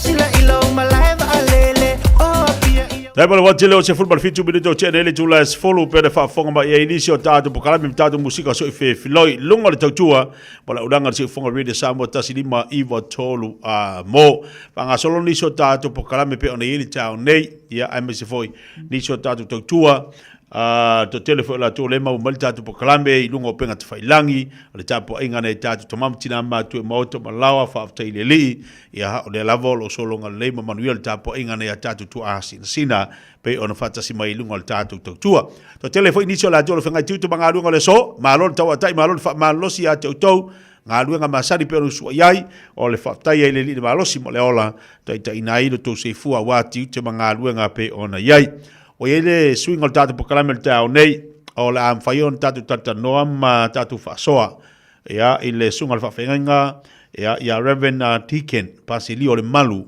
o inai mre pone au se talia ia la tatu tal noam tatu whasoa i le nei Taeao tūlanga o vaenga ia o le am whai o nā whea ele aki epikopo mo se Victor Lui tui o le tai fo i leo le pule anga Samoa ia pia lau whanua o meleponi.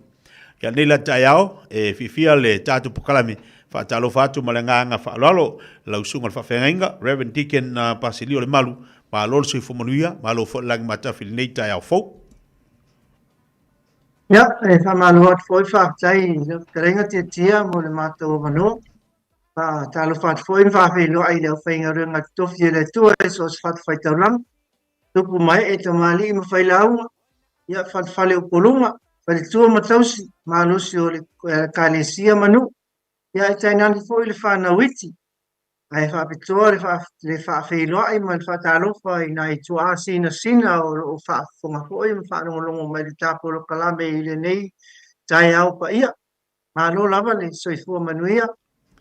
Ia le nganga Fiafia ma le nganga me le nei Taeao, ia ua mawhai ona maua le nei lao lao ma le nei awanua tāua ma lau sunga le whawhengainga ia e tau tala i fo nisi vaenga o le whainga mlanga po le awhea fo i ele tai o le puleanga Samoa ia i lau whanua o Melepone po lau whanua fo Australia pe ona iei le wha moi ai o sa wanoa fo i lea ua mawhai e on tatu so tai ma tatu tal noa tu langa le tai ale batalia tapo kalame lau sunga le whawhengainga o ha mai le tauna ia o toi Melepone.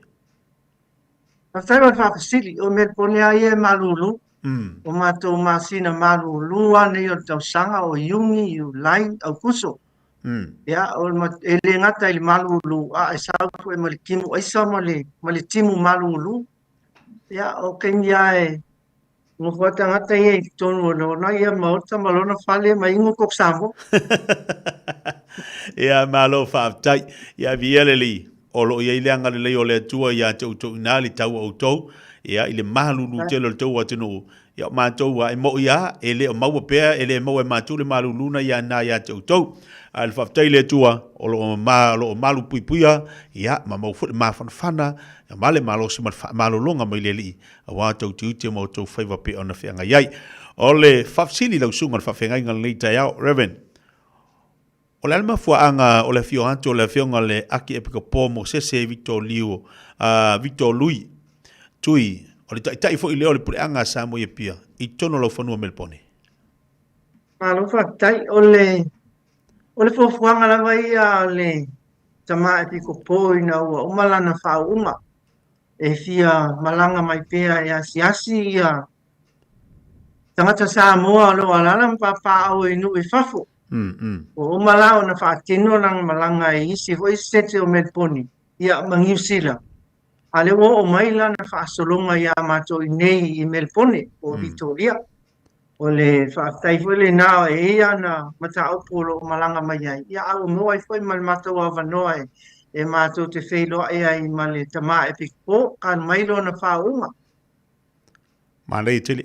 E whena tau whailoa lau sunga le whawhenga no whaanga o la mwhai o nā whea ia e le tai ia lau whanua Melponi? Ma lo whaktai o le aso lua le as fau po le aso spulma le lima e taunu umai ai a whainga malanga, le whionga le aki e pikpo. Ia, on toi taliu le Samoa i le aso lua spulma tasi o i masina lava le ne. O le fofuanga wa uma o na tāpena iai a mātou i nei Melpone. E se fulu ia e ka le siam au whai pese ma Divine Mercy. Wa uma na tala noa inga le po tala. Pawa le sau noa mai rana fionga e fia maua se semina. E sana whaamtalanga ia o ngā leo le awa noa ia i lātou e fesili po a la fesili e fia fesili ngai rana fionga. O le asto na ila, asto na i le aso se fulu ma le iwa. Aso se fulu iwa o JUL. O le seminae tia whaia lea i St. Joseph Hall, 48 Otter Street, Collingwood. O le seminae a mata le tātou seminae i le sefulu i le Taeao i le awa le whailoenga. Ia ona soe lea ma seminae. Ia ma fesili rana fionga le aki e piko. O kalamila na o le astonai. O le aso sālava ia. Ia o le taulanga pa ia o le misasa e whaia lea i Clifton Hill. O le Malu, ia, o le Onotasi Queen's Parade, St. John the Baptist Church, i Clifton Hill, o te masalo al watu le whaasalaunga i lunga o le Facebook, ia ai mai se fo il polo kalame pe ona utoa lau lau ina atu nei. O le taimi o le misa i le asusa, o le sifulu, afa le sifulu ma le lua. Afa le sifulu ma le lua taulanga pa ia le misa i le asusa, ia, e tau sanga atu i le pa ia ma le mamalu o la so sa mo lo ala na papa au e Melpone po Vitoria nei o le mato pule anga i nei Melpone e tolu se lau luas fu ma fa sa e fa se lau fa se au o le mamao yo le meno no fuai ya la to lo i nei ya mato i Melpone e tai lua tai tolu tu la e al volta vale le meno fuai le si o le ala na fa tai o mo le avanoa ina ia o lātou whaafonga mai le tātou tanonga. Ia ma i lātou e leo sila fia le nei wha moi moi. Ina ia lātou maua le so ta inga ma a fiom tala mai au. Ia ai mai si ad whailo inga mali te ma e piko ia Mosese. Ma lo whaftai, manino te lo vaenga o le ua tō lau lau e lau sunga whawhenga li Taeao. Tu langa o pokalame ia ai mai se foi le awaiatu o le taitai. I a Samoa ina i Melponi. Lea se la ngona lau sunga, ai mai se fo i le anga a Melponi lava lantou. Ina ua maua lea vanua lea, ma le sunga tai. O le van matou whataitat. Na o malole whaunga, sau nua mai sau ke nopo i Melponi se aso. Ia onga o le pisi tele o lana fionga i le tamu whaina o le pule anga, ia ai mai se fo ia lana ngā luenga o lo o whawhengai. Ia a whawhetai le atua. O mātou lava ia i nei, ia o mana whaile tonu e ore mala valele, a leta au fi mai le ake biko. Pa mai au ngia lwaku se mala valele, au o mātou tāpena e ore mala valele whatali lana fionga.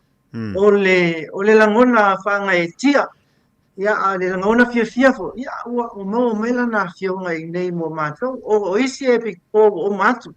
Ia le fionga i le katina li pio, o mātou ia le fionga i alpati mata i linga, ia o mea ia e whai, e mātou te talo ia asia mātou i nei i Melpone i lātou a fionga ma mātou futa whatas, ia o mātou Fiafia, no fionga tia. Mai tau wina lau tau tari ngā mālo, o le la ta pena tu iai ua mātua i le ngata i langona Fiafia. Iha a o le a whaahali fu i langona o le tari mālo, wa pia na saunoa le sungal whawhenga inga, awa noa i le au maua, e o se awa noa mo fu i lea. La sisi vaenga fia sauno ila usunga whawhenga inga. Ia o whaafonga mai fori to tele.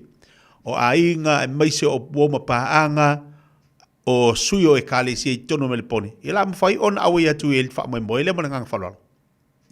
Whaktai, na ona fia longo atua o le tātou taulanga pa ia o le misa o mo na tāpena e lua vaenga. Sauninga o le upu, ma le sauninga o le ukalestia, o le sauninga la le upu. Ua tāpena iai ia le tū sasai. e na e whaafonga mai e to e mamau a mena no foia. O men pore lai se sae, ua lātou tāpenga inga ia upu o ia pese, ia ma vaenga o mo le misa, mo le taulanga pa ia le misa, ia mātou i nei, o le au ngā pese la i le tū se sae. E whaia lea i le malu a St. Agatha Grandburn, i le tū la esfurma le lua i le astua nai. O i lātou uma i pito nuu le nei o le tū se sae, o le au ngā pese, e whaia lea le esfurma le lua i St. Agatha Grandburn. O le tū se sifo, i lātou uma i le tū se sifo, o le lātou au ngā pese, e whaia lea i 37 Bent Street, St. Albans, i le lua i le awauli o le astonai. Ia ona fuafua i lai o se taimi o le asusa, ona ua le ese taimi, tua tasi tato weekend, ia a fio mele, le a fio ngale aki a vikpo, i leisi weekend, o fuafuanga la na lewa iai mo le taimi nei, a whaapea lava i eise si e, o mo mele tato whaasa launga ma, o le ngumela le la avatu, o le ngumela a iese si fia whaapasili, ia onga veli mai leo au le ngumela le whaamon mole, o le o wha lua wha, valu tolu fa, lua fa, o paselio e mawai ia le. So o seisi lava e fia malama i le nei matau, po ale angang maulu ngā tia ma le papunga samu.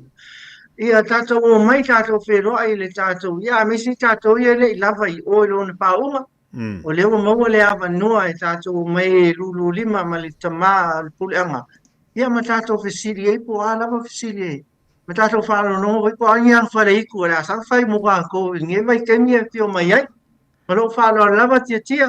Ma lo whaatai, lai lausunga le whawhengainga, ua whailo mwhamanino ia le telo vaenga, pe ona ia le tau whainga, ia base taringa malo i nai mele pone.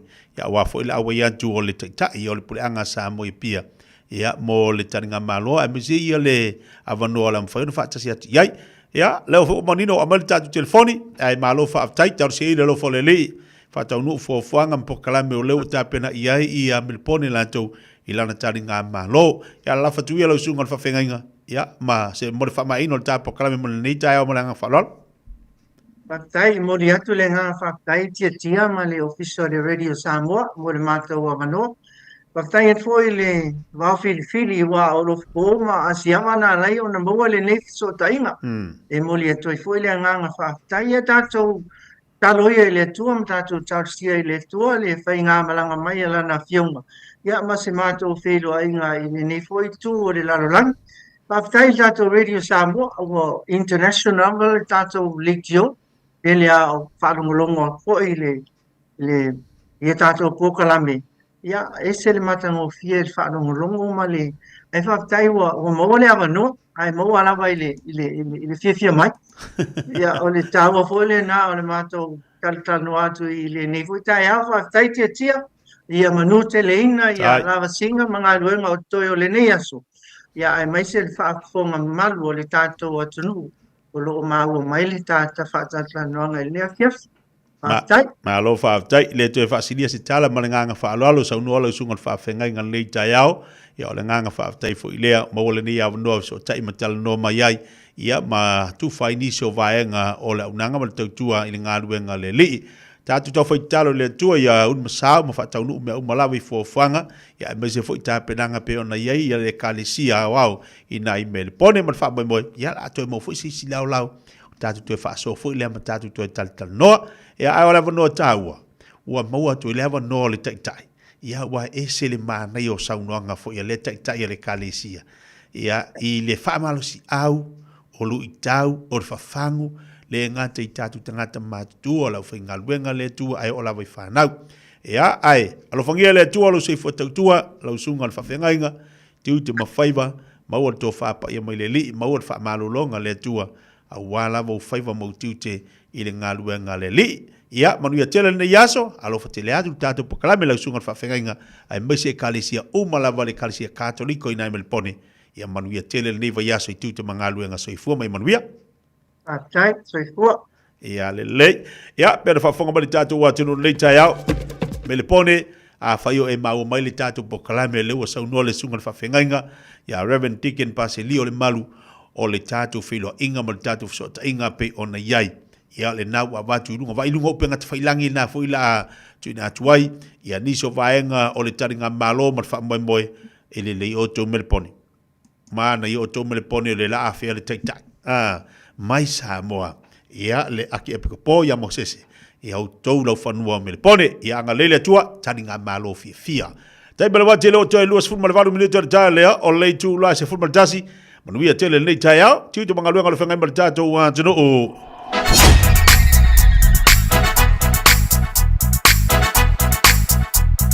DJ Magic.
iwatolu amo.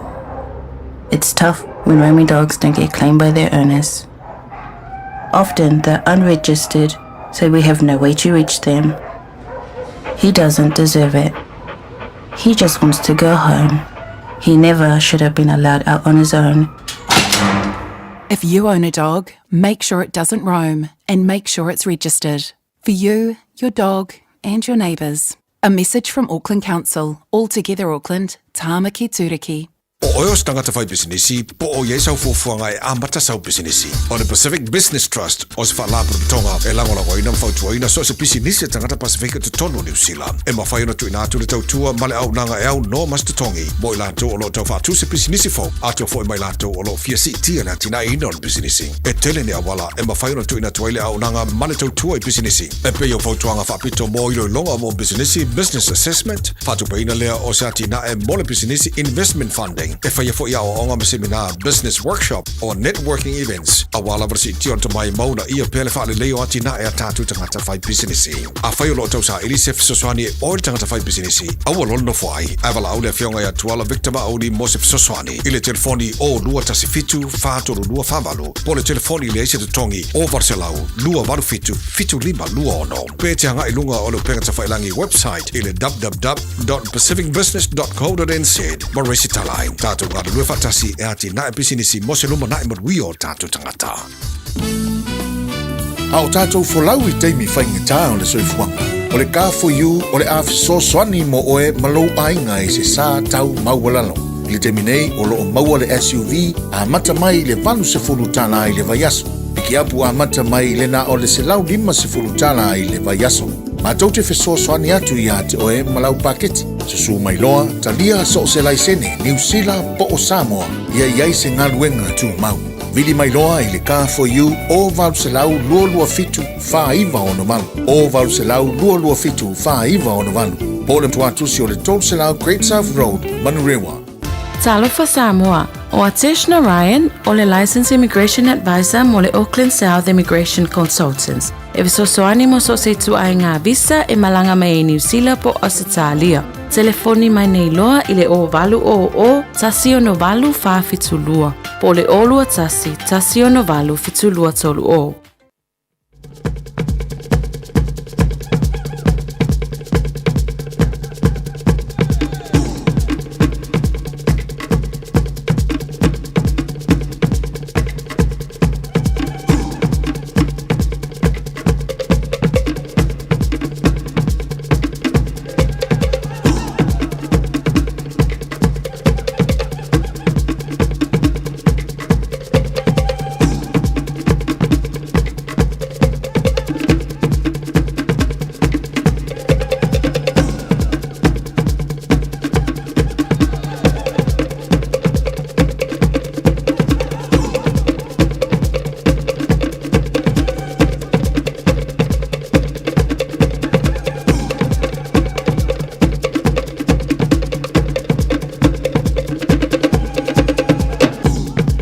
Tari mai o tātou pakalama lei Taeao le o toi luas fulu minita le tāle o lei tu la smaltasi o le unanga mal tautua masani e la fionga ngan mana mai whangalo na sewi mal tautua ia le tātou Pacifica Family Health Group le lava lo whaauau le tātou au nanga mal tātou tautua vea tasi o le taulongolongo male so tau au o le fesoa sani fo ilea mo tātou tau o lo tātou iai e le ma whailava o le tuua ia le taulongolongo a tamali o le tatu watunu o lo ngā rurua I tono le seifua malo loina awa noa ia tau pea na whamanatu mo tātou tau pea na whailo mo tātou tangata ina ia mawhai ona e manatua ale me te tau ona whai pea o mai ia teimi o le tau malo lu ia tūlanga ma ngā ruenga tau ona tātou wanga iai wa ale ngā ioi tātou ili mawhai fo ona te atūlanga o lo iai ia lo wha mai ia o le fulu ma le telo ngase na ia te oe au le fu mane o ia unanga matautua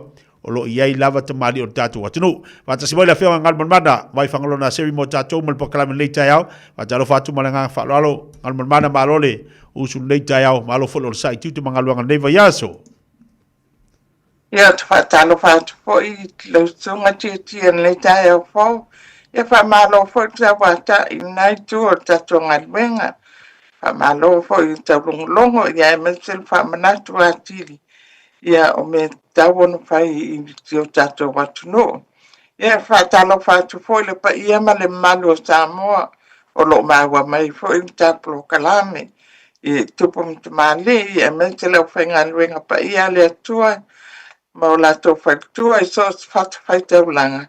Ia malpa ia lasi o Samoa yon tūlanga pa lupe. Ia whatalo whatu. Malo le sei fo manuia o le tautua ia ma le aunanga al Pacifica Family Health Group. Ia ma le mamalo le tatu mo le mamalo le tatu watinu. Ia o le tau longo a ma le wha manatu. O le upu whare tusi a lofa le tua oipa I malanga. Le au ngala le sei fo malo lo ina o isi o tangata. Ia ai maise ia fo mai. Ai le o mawale alofa tua ia tau longo ma abatu se fe au le lei. Ia ma wha amalo si au atu ne au tātu tangata o le mele te tau ana whai. Wha amalo whaftai atu fo ilau tautua ma launanga mo le mamalo le tātu wa atunu. Ia I vaenga o te iloa na u tāpena ina lau whionga. Ia wale fsosani mo tātu tangata ina ia mawhai ona fsosani ai mo le neiva yasu. Ia ma si fo le tau lo tātu iai. Whaftai atu te mal polastanga ioi. O le ngalwenga lava Pacifica Family Health Group. Le ngata o le taulongolongo lava ia e mai se lava o lo ngalwe whatasi ama le opita tu tono o le soifua manoloina o a lava la ia whamatalanga ia po o vaenga po I o lo whatawa ina e le soifua manoloina lau tele New Zealand o ina le sawe po I lava ia tato whamatalanga e tau ona whaasoa atu I o tato se o tato watu no o lo maua mai tato polo kalame. Io o le vai taimi lava nei o lo o pepesti ki le fulo pe ona e fesilingi ana le la o pisi ina ia o to ia o la tala o le pisi o la lo le clinic. Pisi I le whanau la iti o to o tele o tamaiti e au mai o feta lei ia tafe isu ma tu langa whapena mal fiva ia manto foi o le vai tau nei o lea e a wha malolo ia onga. Tasti o le vai aso mulimuli nei o tu wanga nei po ia kuata. Ia e whawhenga tā po I mātua. On tā whiofi tamai ti tono whale. E tu lava ia o la wai whafo, o la wai whafo. Ia e mai se o lea le o le lei mai a le tau nei po I vai tau. Na le timu ia matangi masavili ia ai o lo fa pena foi ia on ta ala ma fewa ia tato pana wi fa foi le ma pai ona ta fio mau ia o mela na o le wa tu mo ai le fa mai ona o matua o mai tamai ai le ngata po ila I tamai ai fa pena po ile fa ai o matua ia e fa pena po ila to tali e mai lava mai tamai e fetale u mal la to ainga ia tasti pam talanga le mai wala ve u mal ma to fale ile polo o le fautua tuai a faia tu pui al to fale a fe lo fulu o mai lo fai tu pui o le nei tautanga ai a fai o na wa tui le se vaenga ai le faia tui o le se vaenga ia fautuaina I la tau e le whaia tui ina ia o mai e whaia tau tui e maua tau tui pui o fulu mai lau fo mai whala ainga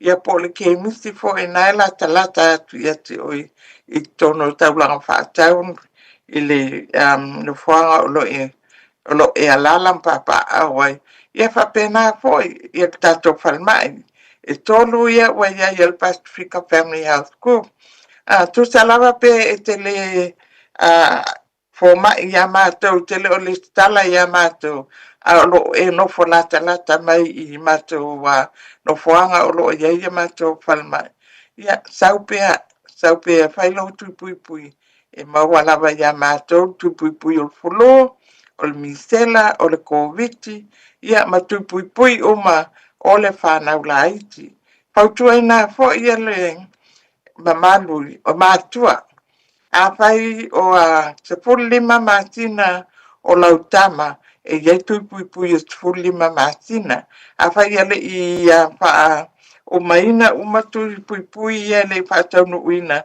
i lalo mai o lua tautanga o le vai tautanga le o lo o tu o mai ale wha mapa ale o fisa soi fo maloloina ina ia tau o mai e whai tui pui pui o tamaiti. Le ona masinanga i lunga o inana wa iai tui pui pui o fulu e maua o mai tamaiti ina ia awa ina tinga ina ia pe a maua o fulu.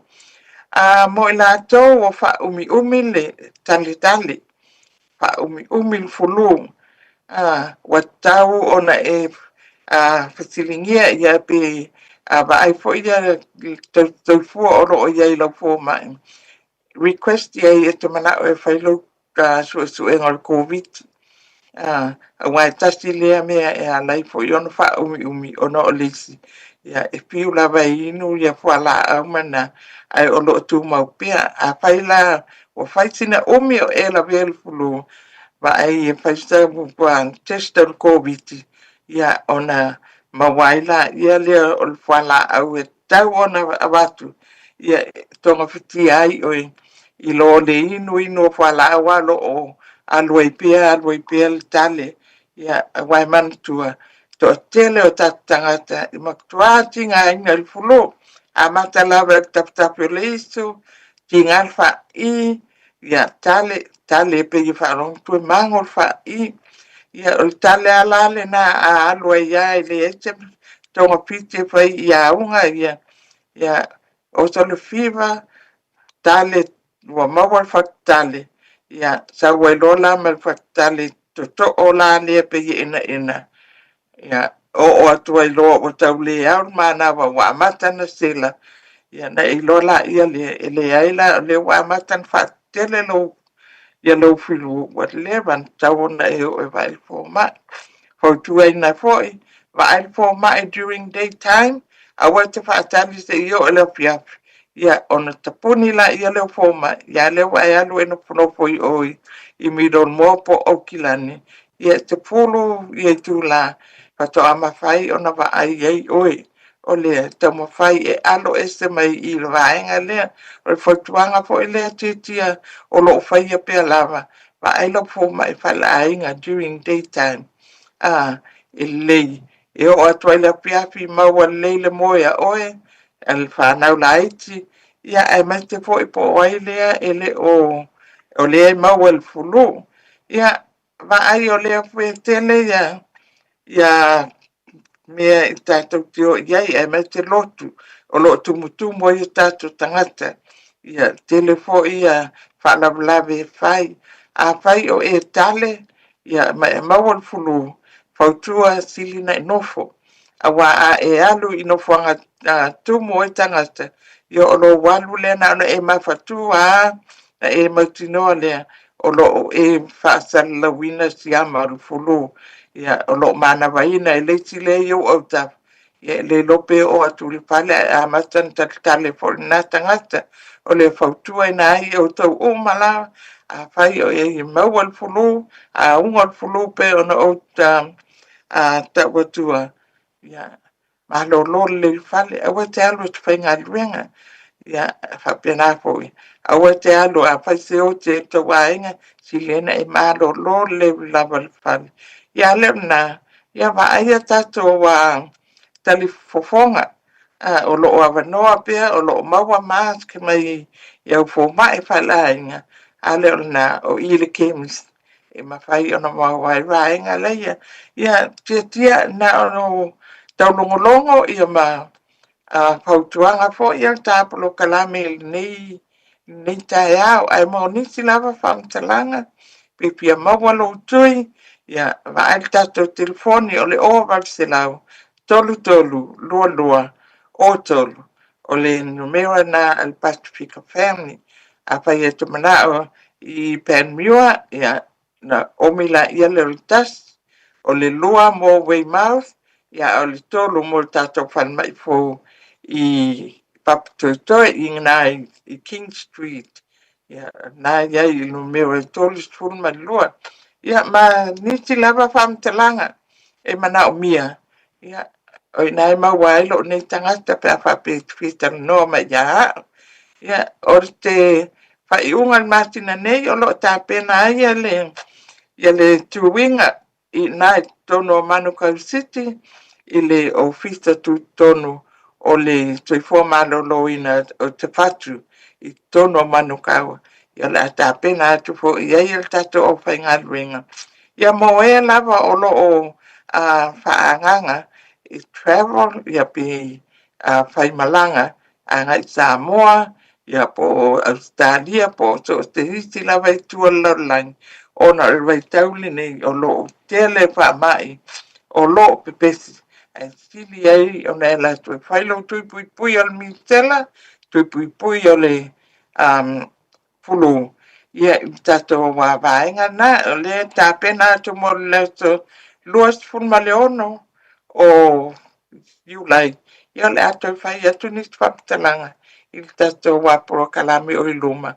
ia mo no fanga tonu lava to te anga ia to anga ia na wa tapena mai ele tato te fatu ora le o whainga ringa po ina popo ia me le o na nga Pacifica family. Yes, doing a tele lava mo tono o Manukau pe a fai ele ma fai ona e o i so te palma i fa tono ina i o tui ia te pe yes lava se si vaenga Le ai whaftai, tai lau sunga le mai mo le au nanga mo le tautua mātango fie le ia so le ua whamanatu ia matau longolongo mo le malo le tātu wa tunu utulanga o lo iei le tautua ia me se lava le nei vai tai mo le furua lo tātu iai ia se wangana wai si vaenga la ua whionga ngal man ia le ai na tu atu lava ina man tuan tato telefoni o varselau tolu lua o tolu a fai o tausta ili tau po mai fai ainga ia vai po fiel fai mai o matou e la tatu na ili telefoi ele umil tato waiting list e mawang pia lava ia le avanoa e va ai ia po mai ia na le paule mo nei taimi ia tia ia te to fasa fua Samoa lau whaponga ia mantua tatik foni a vili mai iai soi fua Malo whaftai tele lava lau whionga ngal man mo tātu po kalame nei Taeao mani o whanea soi fua mai e manuia le lei i le whafonga mai al tātou a tino le nau o manino fo i le tautua ma le unanga le whionga ngal mana mai whangarona seri ia ba tau ngolongo lava ni po kalame Pacifica Family Health Group mo tātou te lele sao, te lele whamanatu mo tātu tangata, e na i mawhai ona e alo vailau fo mai, ai whaalongo atu wa iesi swing o lau whaalongo polutino, a ngā i vaili fo mai. E iai fo i tātou, o lea wa tātou taumanatua, e iai tātou, e alo e vaili fo mai, ai a mai whala ua le fo mai, e rei ngua. Ai ala na au mai e le fo mai whala au, o lai whai atu lau siaki, i iei vaenga wa e haafiai. Ta ngolo le fo mai. Au mai whala au. Ina i fsoswani ati oe. E eri tatu tangata whema. Ia wala war wha amaro longa le li. Sao. Ala era le mea anka koe vai fo mai. E ki ngalo mea tatu tino. Tatu ole vai fo mai. A mai la tala vai. A mai le ka kia sol. Mai Elo ingua whala a whaila o le unga lau tala a whaila o inua whala au a iai se ngaruenga nei te ilo wa e whaia e au ngai lu tino whatino a iei tangata e watu whala au na tu lea le ei se ngaruenga e whaia le tino tu uma whala au na mafu e na ale wa e fo mai wale i rola le kingo pe whawhenga whai. Ai nala na le vai le fo mai. Wa afia le tino. Ko ile me la mana mi le tino te ona le vai le fo mai siaki. Sao. Avatu la le fala. E te tauma tala whengai. Ma le mea le mana mi le tino. E mai le tino. E a whapea e te langone o e wa iai sisi au wala o lewa e ngai o iai. Whailau wha amalo stino, toanga inu le vai, wa iesi tangata o fsosani atu i atu oe wa e langona ina o e swinga. Mana ia. Ai a whapea nei la e watu whala au, le whala au e ngur whala au, le e se ngaru e ngau whai ai, ai ngaru ngofo whai mai ia, le au ke ka o koa kai ia. Le au ke ka karo le li amat whamalolonga do ka kingo, yes sao. Sao a lele ilana whamalolonga mo tātou. Ai te tauna whai statu ngaru e ngā. Tātou te tālu i le atu, a mailana whamalolonga, lo tatu fatu tua mon tatu tonu ile tua ile manolona toto e malo lo i tatu ta fulan tatu tu la ilunga fise ngaluenga le ngaluenga fai de exercise fai fa marstino inu le mai fa ngayo ilo tino ngayo mai fo furu atu ipu vekim le fale te fa longa tu no wa ya le swinga wa ya le swinga lo fa longo ia e au mai fo ile tua leisi fe so sani mo oi. E ma fai ei ona ve ser ma ile lutino. Wei tangata ufa pena. Wei tatu tangata e ma itu mau. Suka to tomo wolunga. Au ole la toa sa ili linga ma la to fifinau. Fai mai wakalu anga uaru e ingu le vailia. O ke le ko ingua ya ufala au. O ke le asu ma ngai atonu langa tatu ma fau ni alo ngala tala le tau fai atu a tatu ma fau ngi le la au ya tatu Samoa o ina tatu feola mai moni na tatu feola mai la au Samoa ele fa pena tatu feola mai loa fa pe marito ina malo matua si ili tama fa malo longa fea si ili tama o le winga la utala le tau momori atu na ma ilo le tama ititi a apa lore lo matua ili laula au a apa lore lo matua e au mai le vai Samoa o inana amatai fa fetai le atua ina laula au na tu ia le atua le potoni o tatu matua na papalu mai ai tātou se itulo. Na mawere tātou malosi. Suingol ne vai teimi.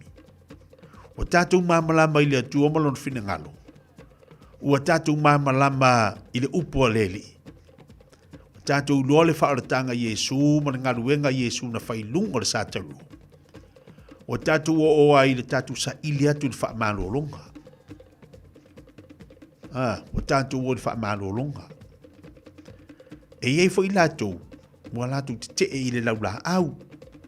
O te lo tā ua po ai la e te langona.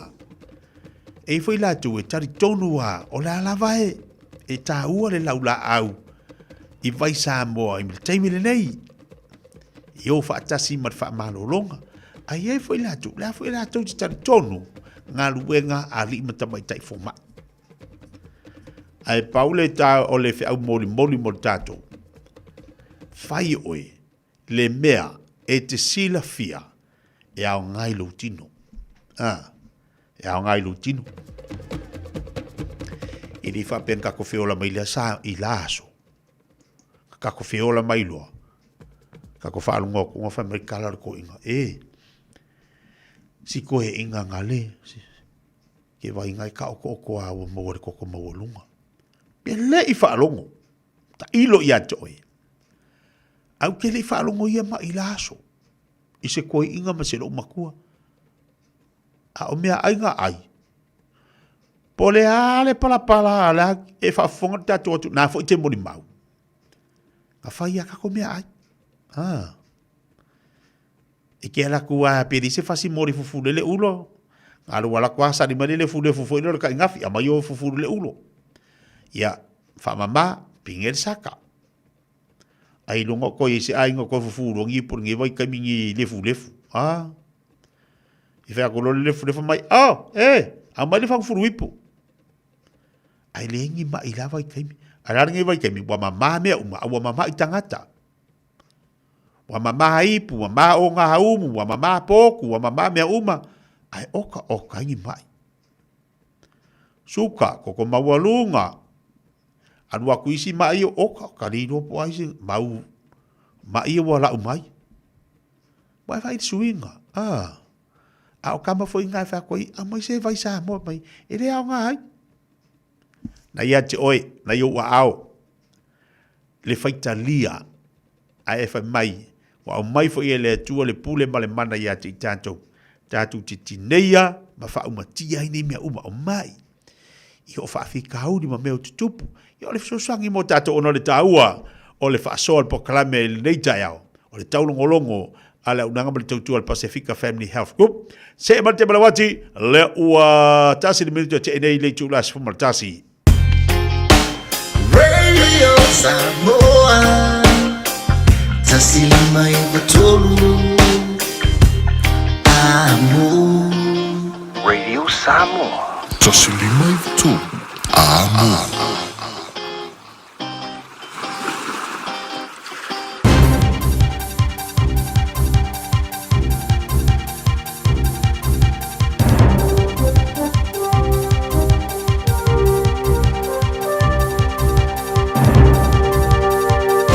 In this update, the number of people missing in the wake of flash floods in Texas has dramatically risen to 161, with at least 109 others confirmed dead. It's now the deadliest freshwater flooding event in the US in nearly 50 years. Texas Governor Greg Abbott says search and rescue efforts are working to track down all the missing. We will not stop until every missing person is accounted for. Know this also, there very likely could be more added to that list. The Reserve Bank has a lot to consider with this afternoon's OCR decision. Economists are expecting the official cash rate to remain momentarily steady at 3.25% after 6 consecutive reductions. ASB's Nick Tuffley says it's likely the Reserve Bank will want to hold off making another cut until it has more clarity about US tariffs. He says the economy's taking its time to get going and inflation will be bouncing between 2 and 3% over the next year or so. It's not exactly low, and that's really why the Reserve Bank, when they are in the hot seat and have to make the decisions, are a little bit wary at the moment. An organised crime expert doesn't want people to feel like they're telling on their mates when they report crime in their communities. The Ministerial Advisory Group has released its third report calling for a proactive approach to reduce drug demand with community-based treatment. The group believes there should be a balanced approach between law enforcement and community objectives.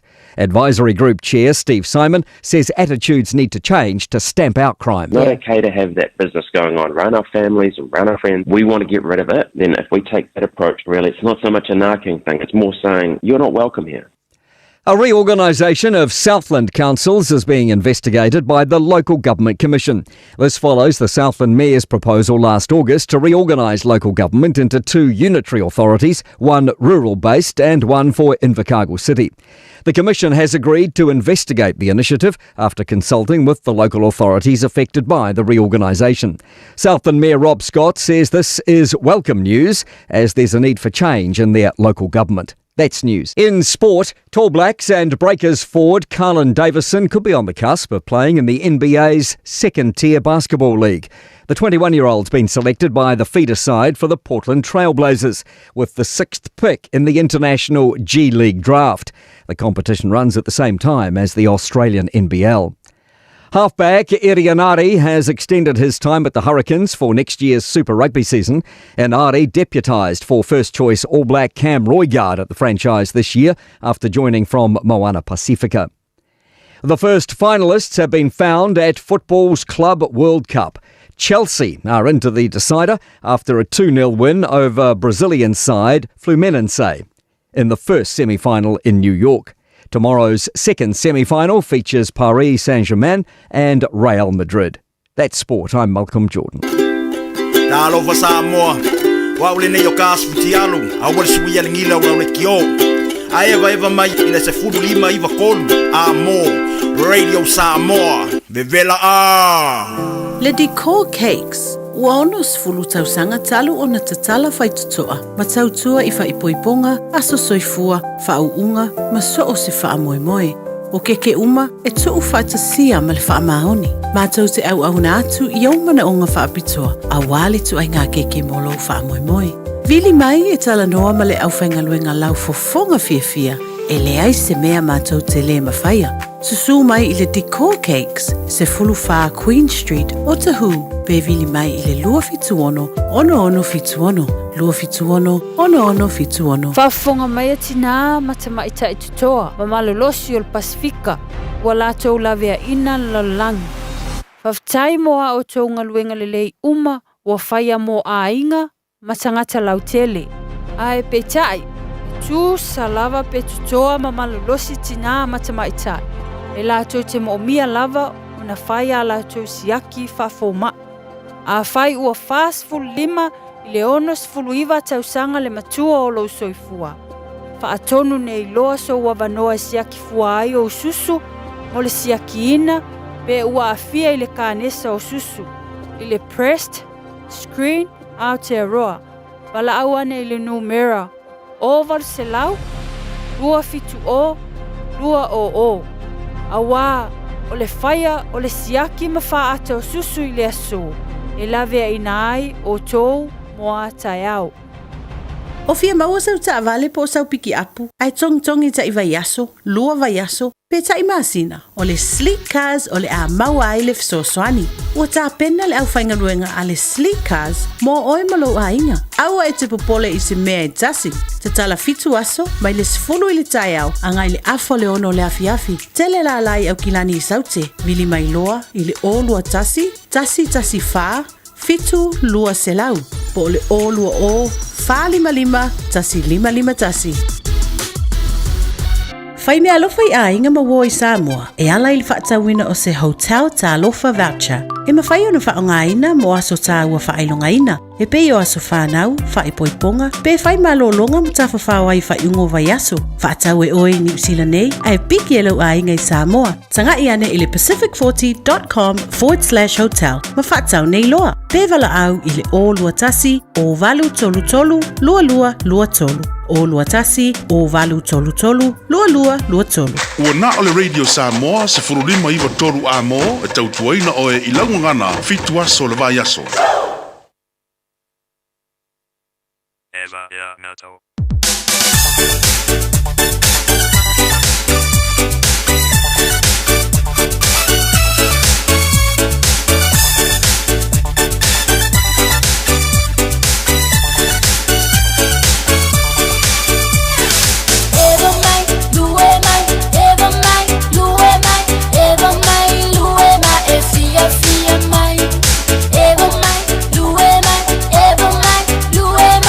Ever mind,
tuki no kamaki ole hustle.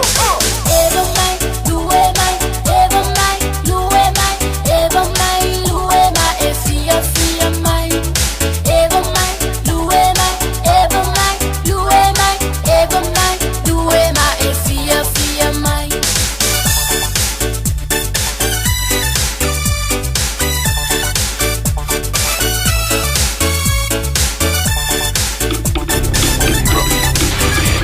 Tasilima i Batonu Amo. Radio Samoa.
Tai longa I pule pale tau longo mo tātou ele whai ngō whia tunu lo tātou wau mauai.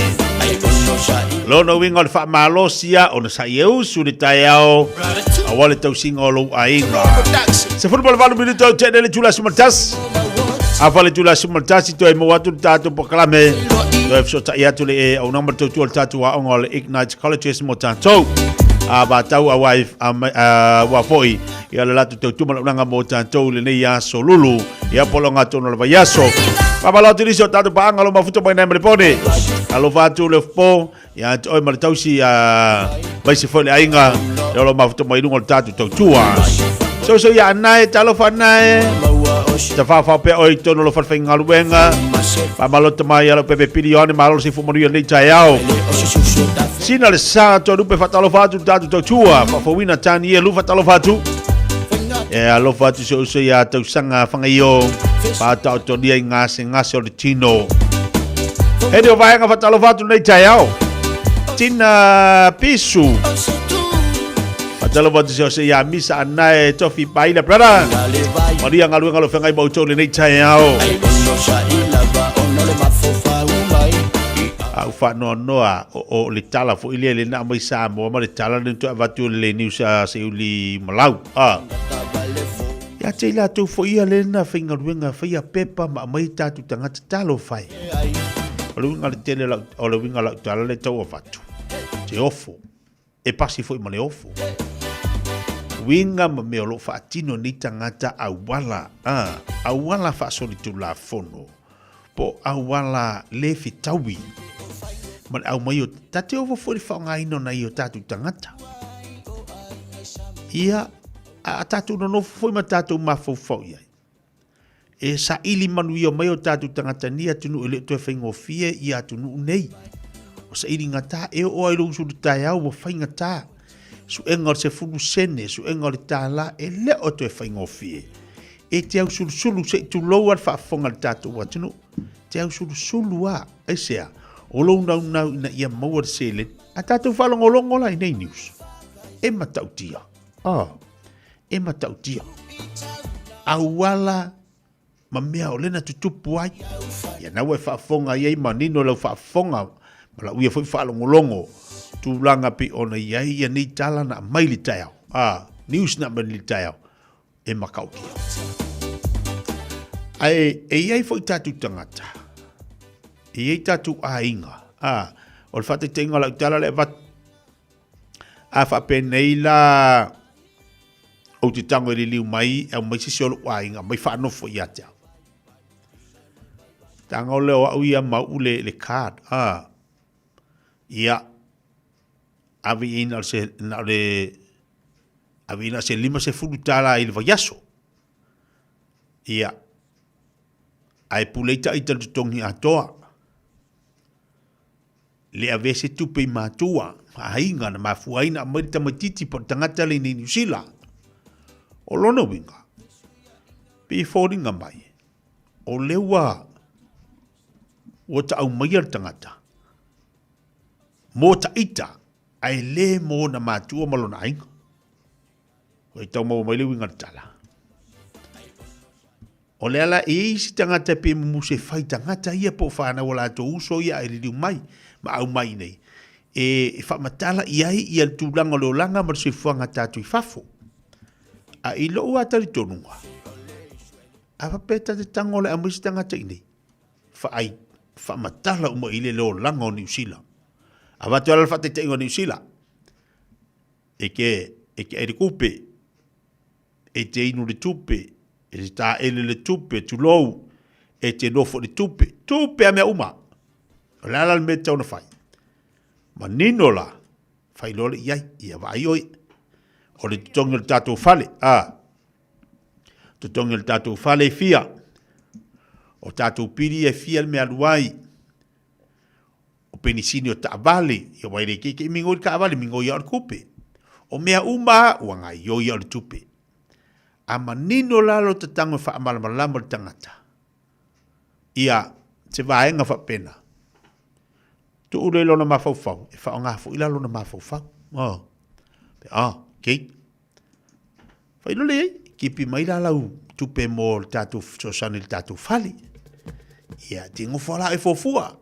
Sa uli tutongi va pe ongo selau fitu selau va yaso. Ki bi moilang selau di mas folu. Ia sosani fais talano sao ia. Atalano fo ila talano lon ainga Samoa po ona matua fa matala ia. Na manino fo ila. Ato nga mela leo le tinga inga whinga luenga se lau kāla e avi ai. Se lau kāla ala ngā vidi me mala inga Samoa e wakule e wakuse kupe are le se kāla. Oka se kere la whai. E te no whalata i tama fua. E ala fo ila na lema nino. Tali e tango e wha amalama lama tiri iai. Leo langa. A whai aku loa ai le Fiafia ia. Kala ngoa lole me tauna talano iai ma wha sao iai. Ia, wa istanga ta atalo no atwa me ia. Ngo ka saungi New Zealand. Se i susuangi e kuro kakamamaro ki e sao. Ai le whapeke saunga e ngofo le peo Samoa ke e le se me kongi le. E ta tau. Pe anko, pe anti, po olo po ilava, e ta tau wa ona e susuani. Leanga i le whape a mamori o ringa luenga e ukuru paipa. E le whape a iari whea, ia, ngai saula ia le ke ai ia whenga luenga, le hai e kakauanga e sauli whali. Winga whapena. Tātou mamalama ma i whasoa. O le leo nei mea mua, o le whasoa. Mamalama i o tātou tangata. Mamalama i tātou ai. O nā nei, e malo o le New South Wales. Ioe, ngā ngei, e pole lo New South Wales. Pole whale leia New South Wales ngā ngei, longa winga. Ia o ngā ngei e ringkare koe whaia. Kaka koko e kalangoa Taeao. Luas pun family the challenge ula sumatasi. Nga yesa kai mi kako we vai nungar kako kalunga fifingangi. Ia si kau faya. Ngala lo fia va ai le kalunga ngangi.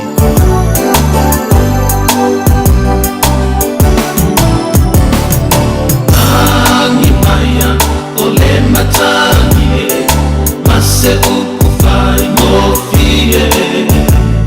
Momoli mai ai Masefungala manongi masua malie Nefa amata mofie ai Mateu lo ula o ai La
Beza ili maleota. Ba Fiafia nga mo tātou I le nei taimi o le Taeao. Lua se funu walu minute. Leo o te nei le tūlai se funu maltasi.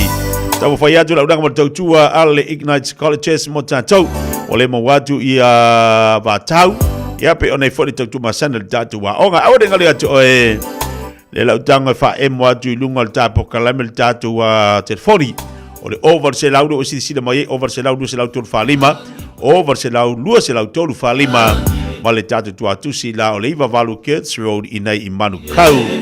Lora binga, ai fia maua se mata upu, ai fia maua se mea tau wa onga. Wala au mani tātou wa telefoni, o le over se lau lua se lau tolu whalima. Te le fo I leo ngā, ma le tautua ni ialo tom whanau le tātou wa onga. Whalau tele tūlanga o le poto sala lau I nei atu nuo lo tātou iai.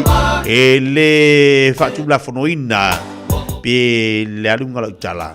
E le whatapu la aina. Mo ila to umalava e fia o tawina o ia. O le alitua inga matua o ia. Iwa se fulu I. Malu se fulu o leile leile ma fau fau o kei mea uma o I fo. E le fa peke la kung fa pe mo ila ia le we makua le ai. O le fi naua. Yo. O le fi naua. Papalotu inisio tatu wa tunu lo fengai tu mga luenga inisio onanga matautua.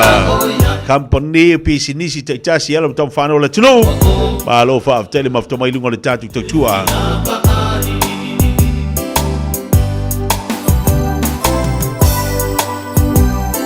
Papalotu sungal fa fengai nga ya sawaise. Marfantua ya pomaria maltatu vaya hepo live. In il numela selau. Alexander I Fea. I o taro faftele maftoma ilunga le tatu tautua. Awa ni ngalo le tatu sumba le fele fefena nei le tatu company le tatu pokalame sala si. Ina le tatu fari masani nai Manu Kau le fefena nei tale Julai ono.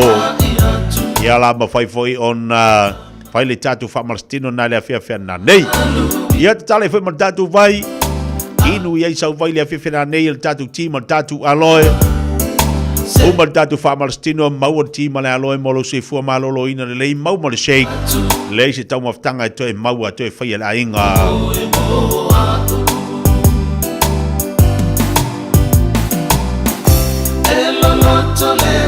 Matalo fatu tapo inga so ya ete wati tamati brother mafuta ma ina imele pone e do le maroon na se sele au na tianu yai anu le ya New South Wales asi sele ofu o ngai ofu talo fais do fine ya lasi wa mai ole ne yaso wa mai tatu askulimi ai was lius wa vai nga askulimi so ya le malu ziosi brother madui nga luenga le fo yaso mata faonga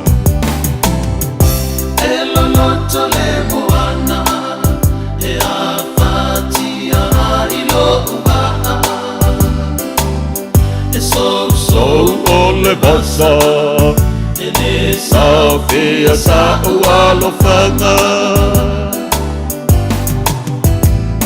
Papalo tinisio tatu ainga malanga mai Samoa patalo fatu felo imanisio paanga mai latu malanga mai so tatu o tinu Samoa ia lo fatelato tatu pokalami ya tautou lo fangia le tua le nei foi vai taimo le tau malulu awasi asi mai ainga e pe foi niso latu malanga mai ona o falave lave ia wa ale ia ni me fa lave ni me foi ona filo ainga pe ia fa meta tu ta pisa tatu le tele fa lave lave ai ale ia fa lave lave ia ka ko ke le filo ai fo o lesi e mafua na mafuta ainga wai ke ngofa o ilo pa usisi tu lo ke ngofa la o e fale le mete no fo ia fa ko afe kau ia fa lave lave yo pe no fo fa tasi nei au kilangi se ilo ngo fa lave to afe lo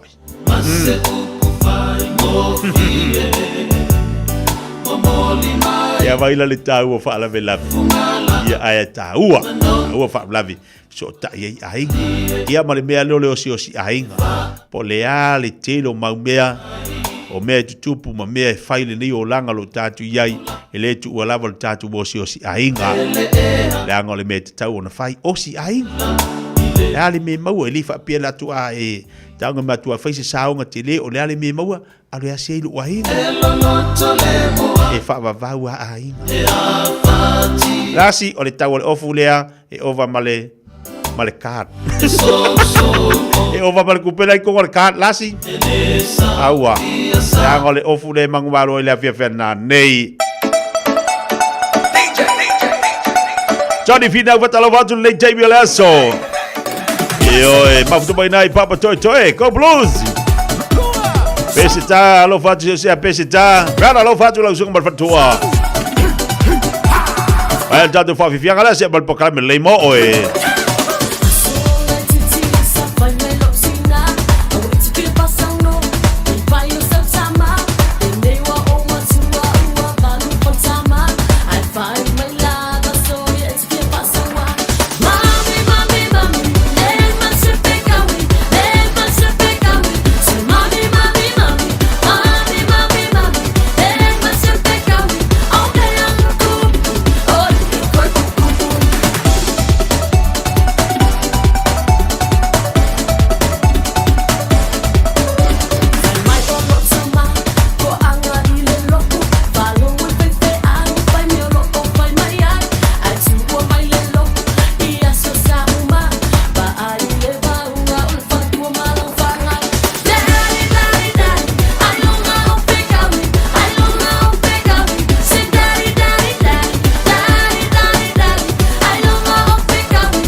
Amo Radio Samoa. Ua mawhai o na awara tula polo kalame le leimo o ia so taitasi o na o le langolango malo si le fale maliu a se alo le aturuu o ese tatupu Funeral Directors i Manukau City. O kalame leimo o he talo falawa. Isa ia fast food o lana fai pue tolus fulman tasi. A o e whaatalitali i le alii. E toi whaafo wina lo lātou malosi. Lātou jesi ia e apa au. E pei o aeto. I le susuenga i le manulele le nei o le aeto. E whaatusa le aeto o le tupu o manulele umma o le vani manimo. O le isi malosi iai le aeto. O le aeto mawhai o na lele maua lunga lava. I se maua lunga e le mawhai e isi manulele o na o iai. Vapela iai le manulele lea e whai mapale tui tui o le aeto, o le manulele lea o le oreva. O le ami o le oreva. E lele le oreva nofo i le tua ua o le aeto ma tui tui ma tongi tongi. Pe ia futi futi le ulu o le aeto. Ai vapela e le popole iai le aeto. E tu ua ia le oreva e whaila na amio. pau le awala le ae toi fai e alu ese ai ia le o reva mai lona tua ua po lona tua. O le lele lea i lunga le maulunga. Luma lele i lunga. E o lo i le vane munimo lea wa le maanava ai le o reva. O na oso o se lo le o reva mai le tua o le aeto. O le winga tonu lea o le olo tuisia mai e le profeto Isaia. O le tangata ono sai ma whaatari tali a o whea ngai ma ti ngā ma whainga tāo leo langa. E le vale ase taubi. E iai le saurotonga ma le manuia i lona muli pea ma whaatari tali i le atua. Ia e tā ua lo tātou mataala ma ono sai i tamai o rewa ia o loo lave mai ia te oe, whaati ngā mai, vai loto mai, po a malava ni winga o loo te mai ia tātou mai ia te oe. Ia ole me sili o tātou ana whai. Tātou pipi a Yesu whataritari le whapipi apa au Yesu. Ona tātou whele le iai le maua lunga lava. Lata ia Yesu. O ina, e re mawhai ai e le whili. Ona o so whai ma toi wha lave mai. Ia te oe. Whapipi ila i o apa au Keruso tātou te while muai. Ma manatua e le lei mo oe. O le ese tatupu funeral directors o se fale maliu Samoa o le tali foilea o taimi whengata o na o le malanga al maliu maleoti e mawhai foi o na latu awina atu ma awina mai tino maliu o e pene mai so o se atu nuo lalolangi mala auno le ese tatupu funeral directors i le lua no lua toru fitu o pea fiu ane ele se fulu male balu Norman Spencer Drive Manuko City. E te le mai loa le taimi o soi se lolonga. O e sauni. Aua e te whaatali se i te tele ti munga. Ave ese o te ota mai tali vai o lo mauta. Wha mau le i lalo mea tō tino e ono wha aleanga ina. Whai le leito fuafuanga malo ainga. Mo le taimi o a wha ma lolonga. Oni nei minute lava e te pena ai i le taimi le nei. E ao ngā mo le taimi e tupu ai le wha lavi. Wha mua le saunga le mua o e malo ainga. A wā wha lavi wha le natura. Tanga i ane le aucklandemergency.gov.nz/floods. Mo nisi whaamtalanga. Whafonga mai atina matamaita i tutoa. Ma malolosi o le Pasifika. Ua lātou lavea ina lalangi. Whaftai moa o tō ngaluenga lelei uma. Ua whaia mo a inga. Matangata lautele. Ae peitai. Tu salava pe tutoa ma malolosi tina matamaita. E lātou te mo mia lava. Na whai ala tō siaki whafoma. A whai ua whasfulu lima i le onos fulu iwa tausanga le matua o lau soifua. Whaatonu nei loa so ua wanoa siaki fua ai o susu mo le siaki ina pe ua awhia i le kānesa o susu. I le pressed, screen, Aotearoa. Wala aua nei le numera. Oval se lau, lua fitu o, lua o. Awa, o le whaia o le siaki ma wha ata o susu i le aso. E lawe ina ai o tōu moa Taeao. Talofa Samoa o ua eni ma le whare tāwale lau iloa le Oracle Autos Limited. Fiafia whalau ilo ato mātou tāwale o lo whaalumia le mātou la lai Penrose e mwhaina e filifili mai ai. A le aiso lau sene mwhaina mātou whangaina le passport o a iainga i le leilau ngaluenga le leilau tongi e tālafu. Talia umai mātou so se ngaluenga casual part-time o wātu ma le whamasina. Ai whamania ina le finance o le ama wātu ni so whamanianga. Full voucher 5 selau tāla ma le refill 5 selau. Whafsota e mai eni le olu atasi o whaono. Pāwhātasi lua pe te su mai le mātou officer autu. Fitulua tasi fitulua 5 Grace Health Road Penrose. Talofa o au o leilani. Mātou tena rofo whaatasi malau to o lua le mawha naumana i o mātua. O te pala au i le Healthline pe a whaia langona le tino mai e se tasi o i mātou.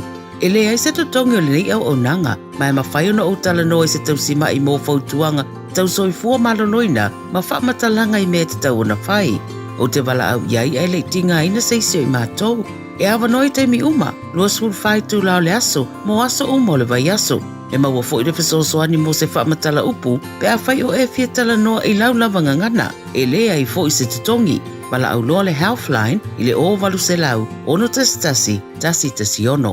Faasilsilanga i lupe faalele ma tama whanau a fasta uta. E whaatulo atu i pa ia ma mamano o le ainga sātuala o le ainga whaalangilangi. Ai ua mātou valulusia ia o le la au. Ona o le ngā ruenga o le manualu tāpua ia le whakasa o loo fausia i te tonu siu tātou nu. E tāla sanga atu ai malanganga o le whaaloalo ina ia tātou awai uma i le tātou tausala a wāsef sosoani mo le ngā ruenga. O le rifa moe moe o le awhaia i le asto na ia so lus fuluono i ulai i le mauto Samoa i mangele. O le a amanta i le sefulu le Taeao mai mawhai o le whaapso ta i le komiti mo le whaamawina o la au tautau sala. Whaaptai o lo sainia ai ono pulu whaaea whale upolu i le olu a tasi whalua fitu valu tolu o. Le au pepetele tala i lene i le olu a tasi 5 tolu whawha ma ape po moe mausu so whara i le o iwa lua tolu 5 tasi.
wa Fiafia ia ma pesi whalenganga pene whafunga ma ia tala lima tau wa whama e tuali tātu pokalame lima oele nei Taeao pe ona e fo isilu tau whalenganga ilu seifua mo wola i le nei fo iaso whaafteili atua o lo mawana ilu tau whalenganga i o mo tātou i whaamarisi awe pele tātou fo launga i le nei fo iaso leo se abalite balawati leo tua sifuma tasi minute talo le tula e se fut male lua tom whai atula unanga male tau tua sunga tong sia male tātou omega kans wa fole unanga mo tātou sa ilion latu sa ilion ta'wale le mamalu tātou watunu mo tātou nei vai taimi ia e leo te mamau tu efso ta ia tu da ua pisi de sunga li pule mo tātou ai mana ia tu atu pele telefoni leo le orua tasi whaafitu ono ni mwhatasi orua tasi whaafitu ono ni mwhatasi ia pe te anga ia tu le lua se lau Cavendish Drive na i Manukau ono i naolo i rita utubla unanga ale tātou omega cars to e silane le tātou telefoni o le orua tasi whaafitu ono ni mwhatasi po le lua fitu li mavalu tasi lua fitu li mavalu tasi lua o le tautua le nama la unanga a le tātou omega cars o lo mawhai o le tautua ina le tātou watunu mana ia fo e whawhai ngofie tele le mamalo le tunu o mwhai o whangaina le tautua la unanga le sunga tungsia ia ua mwhai fo na maua latu ta vale pe ona ia le tautua le atamari i le tātou watunu o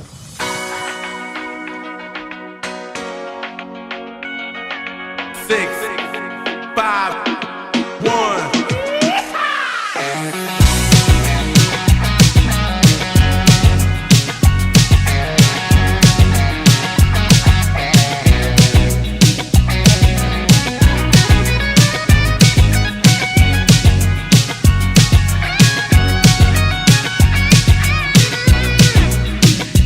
Just like you got a girl, me oh my. They got a girl full of heroes down the bayou. They see Vaughn, the sweetest one, me oh my. Son of a gun, real epic fun on the bayou. They put dope, found new places buzzing. The game folk come see Vaughn by dozen. Dressed in style, they go walk wild, me oh my. Son of a gun, real epic fun on the bayou. Jump away across this pine, feel the gumbo. For tonight I'm gonna see my share of meal. They kicked off, feel for joy at the gate. Son of a gun, real epic fun on the bayou.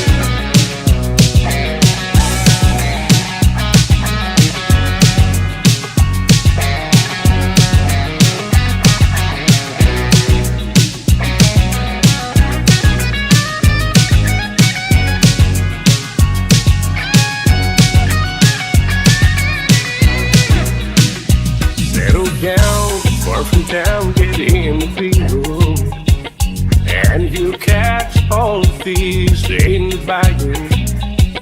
Swept these months by a bomb, what's needed? Son of a gun, we'll have big fun on the bayou. Jump away across this pine, feel the gumbo. For tonight I'm gonna see my share of meal. They kicked off, feel for joy at the gate. Son of a gun, we'll have big fun on the bayou. Jump away across this pine, feel the gumbo. For tonight I'm gonna see my share of meal. They kicked off, feel for joy at the gate. Son of a gun, we'll have big fun on the bayou. Son of a gun, we'll have big fun on the bayou. Son of a gun, we'll have big fun on the bayou. Ronu ue Samoa wai la le le vasa la le oe inu o le vasa.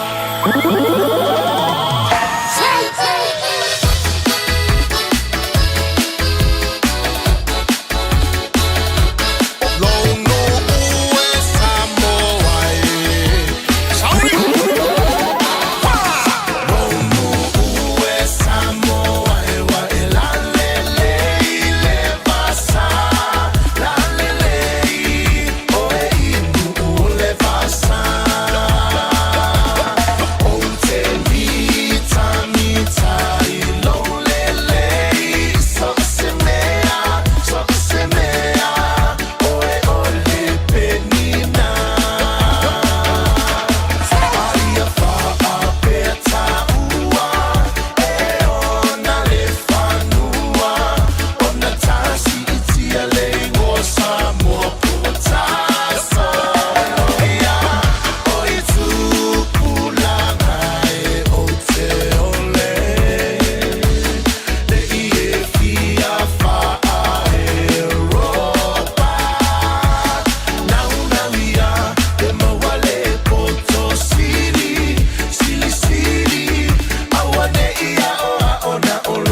Samoa ya mala mala maleta ina le sua le palua vama le sula tonga ya manatua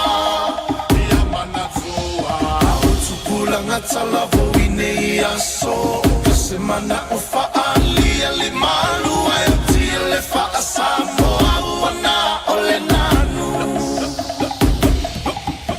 fa mole mole so te filo malu.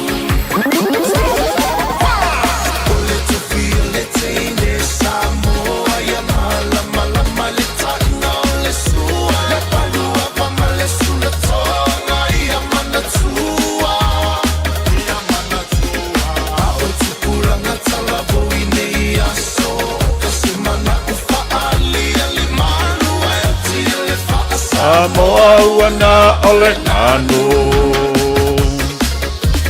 Fa'a mole mole so te filau malu Yo oto sile sile sile Ia tau sile loto Hey hey Oh malo Pa Fiafia mo tātou lini taimi o le Taeao. Ina wa tai 2 minita talo le tula se football lua fa mutari atu se tautu masa unanga titia le nei fo yaso. Ai momoli atu o lo faanga i le auta poa i New South Wales o le tātou au le poa na nei. Anui ala auta poa inga tātou filo le aso Taeao ma toe fa tele tātou tala Coblos. Ya, balo fa tele tātou atu mo tātou maftanga i le so. I lava le tau le tula iwa le tau se pa ia mai nei taimo le aso. Aftai le taria ino le tau tua mana nanga le Samoa le moto malo lawa. Tono lau taavali. Ia maso se vaenga le sa e mau le tau tua te tia mo le pakalame le Fiafia. Mai manatu. Sa fa Fiafia ina o ini so tatu fa Fiafia nga musika so i Fiafia loi. E me se pakalame whanga solo le tau tua le Rida Samoa. Tatu filo le aso a Taeao. Awani ngalo le tatu pakalame le aso a Taeao. Tale tula iwa umaloa ia tatu ua upolopoto. Na e whafafonga le se tau tinonga ia polpo kalame atu asina sina le aso a Taeao le a fua tāpena isi tasi o tamā lana fo i tau tinonga i lona soifua i tutono lona ainga a olai titi ai maise ai o tāpenanga i lona soifuanga ia mataimi a o ngā lua i tutono le antonu aso a Taeao au timisia mangalo se leo vai titia sa unanga masi tau tua o le tau tamari lau whafonga o to ale tau tai se la natu yama pe opole ante no mangalo se lo vai ya tatu to filo fo ile la so Taeao alo fa tele atu Samoa le atu no pele manuia ne ya so fo mai manuia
usi mai alau whaafafonga. Telefon mai Samoa ia so taitasi, ua au mai amo oe ona o le langolango mai a le talofa voucher. O te whatalofa e lo tātou utino o le nei o tātou whelo i foi, i au si mai le whaafonga le tautua masani. I le amatau sui ai le nei vai anso le konferenisi le au so whalo fani, po le fono a tina o le kālesia metotisi lo tātou utino u whapea tunu i fafo. Stasio vai ngata ua o lea whaata singa tere i tausanga uma, e whaia le masina le nei o Julai. O le whaafateia lea le pelestene au au le kālesia, o le ngāluenga tautua a tina o le kālesia, i lātou ua ulia tausanga e fitu se furu o le soifua. O le tausanga nei le konferenisi le uso whalo fani, e siria le fitu se furu tina o le kālesia metotisi, e au fiaifa le tua o whaife au o malo lo manu malo, ua lātou au sia ia tausanga e tele o le soifua. O le whaafitai lea le pelestene au au i le lātou sao tā ua, i le ati na e o le kālesia i so se tautua mau au nanga. O le amana i o lea tautua na tau au ai pine whaapea mea alofa mo i lātou, ua tau nuu le matua o le soifua i ia tausanga. O tina o le kālesia ua au lia tausanga e fitu sifuru le soifua, e mai sinoti i Samoa nei, au se talia whaapea i New Zealand. O le vai fou pe amai a le konferenisi le au se whalo fani, e usu i ai le konferenisi tele le kālesia metotisi, leo lo a wai usu ngā whono a sinoti i Samoa, whapea Amerika Samoa, o New Zealand, au se talia, Mari United States o Amerika. O le vau le tausanga dua afes full farma le dua olua tasi, na whaatino ai ni tangata whainga ruenga i au nanga mua matau butau whamalanga inga i lo tātu mutunuu. Ni ngā yo inga pi o na mawaini visa asiasi, o ni tangata mai Samoa, na malangatu i New Zealand ngā rurue ai, i se whainga soritula whono. E leo whaelo aina li lipoti le leitio New Zealand po o ia tangata whainga ruenga, i au nanga tau whamalanga inga i Samoa, sa ngā rurue le ofisa o whamalanga inga lea malo i lo tātu utunuu, po nisi au nanga tu mao ti whapea o lo whaanga i o ia i Samoa. Peitai o lea lipoti o lo whaelo ai, o se ngā i o inga na mafua o na tupu, ina ua iai se so o tango ni tangata na whaatino ina se awala whaala tua, na avatu ai tangata mai Samoa nei mga rurue i New Zealand. O le vai o so nei na whaasala i se tasi o tangata i te tonu New Zealand sa loto lo toi, i lea ngā i o inga i na ua wha mao nia, o awala na mawai visa ma le whaafai ngā ruenga ina o tangata na avatu, mairo tātu utunuu, ma soli ai inga o ngā ruenga, whaatasi ai ma whaamni anga tau tutongi. Whaaria le ripoti e fast furu i tū la sa whai ngā ruenga i se tangata sa avatu, i lea whainga whaala tua, aina o le se lautala ni usira le tutongi na maua le vai aso. Ma ua whaaria se ofisa sini o le vanga whamalanga inga le malo ni usira i lea ripoti, o se teimi mua le ua mawai se whainga sori tū la whono whapea, i le whaangai o ia o ni visa mai lo tātou utunuu, e asi tuai o tātou tangata i New Zealand. O se tasi sa mori o fo i New Zealand nei lava ngai o inga, o lo o no fusara le whare pui le teimi nei mo le whātou sanga, ma ua whātoru ina fo ina te tutongi se tino i tūpe whaafe tā la. Ua whaalia le vaenga whamalanga inga New Zealand i lea lipoti, e le ia fiaini tangata whainga ruenga whaavai teimi mai Samoa, i lea ngai o inga sori tūla whono. Wa tolu nei aso talu na whanga soro le stalo sui whaatutu o le whainga palo te tele o lomba le atunuu, i le masi na fau. Ma ua mori mawina le mai ai o le asolo na lua o le nei ngā ruenga, e toa fast furu lua sui whaolioli mo no foa, o le paia inga fau o le pā le mene ua mai ona le stala. Wha maonia le atu ulanga i atapue, e peo na whaelo lau tele ai e le komisina o whainga palota, ma ia sui whaatutu mai pāti ese, whapea sui tau wātu tō tasi o lo whaatalofa malulu au, ina ua mai ona whaia lātu le stala. Wa whaeloa le te tai o le vaenga whaupu whai o le whaatua tua i le atua Samoa ua tasi, i sana whaasara launga i lunga o le apio whoringa, o le aso lulu, le o ngā tutonu le nei vai aso, wa whaamoe mai ai ona le sitala sui tau wā uma o le lātu pāti whaupu whai.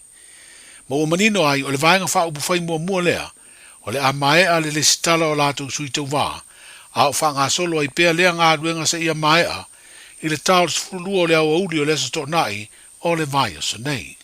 O le ua whaeloa le te tai o le pāti, Le sunga la uli le mali e toa pola te vao le ua te smet, po toi lima i tu malo fa palota o lo toe, e lesi te lai o na sui te uvae to fitu o lo toe, o na mai a lea o latu sui fa tu.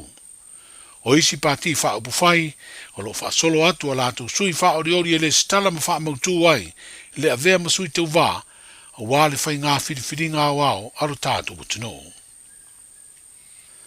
O he lani te lea sa ngalua o se kesia mo le whare o loa supermarketi, a le company o Frankie's i utualii, wa turi neilo na whaasalanga e tolu se furufitu masina, po le tolu te usanga ma le masina, i le to ese ina ua ioi mori anga leo leo, e mafua le to eseo se vai ngā tupe, e lima se furu ono afe se lau lua se furu tolu tā la, wha se furu ono sene o se mea to tino, a lea company sa whai ngāru ngai. E lua ngai o inga na whaatino e lea ua no fusala ia a berila, o le te usanga umawai, e feso o tai le sori tu la fono, e peo na whaali e leo leo le whaamsinonga, na mawhai o na maua, ina ua sua ina tusier company, mo le whale o loa supermarketi, sanga rue ai he lani. E sifuru waru masina ua tapu pe whaasai nei e le whaamsinonga, i sana whaai unga le toi umia e ale sana ku resa o si umu, o se lei sene ave ta vale, ai ua amata turi neilo na whaasalanga se furu wha masina, i le whale pui pui na ua wha maonia, lona morianga le ave ta vale wha tamala, na mafu ai o na whano le olo se tene i titi a onga, e ono tau sanga lona matua. O le masina o mati o le tau sanga e lua orua tolu, na wha foi ai e ale sana se piki apu Hilux, ma sa malanga atua i maisi umuanga i atu i muri vai sa fata. O le teimi sa malanga ai na whetau i mare tu ua whanau a le a onga tūlanga lua a muri vai sa fata.